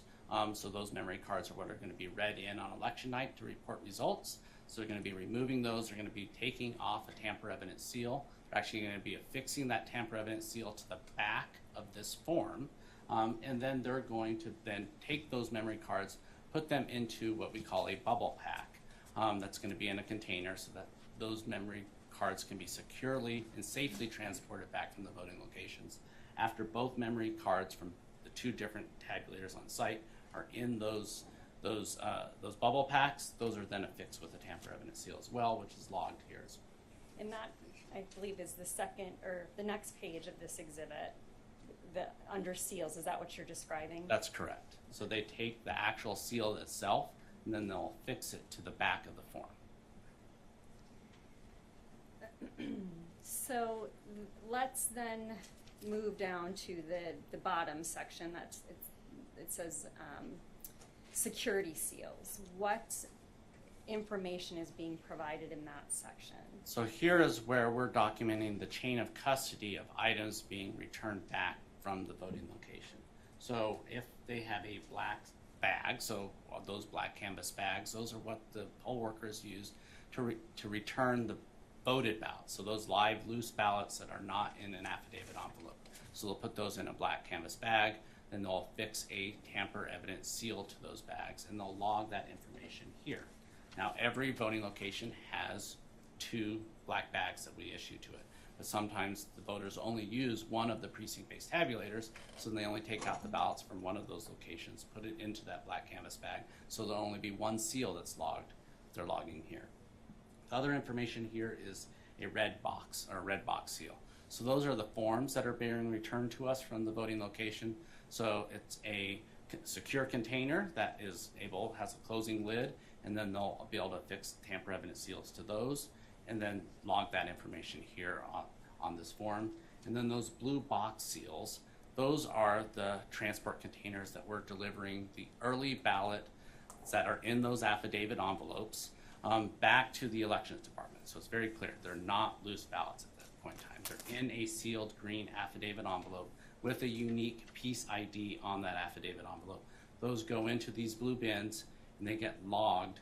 The seals on those get logged onto this form. And this is what documents the secure transport from the voting location from the poll workers to the elections department.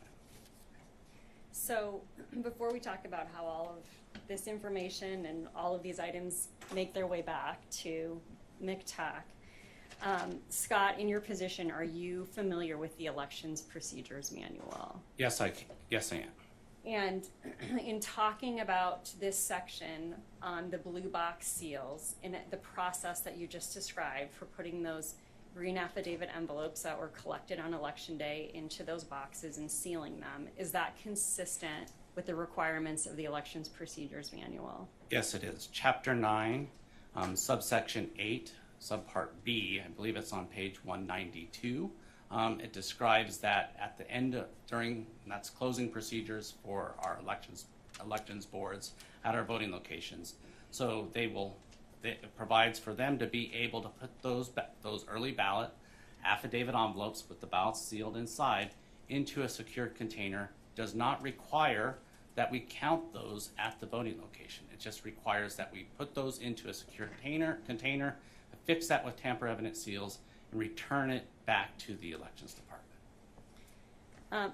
Your Honor, before we move to that, I would like to move Plaintiff's Exhibit 85 into evidence. Any objection? No objection.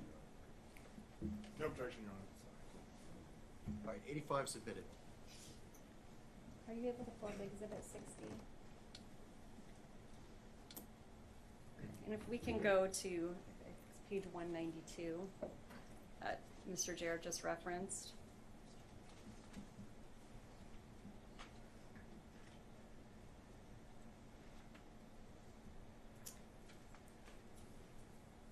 So, Mr. Jarrett, is this the section that you were referring to That's correct. Correct. That subpart B, election board closeout duties. And if you go, so you can see that on the left, page 192, on the right, page 193, it's actually that bullet G, the number of early ballots received by the voting location. So it asks that we document that on the, what we call our precinct ballot report, unless the ballots are transported in a secure, sealed transport container to the central county place. And that's the practice of Maricopa County. That's correct. So once the form is completed, what happens next with the items that are documented on there and the forms? So those secure containers will then be transported one of two ways. One will be by the poll workers directly to McTech, our central counting facility, if it's one of the locations that's close by the central counting facility. So most of those are within central Phoenix. If it is a more remote location, then we set up a receiving site that has sheriff deputies on site. We have bipartisan teams. We have truck drivers at those voting locations. So, and then those would be receiving sites where the poll workers then will deliver all the items, including the ballots, those loose ballots that are in a black canvas bag that are sealed, the memory cards, the red transport containers, and the blue transport containers. Once those arrive on site, we have bipartisan teams filling out chain of custody documents, receiving all of those items, so documenting them coming into that receiving site. We're also then, for the first time now, scanning those items. So all those tamper evidence seals have a little barcode that can be scanned. So we're scanning all of those items as they're coming in from the voting location to the receiving site. They get loaded up, so all of the different receiving sites that are close by. So if we have one like at Surprise City Hall, all the voting locations that are close by Surprise City Hall drive there, deliver their items. Those will then be escorted from two different patrol deputies from the Maricopa County Sheriff's Office, those trucks, all the way back to McTech. Once they arrive back at McTech, we're then scanning in all of those seals again, documenting that transfer of chain of custody from the truck drivers to McTech. Then once all of those seals are scanned, then for those early ballots that are in those blue transport containers, we send them through our bipartisan teams, which we call our blue line. So that's where those seals will finally be broken once they get to the elections department. And then we will begin sorting them. So what will be in there are green affidavit envelopes, so those would be any of the early ballot drop-offs. There could be some of those white envelopes, those counter ballots that were still there from the night before, so on that Monday, during emergency voting, if voters had participated. Or there could be provisional ballots in all of those. So that blue line team is now sorting those into different mail trays by ballot type. So, and then those will then be going into secure cages. So, and in those secure cages, we're able to estimate and provide an estimate of the number of ballots that are in each of those trays, as well as those secure cages. We then have a bipartisan team then in a truck deliver those to Runbeck on election night. We also employ a 2-member team at Runbeck. So when we are delivering that first ballot, those first ballots, those early ballots, again, in a green affidavit envelope, there's a team on site at Runbeck. One of them is a permanent employee. That permanent employee has a county-issued cell phone, so they can take pictures of forms that are being scanned through and counts and numbers, documenting the exact numbers that are being scanned in by Runbeck. We also had a temporary staff member that was appointed by the county chairman for the Republican Party that was also on site during this whole process. Those members are signing those inbound scan receipt forms. So as they're going through and being counted by those high capacity scanners, counting those green affidavit envelopes on election night, all the way through till the next day, which was not completed until actually 5 p.m. or just shortly after 5 p.m.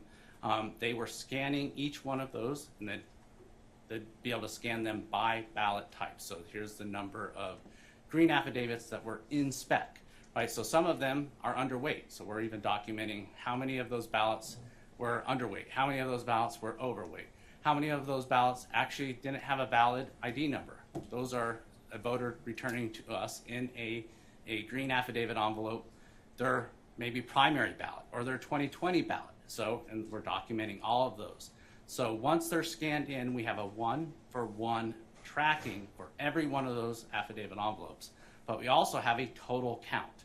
And we had a total count of 291,890 early ballots scanned in, and the elections department with our vendor, best-in-class vendor, Runback, certified vendor, was performing those counts under the direct supervision and observation of Maricopa County employees, and we signed every single one of those inbound scan forms as they were coming in. They documented the start time of the scan, they documented the end time of the scan. That's how we maintain chain of custody for every one of those early ballots all the way through the process until we transferred it over to Runback. And then we had a one-for-one, that piece ID on every affidavit envelope. So we would know if a ballot was inserted or rejected or lost in any one part of that process, we would know it. Thank you, Scott. So I just want to be clear on the numbers. So these 291,890 are the number of early ballot packets that came in on election night. Is that right? That's correct. So in earlier, Mr. Valenzuela talked about the need to use the high-speed scanners at Runback to be able to process a number that high. Is that correct? That's correct, and that's why we had a team, right, following that chain of custody all the way through the process until we got to Runback, and then even at Runback, we had teams hired by Maricopa County to maintain that custody until it was transferred and we had an actual count of those ballots. So could we pull up Defendant's Exhibit 33, please?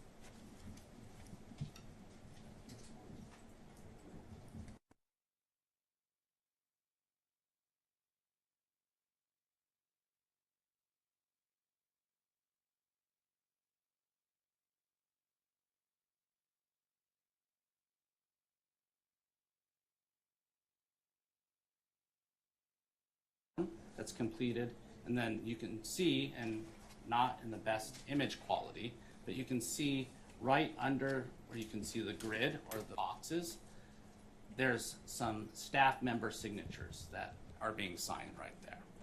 And those are the Maricopa County employees. Thank you. Sorry, just a little housekeeping, Your Honor. Did we admit Exhibit 85? The plaintiff's Exhibit 85, I believe.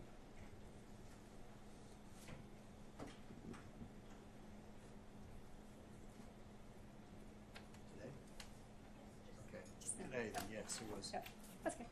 Okay, sorry, Scott. So we started, these are the ones that are used on election night, I believe you just said? That's correct. Okay, so let's talk about the information that's documented on here, starting at the top. So it will be identifying the date and the operator at Runback that's running their equipment, right? And then we have an election number that's assigned for every election. So that's documented at the very top of this. The next items are going to be the batch ID that's assigned by Runback. That's being scanned through their inbound scan equipment. And then the next pieces of information start counting the number of green affidavit envelopes that are being scanned in through their equipment. So the inbound scan here, it's showing there's 9,940 inbound scanned green affidavit envelopes. Also then we'll show the number of provisionals, and here I can't read it on this equipment because of the image quality. It will also show the number of early ballot affidavit envelopes that are overweight. So that could be that the voter kept the instructions in that green affidavit envelope. It'll show then the number of green affidavit envelopes that are underweight. So maybe that's an empty affidavit envelope, or maybe the ballot's damaged inside and it's not a complete ballot. It also shows then the number of ballots that didn't have or had an invalid ID. So those are potentially the green affidavit envelopes that are from the primary election, right? Or then if it's unreadable. So there are some times where there's a damaged green affidavit envelope, or that affidavit envelope can't be read. So we're taking that image, and those will go through special handling, turned over to the recorder's office and the early voting team to document that transfer of custody. And I think you testified before that at all times of this process, from when these are taken out of the blue bins, placed into the trays, into the cages, transported to run back, that is all done under the observation of Maricopa County permanent employees. Is that right? That's correct. Okay. And so if you look at this document, again, it's hard to see it on here, but where do you see that the county employees have signed off and verified the information on here? So it's those signatures just below that grid, and you can see two different signatures. One of those is one of our permanent employees, and one of those was then that temporary employees. And by the way, it was a Democrat and a Republican there, so that we had that bipartisan representation as well. And then our permanent employee with their county issued cell phone, after each one of these were scanned in, they would take a picture of that, and then they sent that via email to me, Mr. Valenzuela, and a few of the other election directors, our assistant election directors within. So we had then an accounting for these via image as well. And just to be clear, the temporary employee that you refer to was appointed by the county Republican chair for the Maricopa County Republican Party. Okay, thank you. And then once this process is completed, then these go, am I correct that these go through then the signature verification process like Mr. Valenzuela described in his testimony, is that right? That's correct. So these ballots would then be secured and stored in a vault. Right under them, we have a security guard on site, a Maricopa County employee, security guard on site for 24 hours a day. And then once they are completed the signature verification process, then they won't be transferred back to the county until that's completed. And all of those are documented through those forms that Mr. Valenzuela went through. Thank you. Your Honor, I'd like to move Defendant's Exhibit 33 into evidence, please. Any objection? No, Your Honor. 33 is admitted. All right, one last point, Scott. I during the course of this process, we've heard discussion of the 275,000 plus estimate that was made after voting was completed on Election Day. Can you explain how that number, how that estimate gets made on Election night? So those were based off all those green affidavit envelopes coming back through those blue transport bins that we broke the tamper evidence seals on, and then taking those out and organizing them into those mail trays. So at that point, it's just an estimate. And so then Mr. Recorder, Richard, he made an estimate early in the day following Election Day on 11/9, the day after. We had not finished our scanning in process. That wasn't completed till much later in the evening, just shortly after 5 p.m., when we had that full accounting for all those 290,000 early ballots. So that estimate was released earlier in the day to just give an indication of there was going to be 275,000 plus early ballots that still needed to be counted. Thank you, Scott. One moment. All right. Thank you, Your Honor.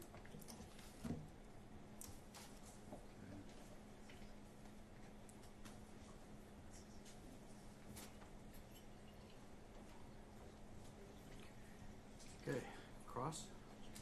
Yes, Your Honor. Mr. Jarrett, do you recall your testimony yesterday? Yes, I do. And yesterday you testified that a 19-inch ballot image being imprinted on a 20-inch ballot did not happen in the 2022 general election. Did you recall that?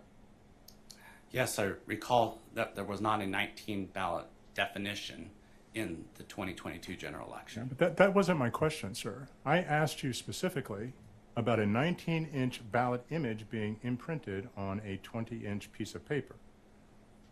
So are you changing your testimony now with respect to that? No, I'm not. I don't know the exact measurements of a fit to paper printing. I know that it just creates a slightly smaller image of a 20-inch image on a 20-inch paper ballot. Slightly smaller image. How come you didn't mention that yesterday? I wasn't asked about that. Well, I was asking you, is 19 inches smaller than 20 inches? It is, isn't it? Sure. Yes. So when I said, asked you questions about a 19-inch ballot image being imprinted on a 20-inch piece of paper, and you denied that that happened in the 2022 general election, did you not think it would be relevant to say, hey, by the way, there was this print image issue that we discovered? Your Honor, I object. The counsel is misstating Mr. Jarrett's testimony from yesterday. Okay. Once again, if he's able to understand the question and answer it, he can do so. If you don't understand it or you need it rephrased, you can do that as well, Mr. Jarrett. If you're able to answer, please do so. What I recall from yesterday's questioning was that there was a 19-inch definition, which that did not occur, ballot definition. So if your testimony reflects my question, or strike that, if the back and forth between our question and answer shows me asking you specifically about a 19-inch ballot image being printed on a 20-inch piece of paper, you are now saying that you interpreted that as a ballot definition issue? Yes, that's correct. And you wouldn't think it would be relevant, even in that circumstance, to say, hey, we learned about this fit to print issue. Did you know about the fit? When did you learn about this fit to print issue? When we started doing the audit reconciliation of those door 3 ballots, we identified some of those ballots had then a fit to paper issue. And when was that? I don't remember the exact dates, but a few days after Election Day. And who told you about that? Our ballot tabulation team and our audit review team that was then doing the inspection of the door 3 ballots. So, and I believe your testimony was that you discovered this only in 3 vote center locations, correct? That's correct. Okay. So, did you look at the other locations to see if this so-called fit to print issue arose at other locations? We looked at all the door 3 misread ballots that were in the secure door 3, and we didn't identify any of those that a fit to paper issue. Fit to paper issue. So if evidence showed up that there was a 19-inch ballot imprinted on a 20-inch piece of paper out of the Anthem location, that's not one of the locations that you identified, is it? I did not identify that from Anthem.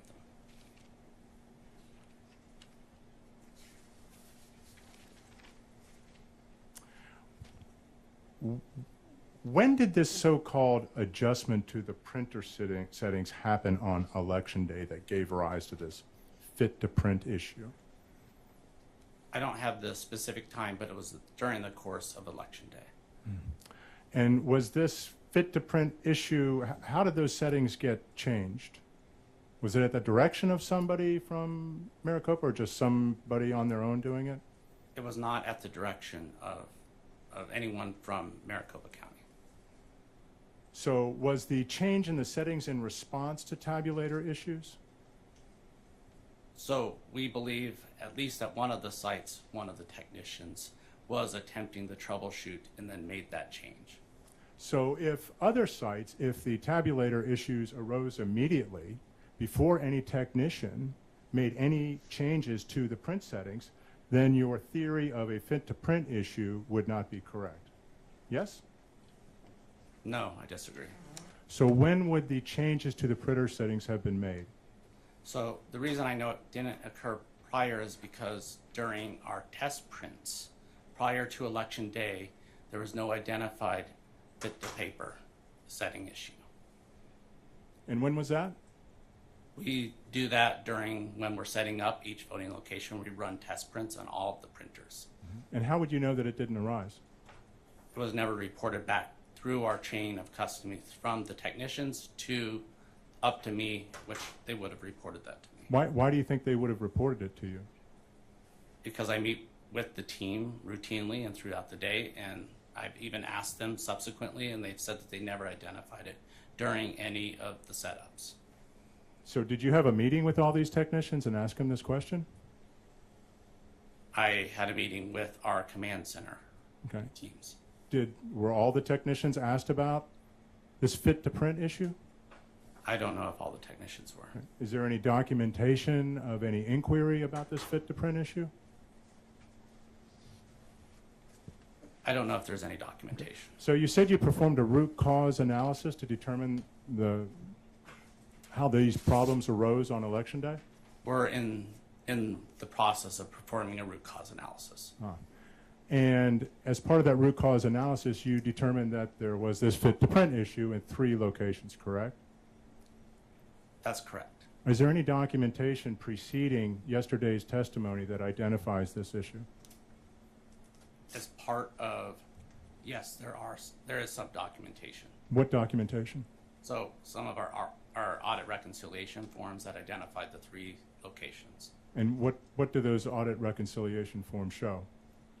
They show the number of check-ins from voting locations. They show the number of door 3 ballots, and then notes based off our audit reconciliation. Okay. Does it say fit to print issue was the cause, or words to that effect on those forms?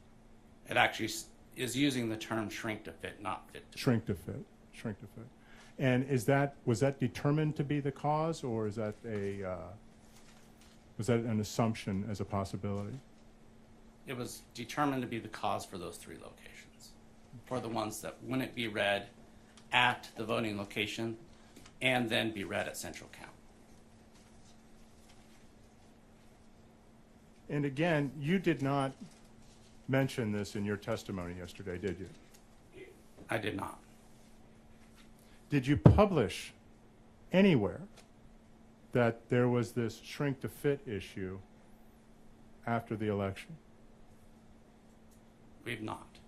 So you didn't tell the public, hey, we've discovered, I mean, you're performing a root cause analysis and you find out that there was this shrink to fit issue that gave rise to problems in the tabulators, and you did not inform the public about this. We're still in the process of our root cause analysis. Okay. With respect to the chain of custody issues that you testified to, does Maricopa County know the exact number of ballots that come in, election day ballots, not early vote ballots? Do they know the number of ballots that come in to MTech on election day, the exact number? Through our memory cards, or what are read in from those memory cards, we have an accounting for what gets reported. And how are those memory cards generated with the ballots? Where do the numbers come from on them? From our vote center tabulators, those on-site tabulators. So every ballot that gets read into a vote center tabulator gets logged, and then those results are read onto that memory card. Before they're sent to the tabulator, aren't the ballots sent up to Runback for scanning and processing? Are you referring to election day ballots? Yes. The ones that are tabulated on site? No. They're not tabulated on site. Aren't the ballots envelopes delivered to Runback for scanning and processing and then sent back to MTech? I'm sorry. When you said election day ballots, you didn't say the early ballots that were dropped off on election day, so I misunderstood. So can you repeat your question? The election day ballots, does Maricopa County maintain an exact count of them before they are shipped to Runback? So you're referring to, again, the early ballots that are dropped off on election days. Are those the ballots that you're referring to? No. I'm referring to the ballots that come in on election day that are dropped off. I don't understand your question, because the election day ballots, we refer to those as the ballots that are tabulated on site. So I'm asking you, the ones that go to Runback are the early ballots that are in the affidavit envelopes that can get transferred to Runback. So that's what I'm asking you. Are those the ballots that you're referring to? What about the ballots that are dropped off in drop boxes on election day? Yes, so those are the early ballots in the green affidavit envelopes. Those go to Runback to be counted by and then we have a team on site when that counting happens. So Maricopa does not maintain an exact count of those ballots prior to them being transferred to Runback. That's not true, You do. because we have employees on site that entire time On site where? at Runback.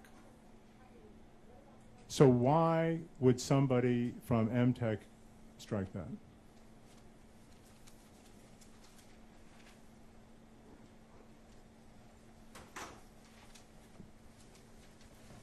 Is it your testimony that the printer set changes that gave rise to this so-called shrink the fit issue, was that done on election day? That's correct.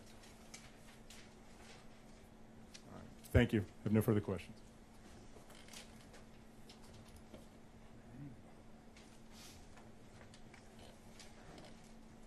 Thank you, Your Honor. I have just a couple of questions. So Scott, to be clear, the question that you were asked yesterday was whether or not there was a 19-inch definition in the election management system. Is that correct? That's correct. The record will speak for itself in terms of what question he was asked and whether it was asked with the question of the definition. Fair. Overruled, I'll let him answer, and you can both argue. Go ahead. Scott, was that your understanding of the question that was being asked of you? Yes, that was my understanding. And that was true yesterday and it's true today, is that right? That's correct. There were no 19-inch definitions in the election management system. That's correct. So this fit to print issue that we're talking about, has this ever happened before in any previous elections? Yes, it has. When did it happen before? So it happened in the August 2020 primary election, the November 2020 general election, and the August 2022 primary election. So is it safe to say that this, falls into the category of, an election day hiccup, and it's related to a human error on that day trying to resolve a problem related to the printers? Is that right? That's correct. Okay. And you testified before the total number of ballots that were impacted by this fit to print issue. What was that total number? It was just and I don't have that exact count. It was just under 1,300. Okay. And I believe you testified before, but what's the process then for once those are identified so that those ballots can get tabulated? So then those would go to a bipartisan duplication board, and then they together would make determinations on voter intent for each contest on the ballot. Those would then get duplicated. So that ballot would be printed, and that ballot would then be run through a central count tabulator to be counted and then reported. And the bipartisan adjudication board process, is that observed? That is by political parties. Okay. And you testified that there were a few, thus far in the root cause analysis, there have been a few different issues that have been identified that caused some ballots to be placed into door 3. Is that right? That's correct. Okay. And is the root cause analysis completed? No, it's not. Have you presented it publicly to the Board of Supervisors yet? We have not. Okay. I have no further questions, Your Honor. All right. May the witness be excused. Yes, Your Honor. Yes, Your Honor. Thank you, Mr. Jarrett. You're excused, sir. Okay. Does the county have another witness? Mr. Venice. Bo Dole on behalf of the Secretary of State. With Your Honor's permission, I'd like to call Ryan Macias and put him on from counsel table. He'll be appearing remotely so that he can see me while I'm examining him. From council table? Well, you just want to sit, she was going to sit there rather than be at the podium. Oh, yeah, that's fine. Not a problem. So you're calling Mr. Macias? Yes, I believe he's in the waiting room, Your Honor. And Your Honor, I just want to point out before we get going on another witness, it's about time for we 50-year-olds afternoon break. Thank you, Mr. Blount.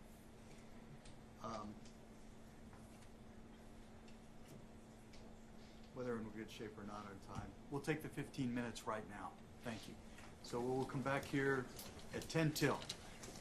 All right. Well, hold on a second.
All right, this is CV 2020-095-403.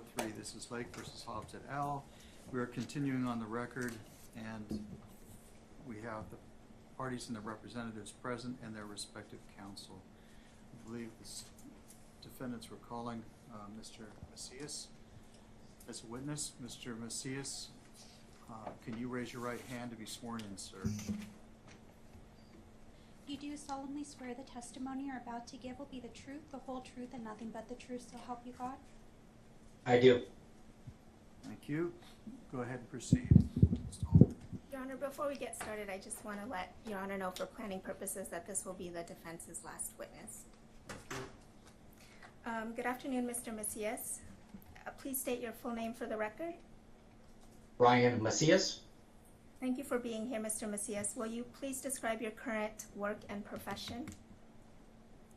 Yes, I am a subject matter expert consultant in election technology, election infrastructure, elections administration, as well as voting systems and other areas of critical infrastructure. I have worked in the healthcare field, the space sector, information and communication technologies, and other areas of critical infrastructure as well. To whom do you provide your election technology and security consulting services? Yes, my typical clients are government entities, what we call federal, state, local, territorial, and tribal government entities. And I have also done work, like I said, outside with federally funded research and development centers. So these are entities that are funded through the federal government, but are organizations outside. And how many states across the U.S. have you worked with on election matters? Yeah, so in my career, I have worked with almost every state across the nation. This year alone, I was present in approximately 19 different states and worked with thousands of local election jurisdictions across the United States. Your Honor, may I interject really quickly? It would appear to me that Mr. Macias is reading from something that we're not privy to. He keeps looking to the side as if he's reading something, Your Honor, and if he is, we would like to know what it is. I can do that. Mr. Macias, when you testify, you need to testify from your own, without referring to something. If you need to refer to something, you can tell us you need to, and then look. Are you looking at something? Yeah, no, I apologize if I am. There is a little bit of a glare from the right-hand side with a light, but I am not reading anything. Very well. Thank you, sir. Please proceed, Ms. Dole. Thank you, Your Honor.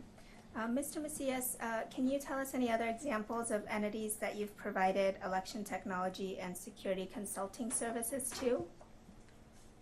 Yes, as I had mentioned, I worked for Idaho National Laboratories, which is a federally funded research and development center. Specifically, I worked on their Cyber Core Integration Center, where I conducted or developed, the methodology and process for the Critical Product Evaluation, or CPE, which is a ethical hacking in a laboratory environment of critical infrastructure products and technologies, including election technologies.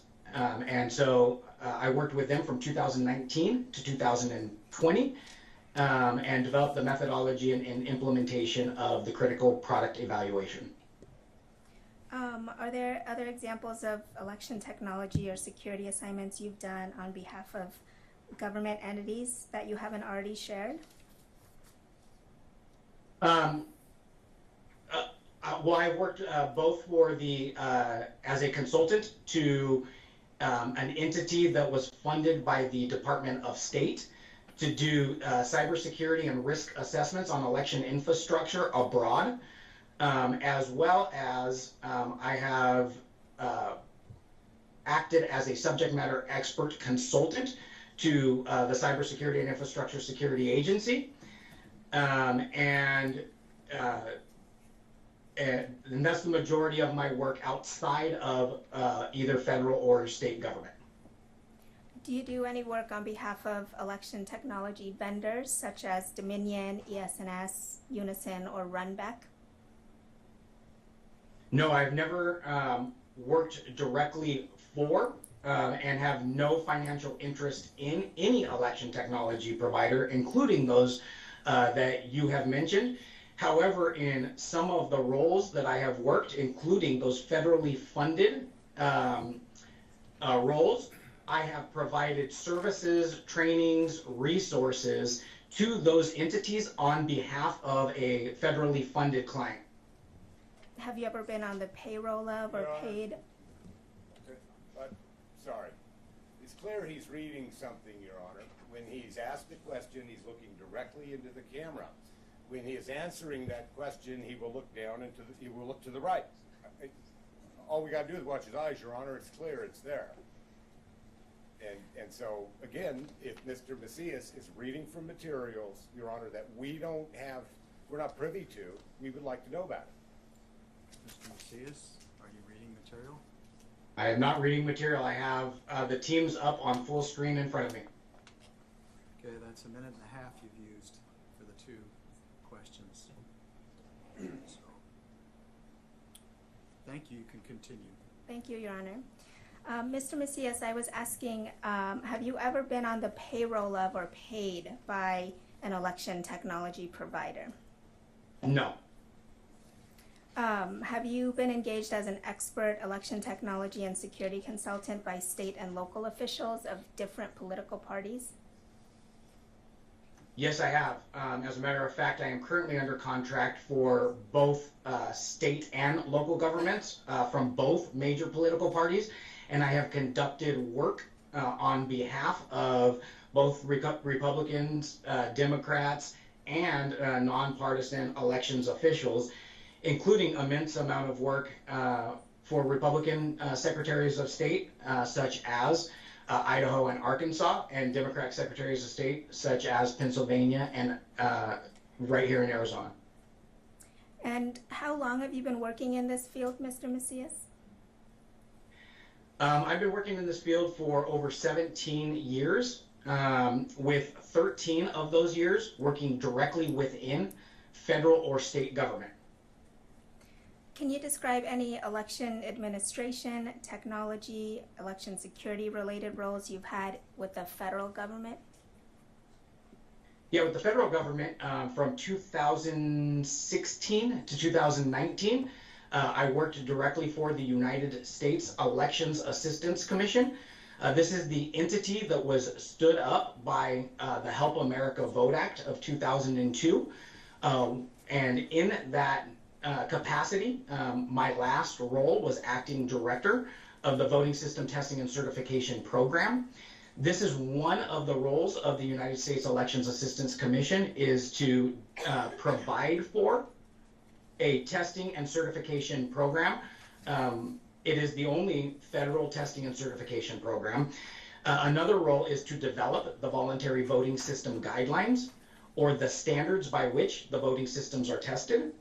A third role is to accredit the voting system testing laboratories. These are the laboratories in which the EAC utilizes to conduct the testing for voting systems against those voluntary voting system standards. And so I oversaw that process as the acting director of the Voting System Testing and Certification Program. And prior to that, and in that role as well, I performed all of the duties that I just described. Great. Can you describe any election administration, technology, or security related roles that you've had in state government? Yeah, for over 10 years, I worked for the California Secretary of State, specifically for the Office of Voting Systems Technology Assessment.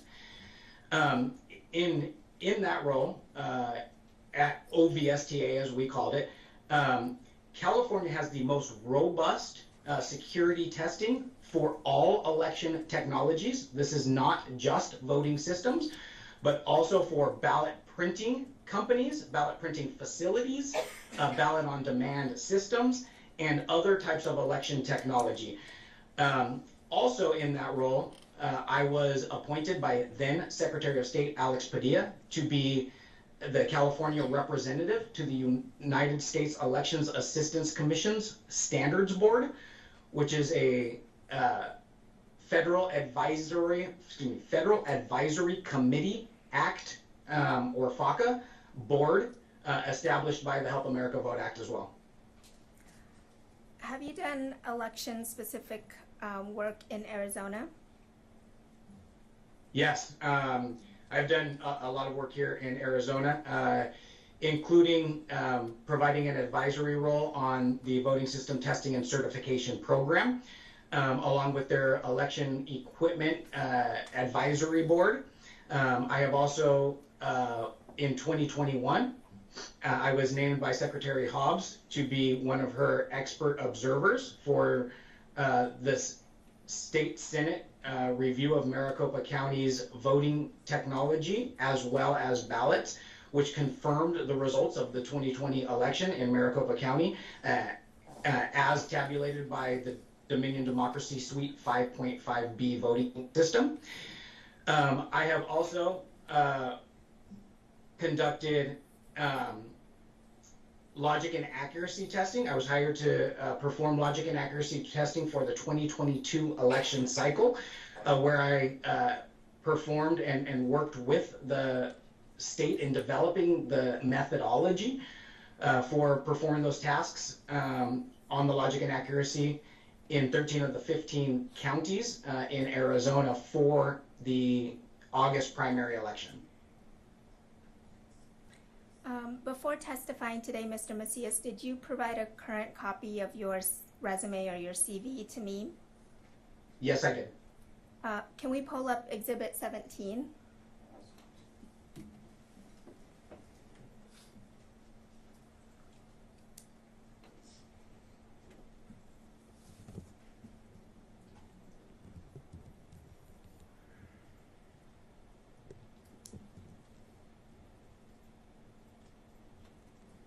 Can you see the exhibit, Mr. Macias?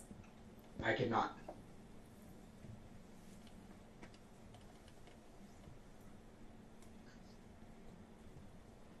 Yes, I can now.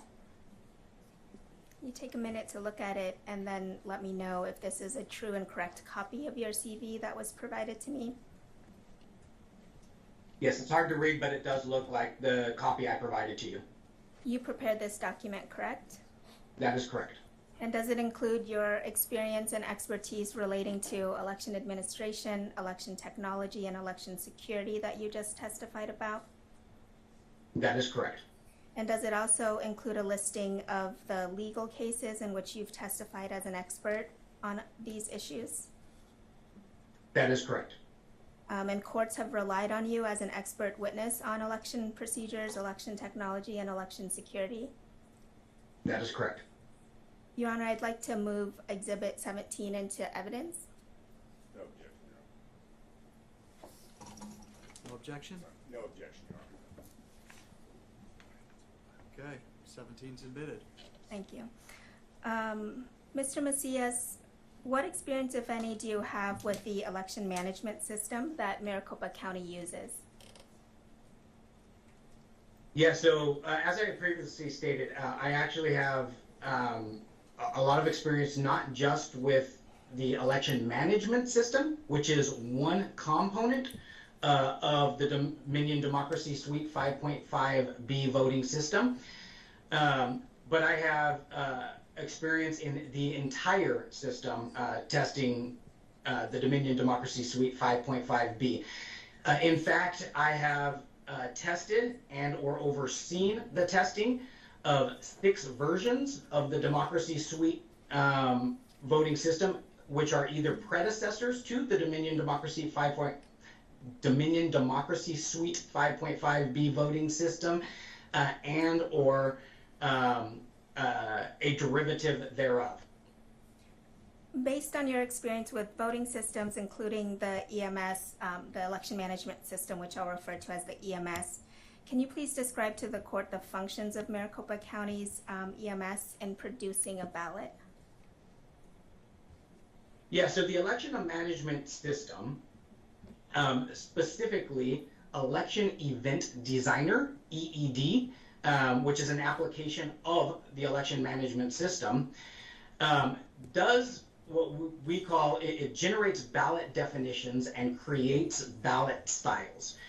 A ballot style is a unique list of candidates and contests for a given voter based on the jurisdictions in which they live.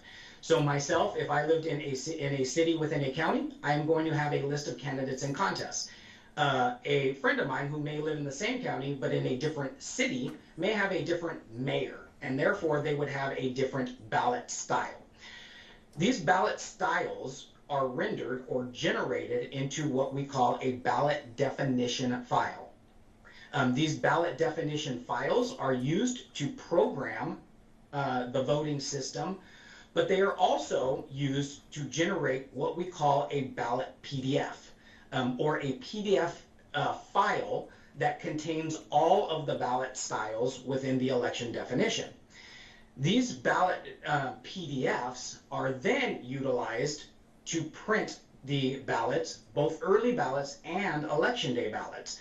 The ballot definition files are sent to the printers to be printed on commercial print presses, as well as uploaded onto the ballot on demand printers to print early and in-person early and election day ballots as well. So again, as it pertains to ballot printing, the EMS solely generates a set of files to be used either on other portions of the voting system or on other election technologies such as a ballot on demand technology. That's a good transition. So I'll shift from the EMS to the ballot on demand printers. What experience, if any, do you have with Maricopa's ballot on demand printing technology? Yeah, so Maricopa County uses what is called Cintio ballot on demand system.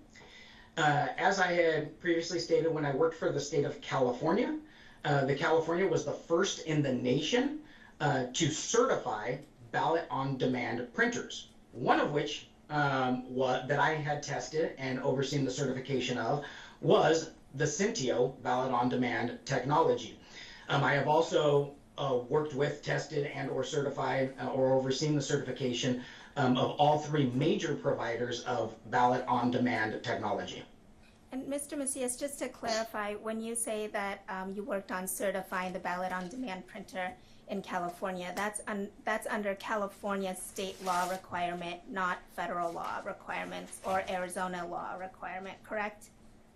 That is correct. Yeah, so as I had stated, this was in my role as a California entity. I was certifying on behalf of and for use in the state of California.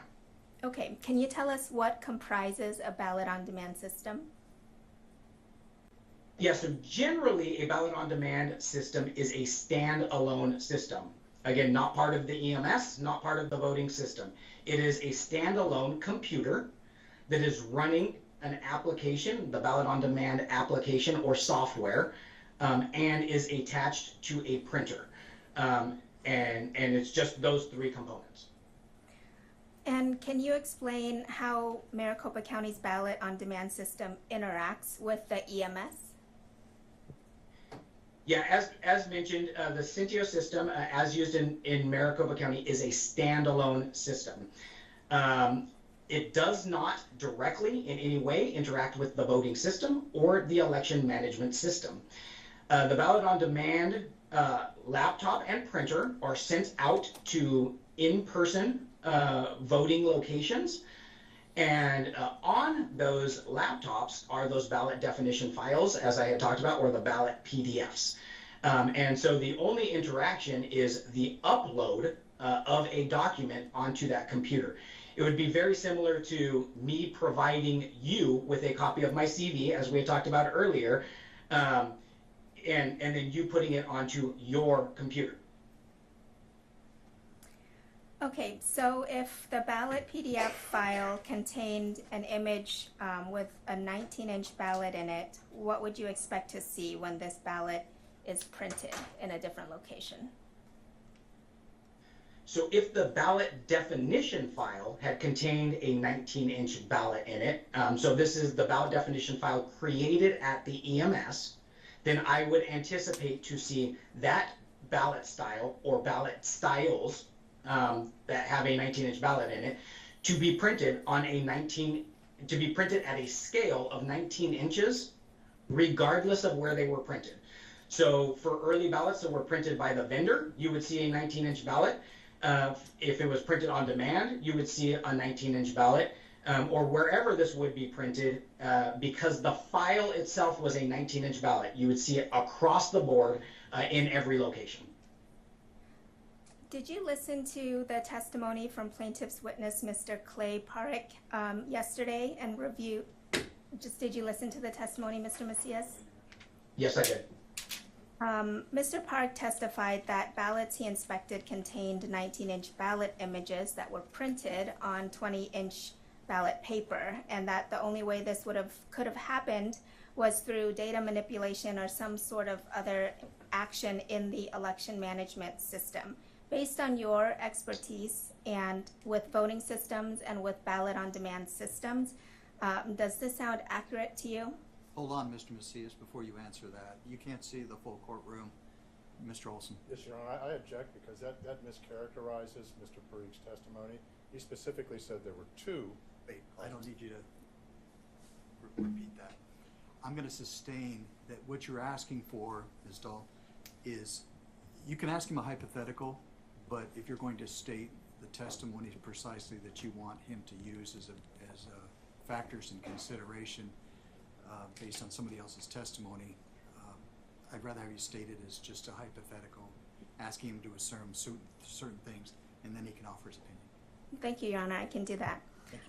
Mr. Macias, if a 19-inch ballot image were somehow printed on 20-inch ballot paper,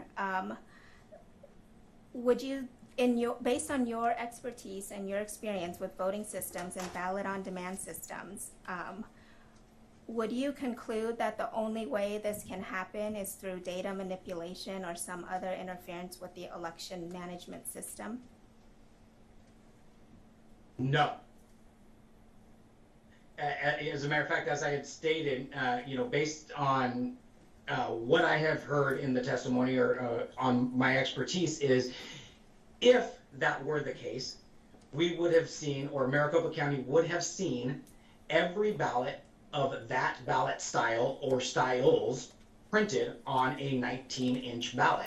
Because again, the ballot PDF file would have contained that image with a 19-inch ballot on it. An analogy would be if I created a document with a typographical error on it, and I provided that to you, and then you and 5 other people printed out that document, that typographical error would be on all 5 printouts. And so it could, if it happened on the EMS, then we would have seen this at full scale. So based on your expertise, and assuming that some ballots were printed with a shrunken image or a 19-inch image on 20-inch ballot paper, what are possible reasons why this could occur based on your experience and expertise? Yeah, so specifically for a 19-inch ballot image being printed on a 20-inch piece of paper, there's a few different scenarios in which that could have happened.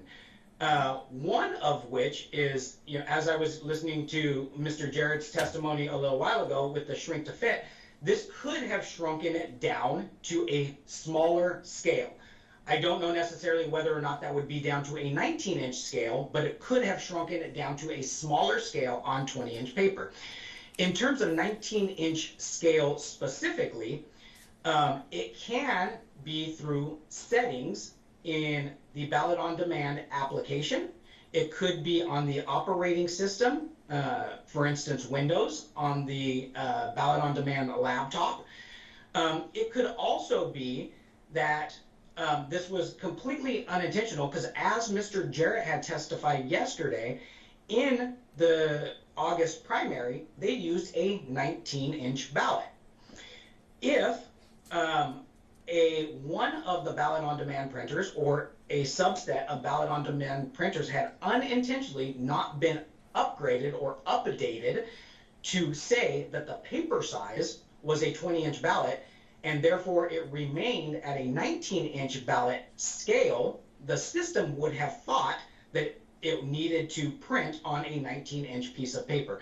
So that is another opportunity whereby this could have occurred. And did you hear Mr. Jarrett's testimony just now today about another possible explanation for this issue?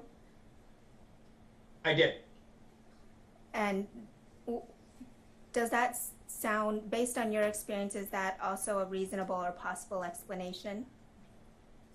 Yes, that is a reasonable and possible situation. That was the shrink to fit one that I was referring to. Thank you.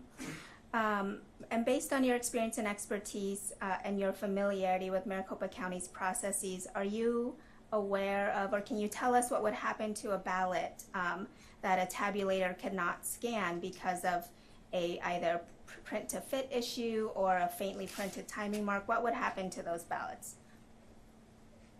Yeah, so those ballots, first and foremost, would be counted. They would ultimately be counted because as elections are resilient, we have processes in place to be able to ensure that every voter's ballot is counted and cast as intended. And so the Elections Procedures Manual has a process that allows for a ballot that cannot be scanned, whether this because of a shrink to fit issue, a torn ballot, or another issue where a timing mark cannot be read or the scanner cannot read the ballot, to set up a ballot duplication board. The ballot duplication board would thereby mark another ballot with the voters' votes as intended, and then scan and tabulate that alternate ballot. Thank you.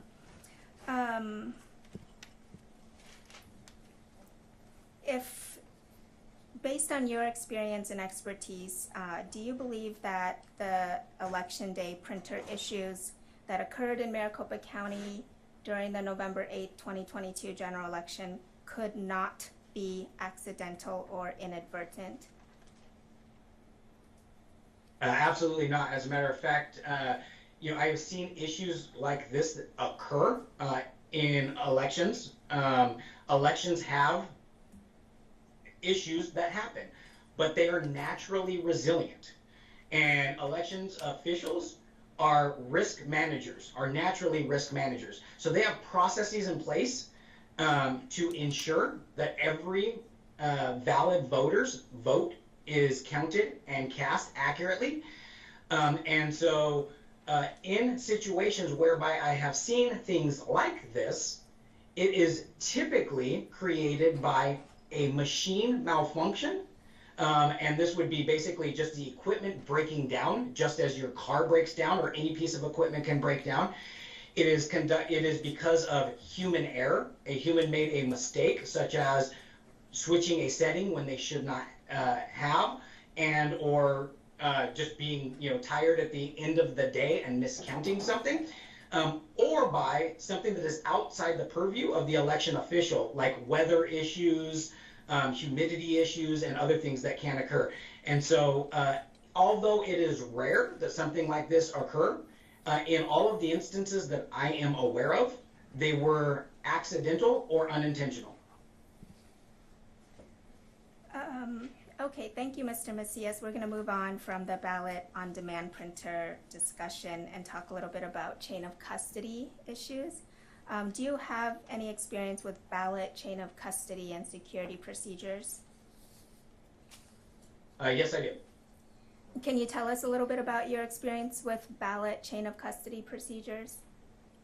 Yeah, in my role as a consultant to the federal government, I have developed and worked on and developed products and performed trainings on secure practices in election infrastructure.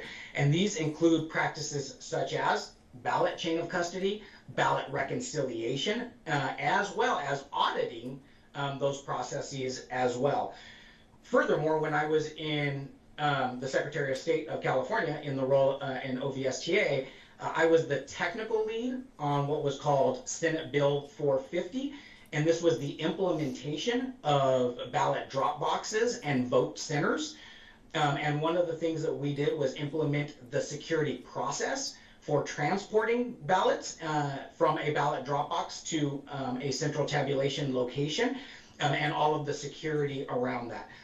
So I have worked with chain of custody and ballot reconciliation. Thank you. Do you recall hearing testimony yesterday, including from Maricopa County Recorder Stephen Richer, about the fact that the number of early ballots dropped off at vote centers on election day are not counted at the vote center, but rather they're transported to MECTEC, the central count facility, in a secure, sealed, and tamper-evident container? Yes, I did. And do you have concerns that this practice, based on your experience and expertise, raises chain of custody concerns or violates chain of custody requirements? No, as a matter of fact, if you were to look at kind of industry standards in the election infrastructure community and across jurisdictions, one of the ways to ensure chain of custody is to put into place both protective and detective measures on the ballot box themselves. And so a protective measure would be to lock the ballot box. A detective measure would be to implement some sort of tamper evidence, whether that be a seal, a tamper evident lock, a tamper evident tape, placing it in a banker's bag, or something that would detect if something had gone awry. And to ensure that the protective and detective measures of that transport case itself and all of the contents within are transferred from one location to another. Then when it is received at a central location, then you would again validate those protective and detective measures. Then you would open up the ballot box and do your count at that time, ensuring that everything contained within those transport boxes was protected, and you can validate that through the detective measures. So this is not only a process for early and in-person vote ballots. As a matter of fact, many jurisdictions who do all central count for election day voting, where they do not do tabulation in precinct, so they don't have a precinct tabulator that the voter places their ballot in, rather the voter places their ballot in a ballot box, they also utilize these types of chain of custody practices as well.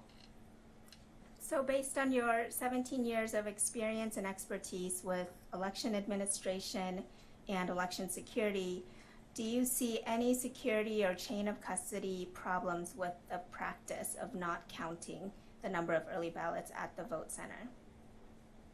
I do not. And based on your experience and expertise, are you aware of any jurisdictions where solely because a chain of custody form on a batch of ballots is not completely filled out or missing, for that reason alone, that all ballots in that batch must be invalidated? No, as a matter of fact, that would be disenfranchising of voters, because these are voters who have the eligibility and they have been authorized to submit a ballot packet. They've received a ballot packet. They've taken the time and the effort to go through the process and do everything that the voter needs to do. They've crossed their T's, they've dotted their I's, and so to go and throw out their ballots because of an administrative paperwork error that was most likely unintentional by a poll worker or election worker who has already worked a 16-hour day, would in essence be telling that voter that something that is outside of their control, even though they have done everything that is necessary to register, to be authenticated, and to cast their ballot, is now going to be thrown out because of an administrative paperwork error. Thank you, Mr. Macias. No further questions, Your Honor. cross-exam? Yes, sir.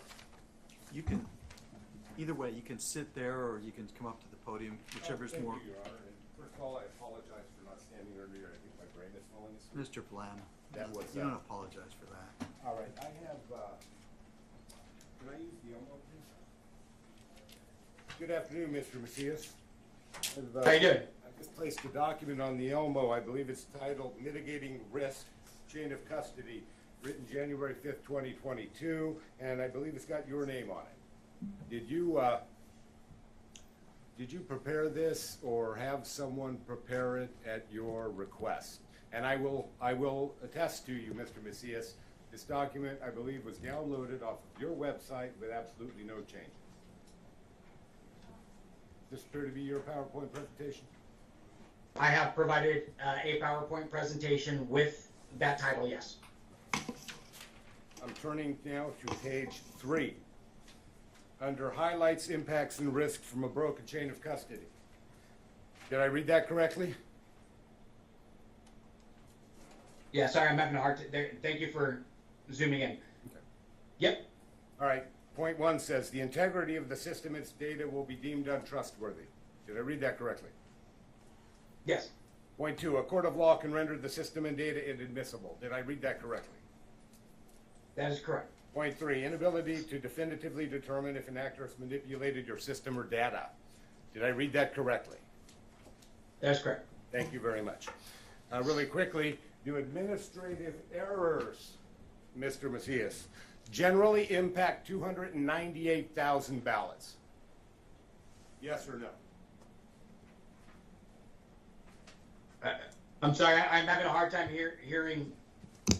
Do administrative errors generally impact 298,000 ballots? I don't know what you mean by impact. You said general administrative errors shouldn't allow ballots to be thrown out.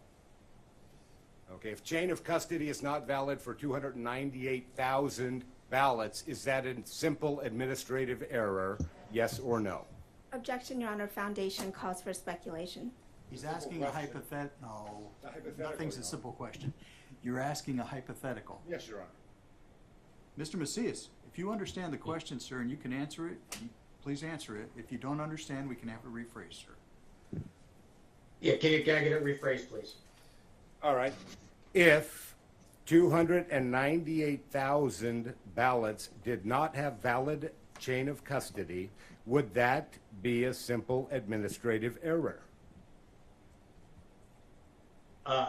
Missing a piece of information on a piece of paper would not invalidate the chain of custody if the protective and detective measures were still in place. Can you say yes or no to that question?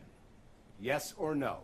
Do administrative errors routinely impact 298,000 ballots delivered at different times throughout the day to different locations? Objection, Your Honor. Objection, Foundation. I'll withdraw that. I want to save some more time. I just got one more question to ask. Go ahead. Mr. Macias, did I hear you testify when you were talking about your background and experience that you were hired by Katie Hobbs and the Secretary of State's office to do Arizona's logic and accuracy testing for the 2022 election? If I use the word hired, then I misstated, and I would like to correct the record. I was retained to be an expert observer, and I did that at no cost and was not hired to do so. I did it on a pro bono basis. Thank you. That's it? Thank you. Reread? Just one question. Mr. Macias, going back to the PowerPoint presentation that Mr. Blem showed to you, can we pull that, or I'll put it on the Elmo?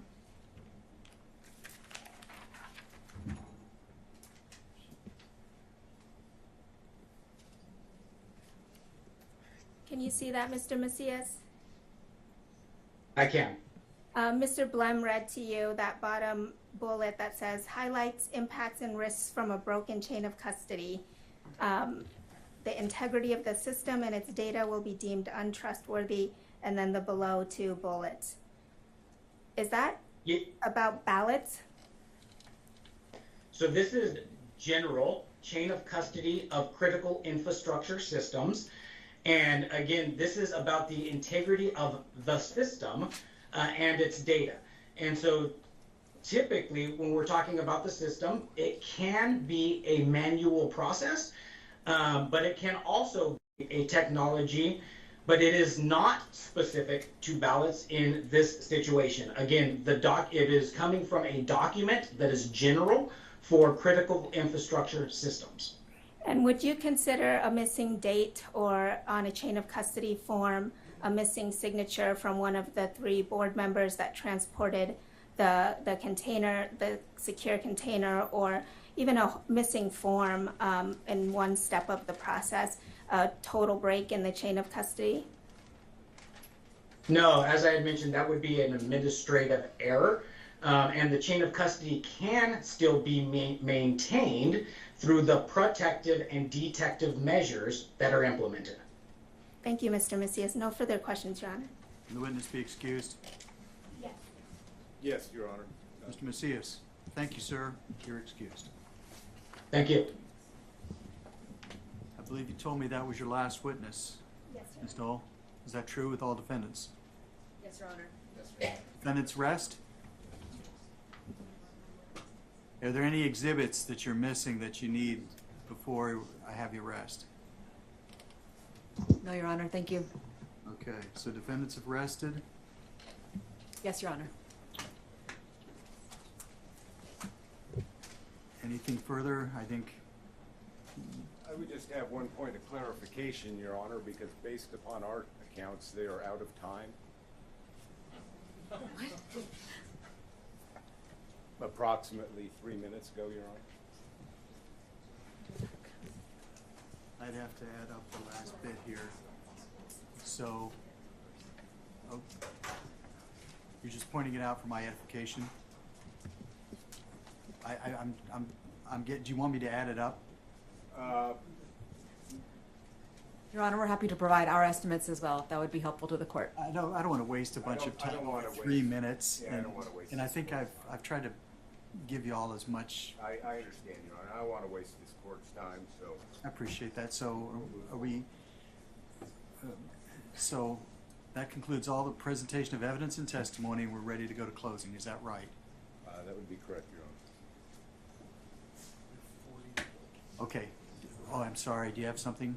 I wasn't sure what Your Honor was thinking. I would just ask for 5 minutes for a break to prepare for closing. We can, well, 5 minutes is not preparing for closing. What you're really referring to is a biological break, right?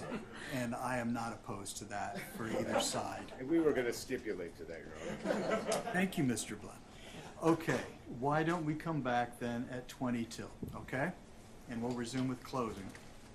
It'll be 15, 20, and 5, correct? All right, thank you. Thank you.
this is CV 2022-095-403, Lake versus Hobbs et al.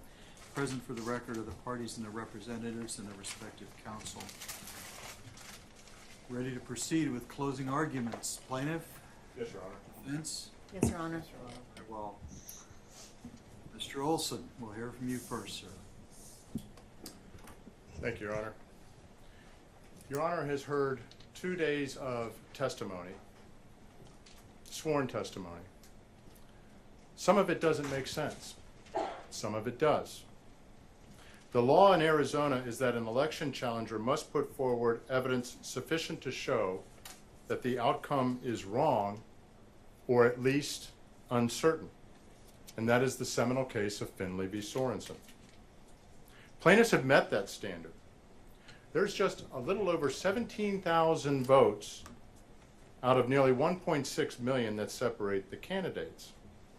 That's less than 0.06%. The two issues that Your Honor directed plaintiff to support, that was intentional conduct with the tabulators in terms of the malfunctions, the rejections that occurred on election day, and also the chain of custody issue. We've done that, Your Honor. We heard some startling testimony. I had to kind of regroup here from what my prepared closing remarks. And that startling testimony from Mr. Jarrett today, it just doesn't make sense. And I'll say why. And this is in terms of whether when we showed through the inspection of ballots, a random selection of ballots from six voting centers, not 3, 6. Mr. Parikh found evidence, ballots that had 19-inch images imprinted on them on 20-inch sized paper. He found that in all 6 vote centers that were randomly selected. Mr. Jarrett yesterday testified under oath when he was asked that could it happen or did it happen that a 19-inch image was imprinted on a 20-inch piece of paper, and he testified no. And not only that, his counsel, Mr. Liddy, went with the shrink-to-fit excuse, and he never said, oh yeah, that's what happened. We've known about this since shortly after the election, and we're doing a root cause analysis. None of this, it doesn't make sense. Another thing that doesn't make sense, they're doing a root cause analysis now, yet he says that, well, this has happened in 3 prior elections. Why are you doing a root cause analysis on this if this same event, this shrink-to-fit issue, arose in 3 prior elections?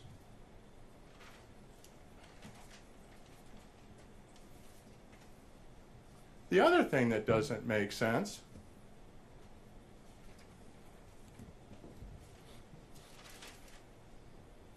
about this shrink-to-fit excuse is that it's illegal under Arizona law to modify a ballot after it's been set. You just can't do that. And they're saying that it happened not only in this election, but in 3 prior elections? It just doesn't make sense, Your Honor. The other thing that doesn't make sense is that somehow, and you heard Mr. Macias, he kind of equivocated on this shrink-to-fit argument about whether you could get it to exactly 19 inches.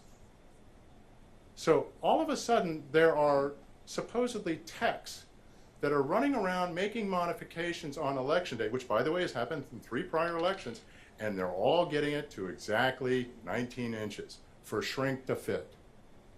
Random techs just kind of doing things on their own. This doesn't make sense, Your Honor. And I'm actually troubled to even be talking about this. The idea that when I questioned Mr. Jarrett about this issue, and he said unequivocally it could not happen, and his counsel then trying to clean this up said, well, what about, shrink to fit? That he didn't immediately say, yeah, that was it, when he's supposedly known about it since shortly after the election? It doesn't make sense, Your Honor. The same thing with respect to the conflicting testimony regarding whether it's chaos or massive disruption that occurred on Election Day with 200 plus declarants. You have Mr. Barris who's doing exit polls and talking to people on Election Day, news reports. You have other witnesses, Mr. Sonnenclair, who testified that they visited, he and his fellow roving observers went to 115 vote centers, the same thing. So you have independent sources talking about massive chaos at well over 50+%, about 59%. By the county's own admission, it would be 30, about a third, 70 vote centers. Or as counsel has been, and their witnesses have been saying up here, these are just kind of minor technical difficulties that you expect in every election. It's not even close. I mean, it's like two ships passing in the night. The fact that they would downplay what happened on Election Day that everybody knows. I think the word that came out, I read a couple months ago, was gaslighting. And that's like telling you to your face what you know is not true and what they know you know is not true, but they're going to tell you anyway. The disconnect here is very troubling. We put on sworn testimony, either on the stand or through sworn declarations, people who put their name and made it public in a time in our country when to put yourself out, as they did, is not exactly something that doesn't carry risk. And I'm sure you've heard about cancel culture and everything else. There were hundreds of people who came to tell the truth about what happened on Election Day. And even Supervisor Gates, early on in the election, when he was giving a press conference, characterized it as chaos. And then on November 28th, they have an update, and it's like, yeah, I think the election was run pretty well. It's like the story just kind of shifted. This just doesn't happen, Your Honor. We have independent sources that say Election Day was chaotic and was a mess. And it absolutely disenfranchised voters. There were long lines everywhere. And we put forward specific, compelling evidence of quantifiable shifts in votes through Mr. Barris, a range of 15,000 to 29,000 votes, Republican votes. And he said that was a conservative estimate. The defendants put up this expert from the University of Wisconsin. And his bias, for one thing, was completely obvious. But he had to admit that the county, which bases its whole election plan on modeling turnout, they had a high model of 290,000 projected for 2022 with a low model of 250,000. And as you heard testimony, that low model was performed prior to the election, as it must, and it did not account for any kind of Election Day chaos. So that was a perfect election, just with a little bit lower turnout, in a time when everybody knew Republican turnout on Election Day, because even as counsel repeatedly said, Republican leaders were telling people to not vote by mail and to come out on Election Day, and guess what? They did. And then just so happened that pandemonium ensued. And whether you believe it's a shrink to fit allegation in 3 vote centers, when we know we have direct evidence that it's in all six of the 6 that Mr. Parikh inspected, had that same 19-inch ballot image imprinted on a 20-inch piece of paper. There's no doubt that caused mayhem. There's no doubt that it caused long lines. You have this professor from University of Wisconsin who comes out and says, well, I looked at the wait time data from Maricopa County, and it says that the wait lines weren't that bad. Well, we have sworn testimony and charts in the record that shows they're far more. And Maricopa County has repeatedly downplayed and said that, as pretty well run election, Your Honor. It doesn't make sense. You don't get this kind of disconnect. I've never seen anything like this. all the witnesses, people who come up testifying on behalf of plaintiffs have nothing to gain. They have nothing to gain by coming forward to testify about this. And then you have the defendant's witnesses come up and tell a completely different story. Like I said, it's just like two different worlds. On chain of custody, Mr. Richer admitted they estimated the amount of ballots that come into MTEC, that they don't know the count. Well, ARS 16621E says you will maintain chain of custody every step of the way. And the form that is filled out, that EVBT form, has a number for the ballots, the number of ballots in the drop boxes. They know the precise number. But now the excuse has shifted. Well, yeah, we don't count them at MTEC. When they go to Runbeck, we have employees there. Even though they're dropping them off at MTEC, and as Leslie White in her declaration testified to, the trucks are coming in, they're cutting seals, they're throwing these ballots and taking them out of the bins and throwing them in trays, and nobody's counting the ballots. Nobody's taking the form that's with them and counting the ballots. Now, having heard this testimony, they've come up and said, Mr. Jarrett came up today and said, well, when they're shipped up to Runbeck to be processed, because they're still in the envelopes and they're scanning the envelopes, well, yeah, we count them up there. Well, that makes no sense. They have taken those ballots out of the bins and delivered them to MTEC on election day. And we're talking about ballots that are delivered on election day. They take them out when the trucks get up to the ramp. They take them out of the bins. They break the seals. They're supposed to count them. If you don't have a count from MTEC when those ballots are being transported to Runbeck, how do you know whether that count is secure? They didn't follow the law. And by the way, we have a manifestation which still is unexplained. On November 9th, the reported count is 25,000 ballots less, which is beyond the margin here, than on November 10th. So the day after the election, they put out what the count is, and then magically 25,000 ballots appear on November 10th, and well, hey, that's the race. It doesn't make sense. This is just flat wrong, what is going on here. The law is there for a reason. The law is there to protect the integrity of the vote. And there's a quote from a Wisconsin Supreme Court decision that came out in July 2022 that I just want to read, Your Honor. And this was just about drop boxes. And so the issue here in Wisconsin was whether or not the Wisconsin Election Commission, which said, hey, we're going to go with unmanned drop boxes, and the statute said no unmanned drop boxes, but they did it anyway, and so it went up to the Supreme Court, or the Wisconsin Supreme Court. And here is what the Wisconsin Supreme Court stated. And I'll just, drop boxes are not that sexy, and chain of custody is not, but these are incredibly important issues to ensure the integrity of the vote. This is about trust. This is the people who are watching this. This whole thing is being televised. And they're hearing two different stories. And this is what the three justices on the Wisconsin Supreme Court stated in this opinion. And the opinion is Teagan v. Wisconsin's Election Commission. The right to vote presupposes the rule of law governs elections. If elections are conducted outside the law, the people have not conferred their consent on the government.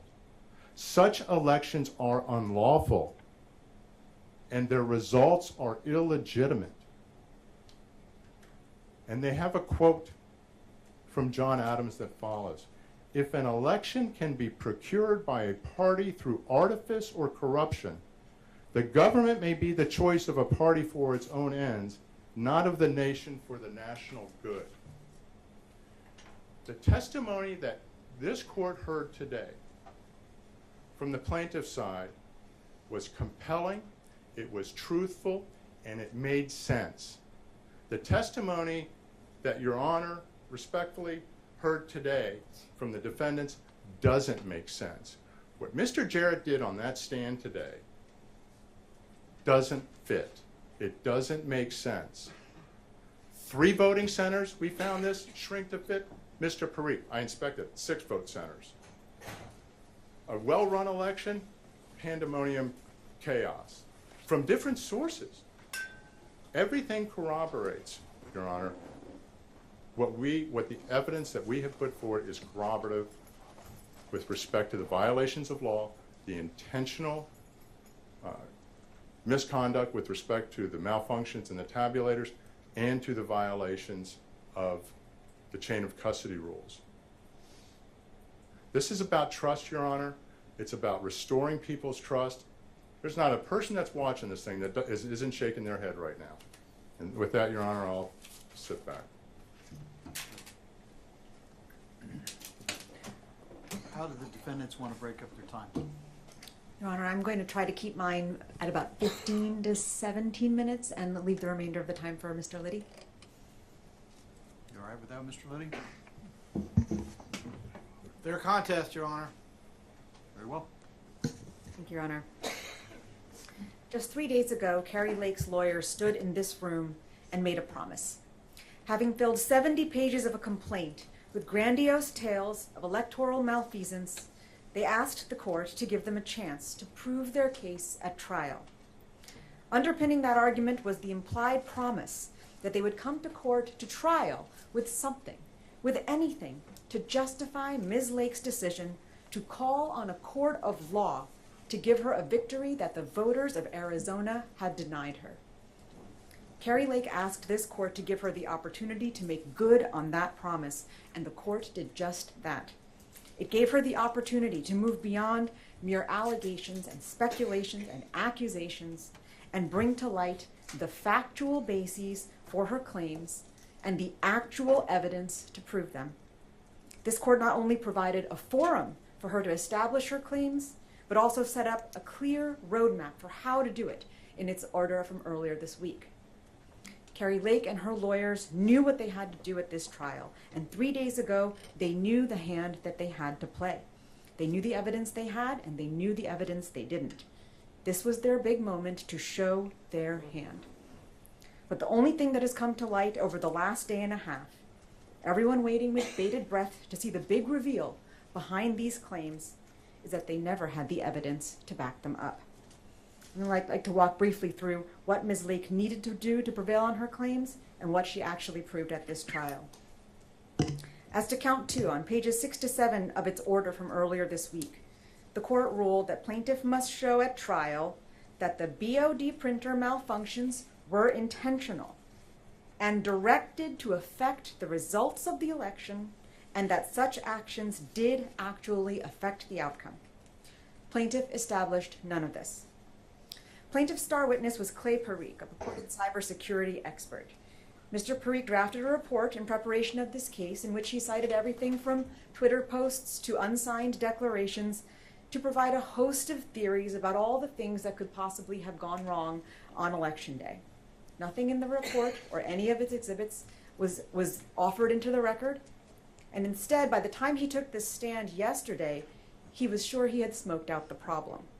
According to Mr. Parikh, in some vote centers, there are 19-inch ballot images printed on 20-inch paper, which is what caused the tabulation issues at Election Day. Mr. Parikh also testified that the only possible explanation for those Election Day errors is intentional interference in the system. It simply could not have happened by accident. There are more than a few flaws with Mr. Parikh's analysis, Your Honor, but for the sake of expediency, I'll focus here only on 3.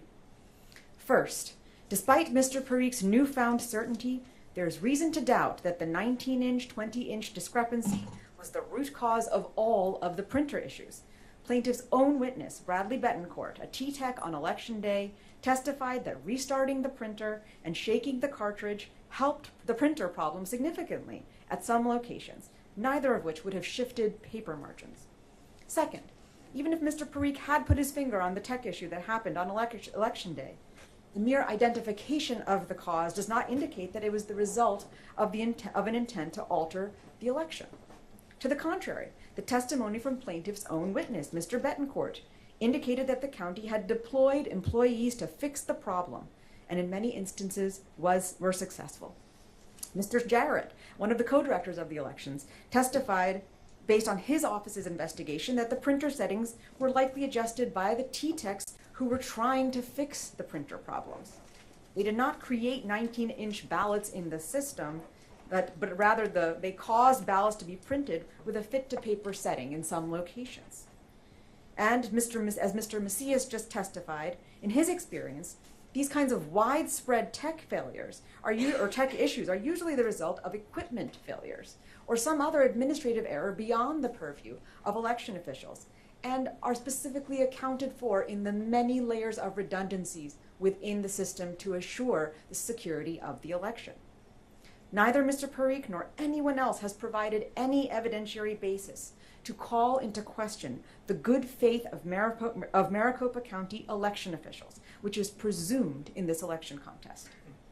Third, even if Mr. Parikh had uncovered some malicious intent to alter the ballot margins, he failed to demonstrate that this had any actual impact on the outcome of the election.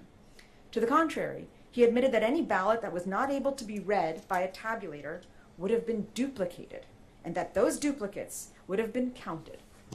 Mr. Jarrett testified that of the 3 locations identified with issues of shrunken images on ballots, the total number of affected ballots was less than 1,300, a far cry from the outcome determinative number, and these ballots were located, went to a bipartisan adjudication board process, duplicated, and ultimately successfully tabulated. Plaintiff also called Mr. Sonaclar, a roving attorney from the RNC. Mr. Sonaclar testified about his observations on Election Day: long lines and frustrated voters who didn't want to put their ballots in door 3. Mr. Sonaclar offered his opinion that there had been some wrongdoing and that Kari Lake should have won. But the only evidence he could point to in support was, quote, common sense. When asked if he had any personal knowledge of either claim, he admitted he did not. Plaintiff's final witness on count 2 was Mr. Barris this morning. He was the one person who might be able to say whether this purported misconduct actually affected the outcome of the election. But this morning's testimony from Mr. Barris and Dr. Mayer lays bare the numerous reasons why Mr. Barris's analysis lacks any merit. Mr. Barris's outfit, big data polls, has been thoroughly discredited. He only polled people who said they actually voted, yet drew conclusions about people who didn't vote. His conclusions were based not actually on the responses to his poll, but on his assumptions of all of the people who chose not to respond to his poll. According to Mr. Barris, quote, I can observe them by their absence. Even if there were any conceivably scientific basis for this polling method, you don't have to be a mathematician to detect the fundamental flaws in his math. He opines that if there had been 2.5% more voters, and all those voters voted on Election Day, then some of those voters would have voted for Kari Lake, and then Kari Lake would have won the election. Mr. Barris plucked this figure out of thin air. He admitted neither his forecast nor his poll provide evidence that 2.5% or any other specific number of voters stayed home as a result of tabulation issues or anything else. Even putting aside that fact, Mr. Barris pulled a sleight of hand with his calculations. He assumed that all 2.5% of those voters would have the same voting patterns as Election Day voters, even though the vast majority of Maricopa voters voted early and had different voting patterns. He also admitted that by Election Day, 1.3 million Maricopa voters had already cast their ballots. So for Kari Lake to come close to closing that 17,000 vote deficit, she didn't need 2.5% more voters to vote on Election Day. She needed at least 16% more voters.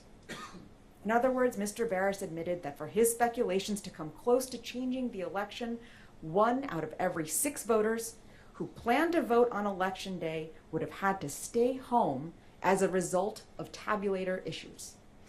But Mr. Barris admitted that his poll provided no information about the number of voters that encountered a tabulator issue, or even the number of voters who encountered a line. Dr. Mayer, a respected expert who studies election administration for a living, whose testimony courts consistently rely upon, summed it up. Mr. Barris provided no evidence that any number of voters were disenfranchised by malfunctioning tabulators. In the end, not only is Mr. Barris's testimony not credible and nonsensical, it fails even on its own terms. That is the sum total of the evidence on count 2, Your Honor. And what did it prove? A printer issue happened. It's unclear what that issue was and if it was the same issue everywhere. And some voters were upset about it. That's it. No evidence of any person with any intent to do anything, let alone malicious intent to affect the election.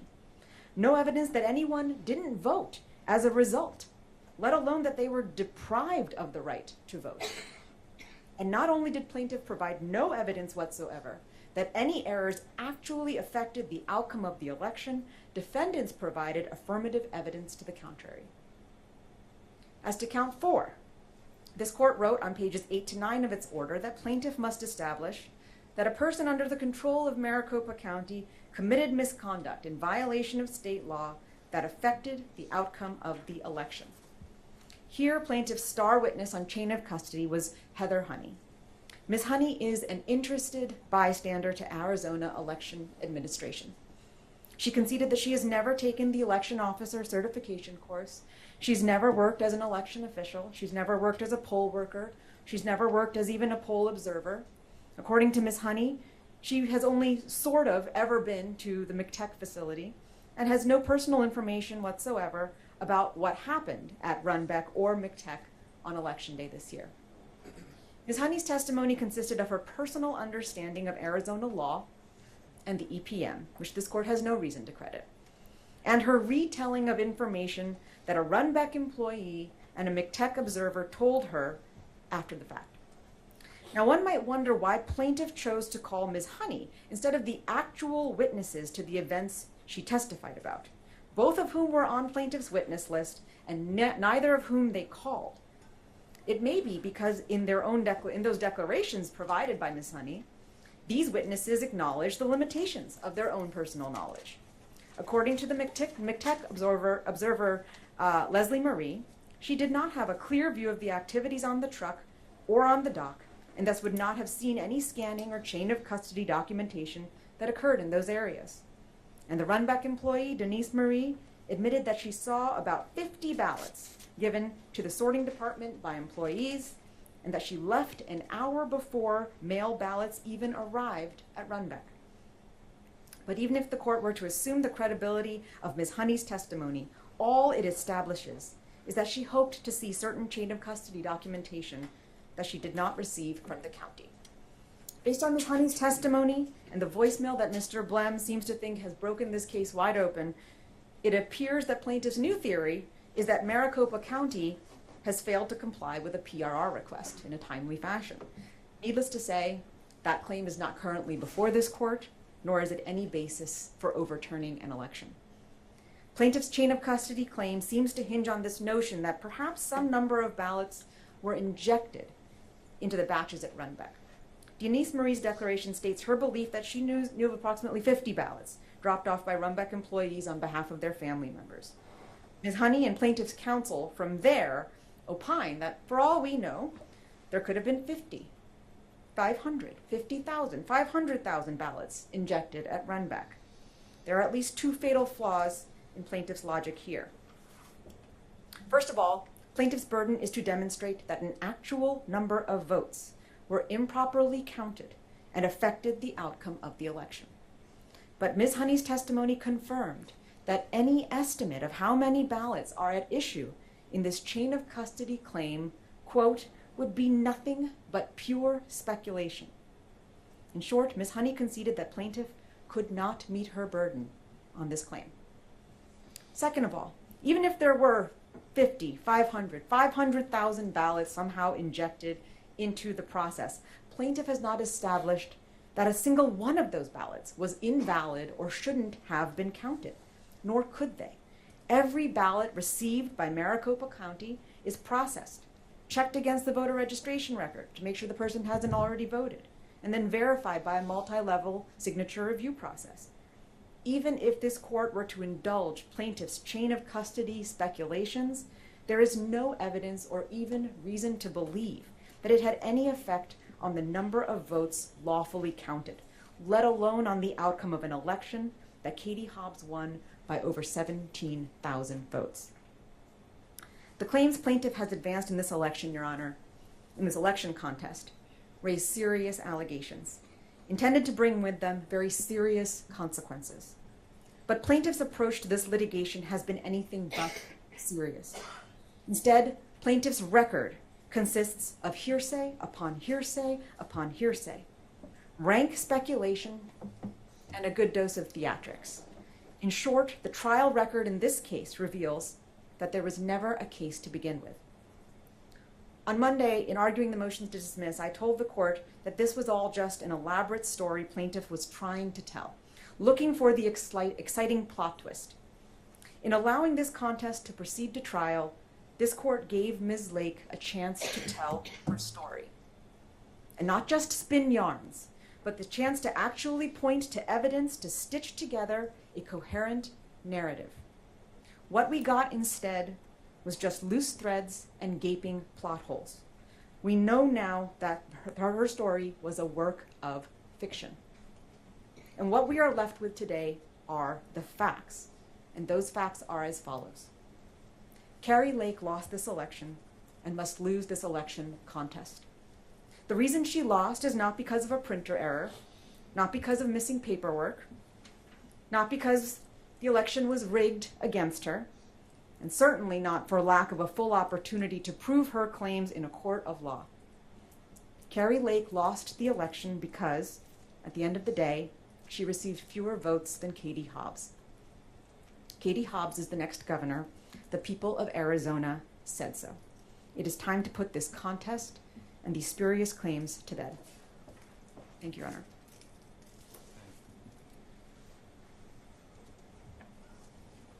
Okay, by my count,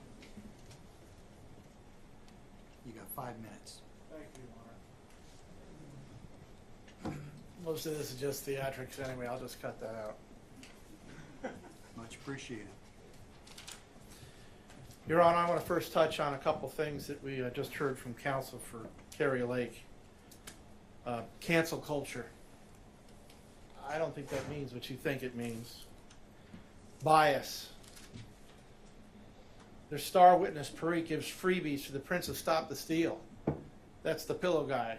That's bias.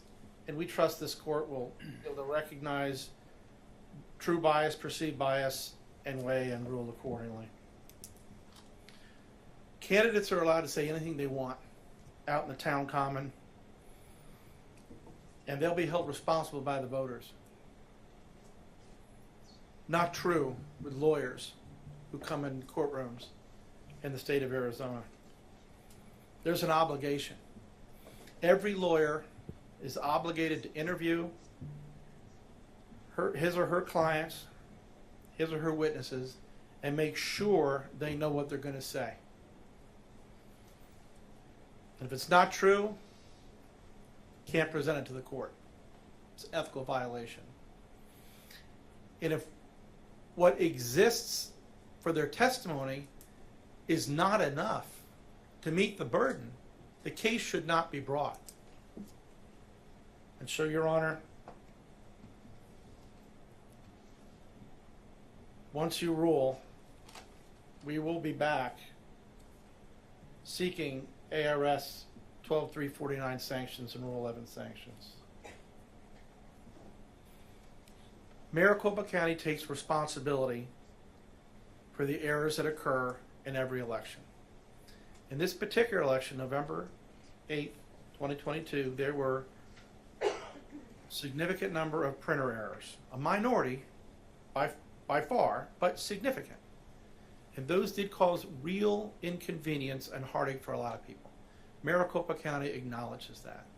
Those were election day operations under the Board of Supervisors, not the recorder.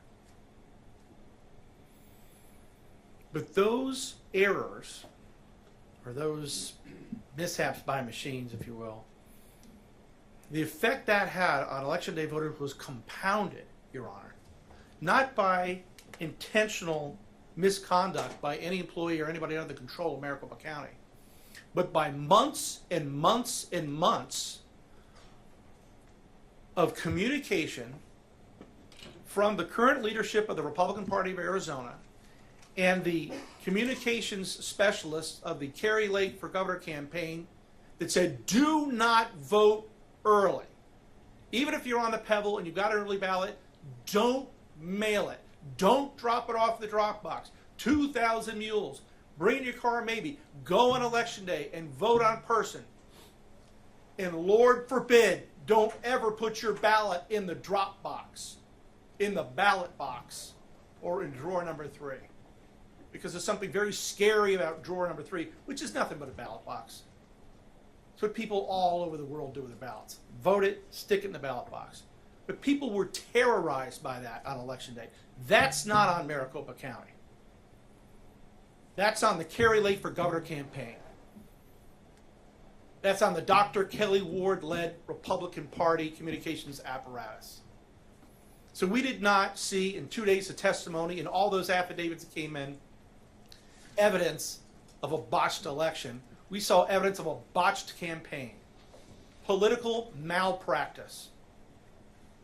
Who goes out and tells their voters, don't vote on day 1 of voting, early voting, day 2, day 3, all the way up to day 26 of early voting. Wait till the last second. That's political malpractice. You reap what you sow. Your Honor, the burden has not been met. When people come into this courtroom without evidence, there should be a day of reckoning. And this has been happening all over the country, Your Honor, and it's got to stop. And it's got to stop right now. And the place to stop it is right here in your courtroom, Your Honor, right here in Mesa, Arizona. This has got to stop. We got to get back to respecting elections because that's all we have, Your Honor.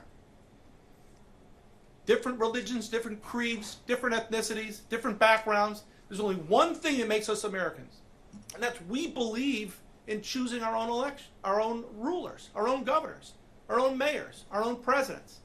And we do that through elections.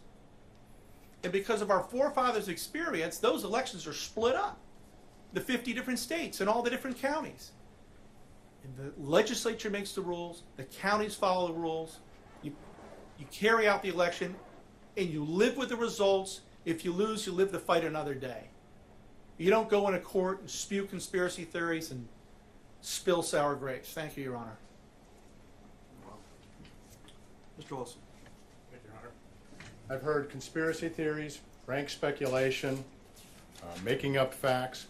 You know what's not rank speculation or a work of fiction?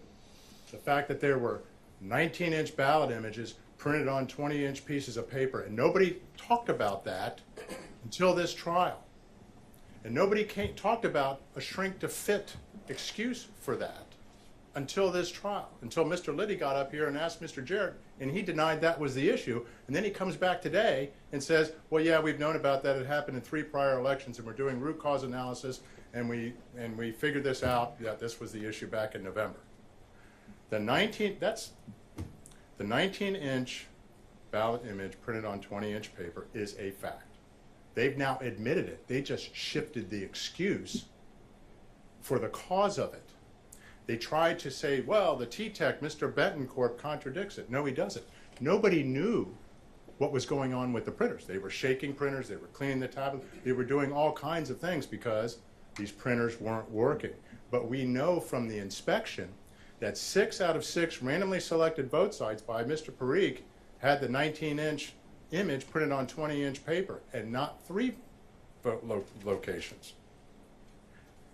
The arguments from defendants' counsel don't make sense. And by the way, if these printers, the configurations had been changed, then this would have occurred uniformly from the time of the change. Every ballot from that point would be changed to this 19-inch configuration that somehow got to 19 inches by their own statement at all 3 locations by different people making a change on shrink to fit that Mr. Macias was very hesitant to say, well, I don't know how it would get to exactly 19 inches, but the fact that they want to blame Republicans for coming out and voting on Election Day, that's atrocious.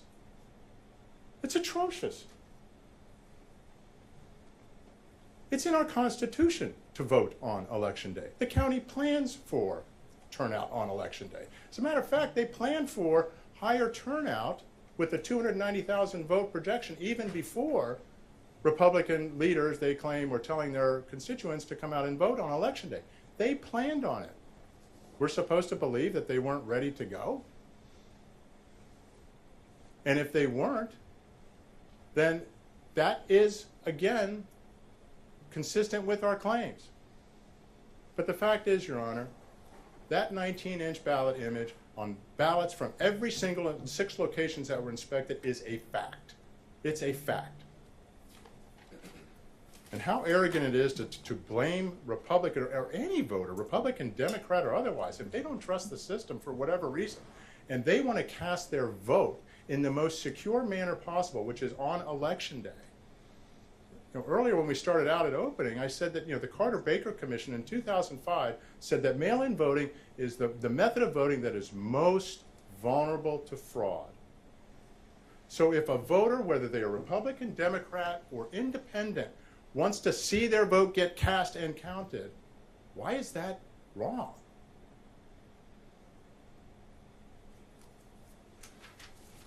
Your Honor, the evidence shows that Kari Lake won this race. At a minimum, we have put forth solid evidence that the outcome of this election is uncertain. Mr. Barris's testimony, his modeling, which is actually even more detailed than what the county itself does, and his model is on the high end of what the county predicted, but Mr. Barris actually talked to voters. And as he testified to, they all consistently said, this thing was a train wreck. And in terms of the response rate, never before had he seen that, with a 20% drop in response rate out of hundreds of polls. He was not hired for this litigation. This was an observation that he had completely independent, and it didn't make sense absent the issues that occurred on Election Day. Your Honor, we put forward solid evidence, stand behind that evidence. We'd come back, they said, you know, we didn't bring these other witnesses. If we had more time, we'll bring them here tomorrow. I'm not suggesting, but that has no bearing. So I want to thank Your Honor for giving us the opportunity to present this case, for the opportunity for people to see the evidence for themselves and judge. And with that, Your Honor, plaintiff rests. Thank you. All right, I will take the matter under advisement and issue a ruling forthwith. I need to go over everything, be very thorough, so don't expect that this is coming out by 5 o'clock.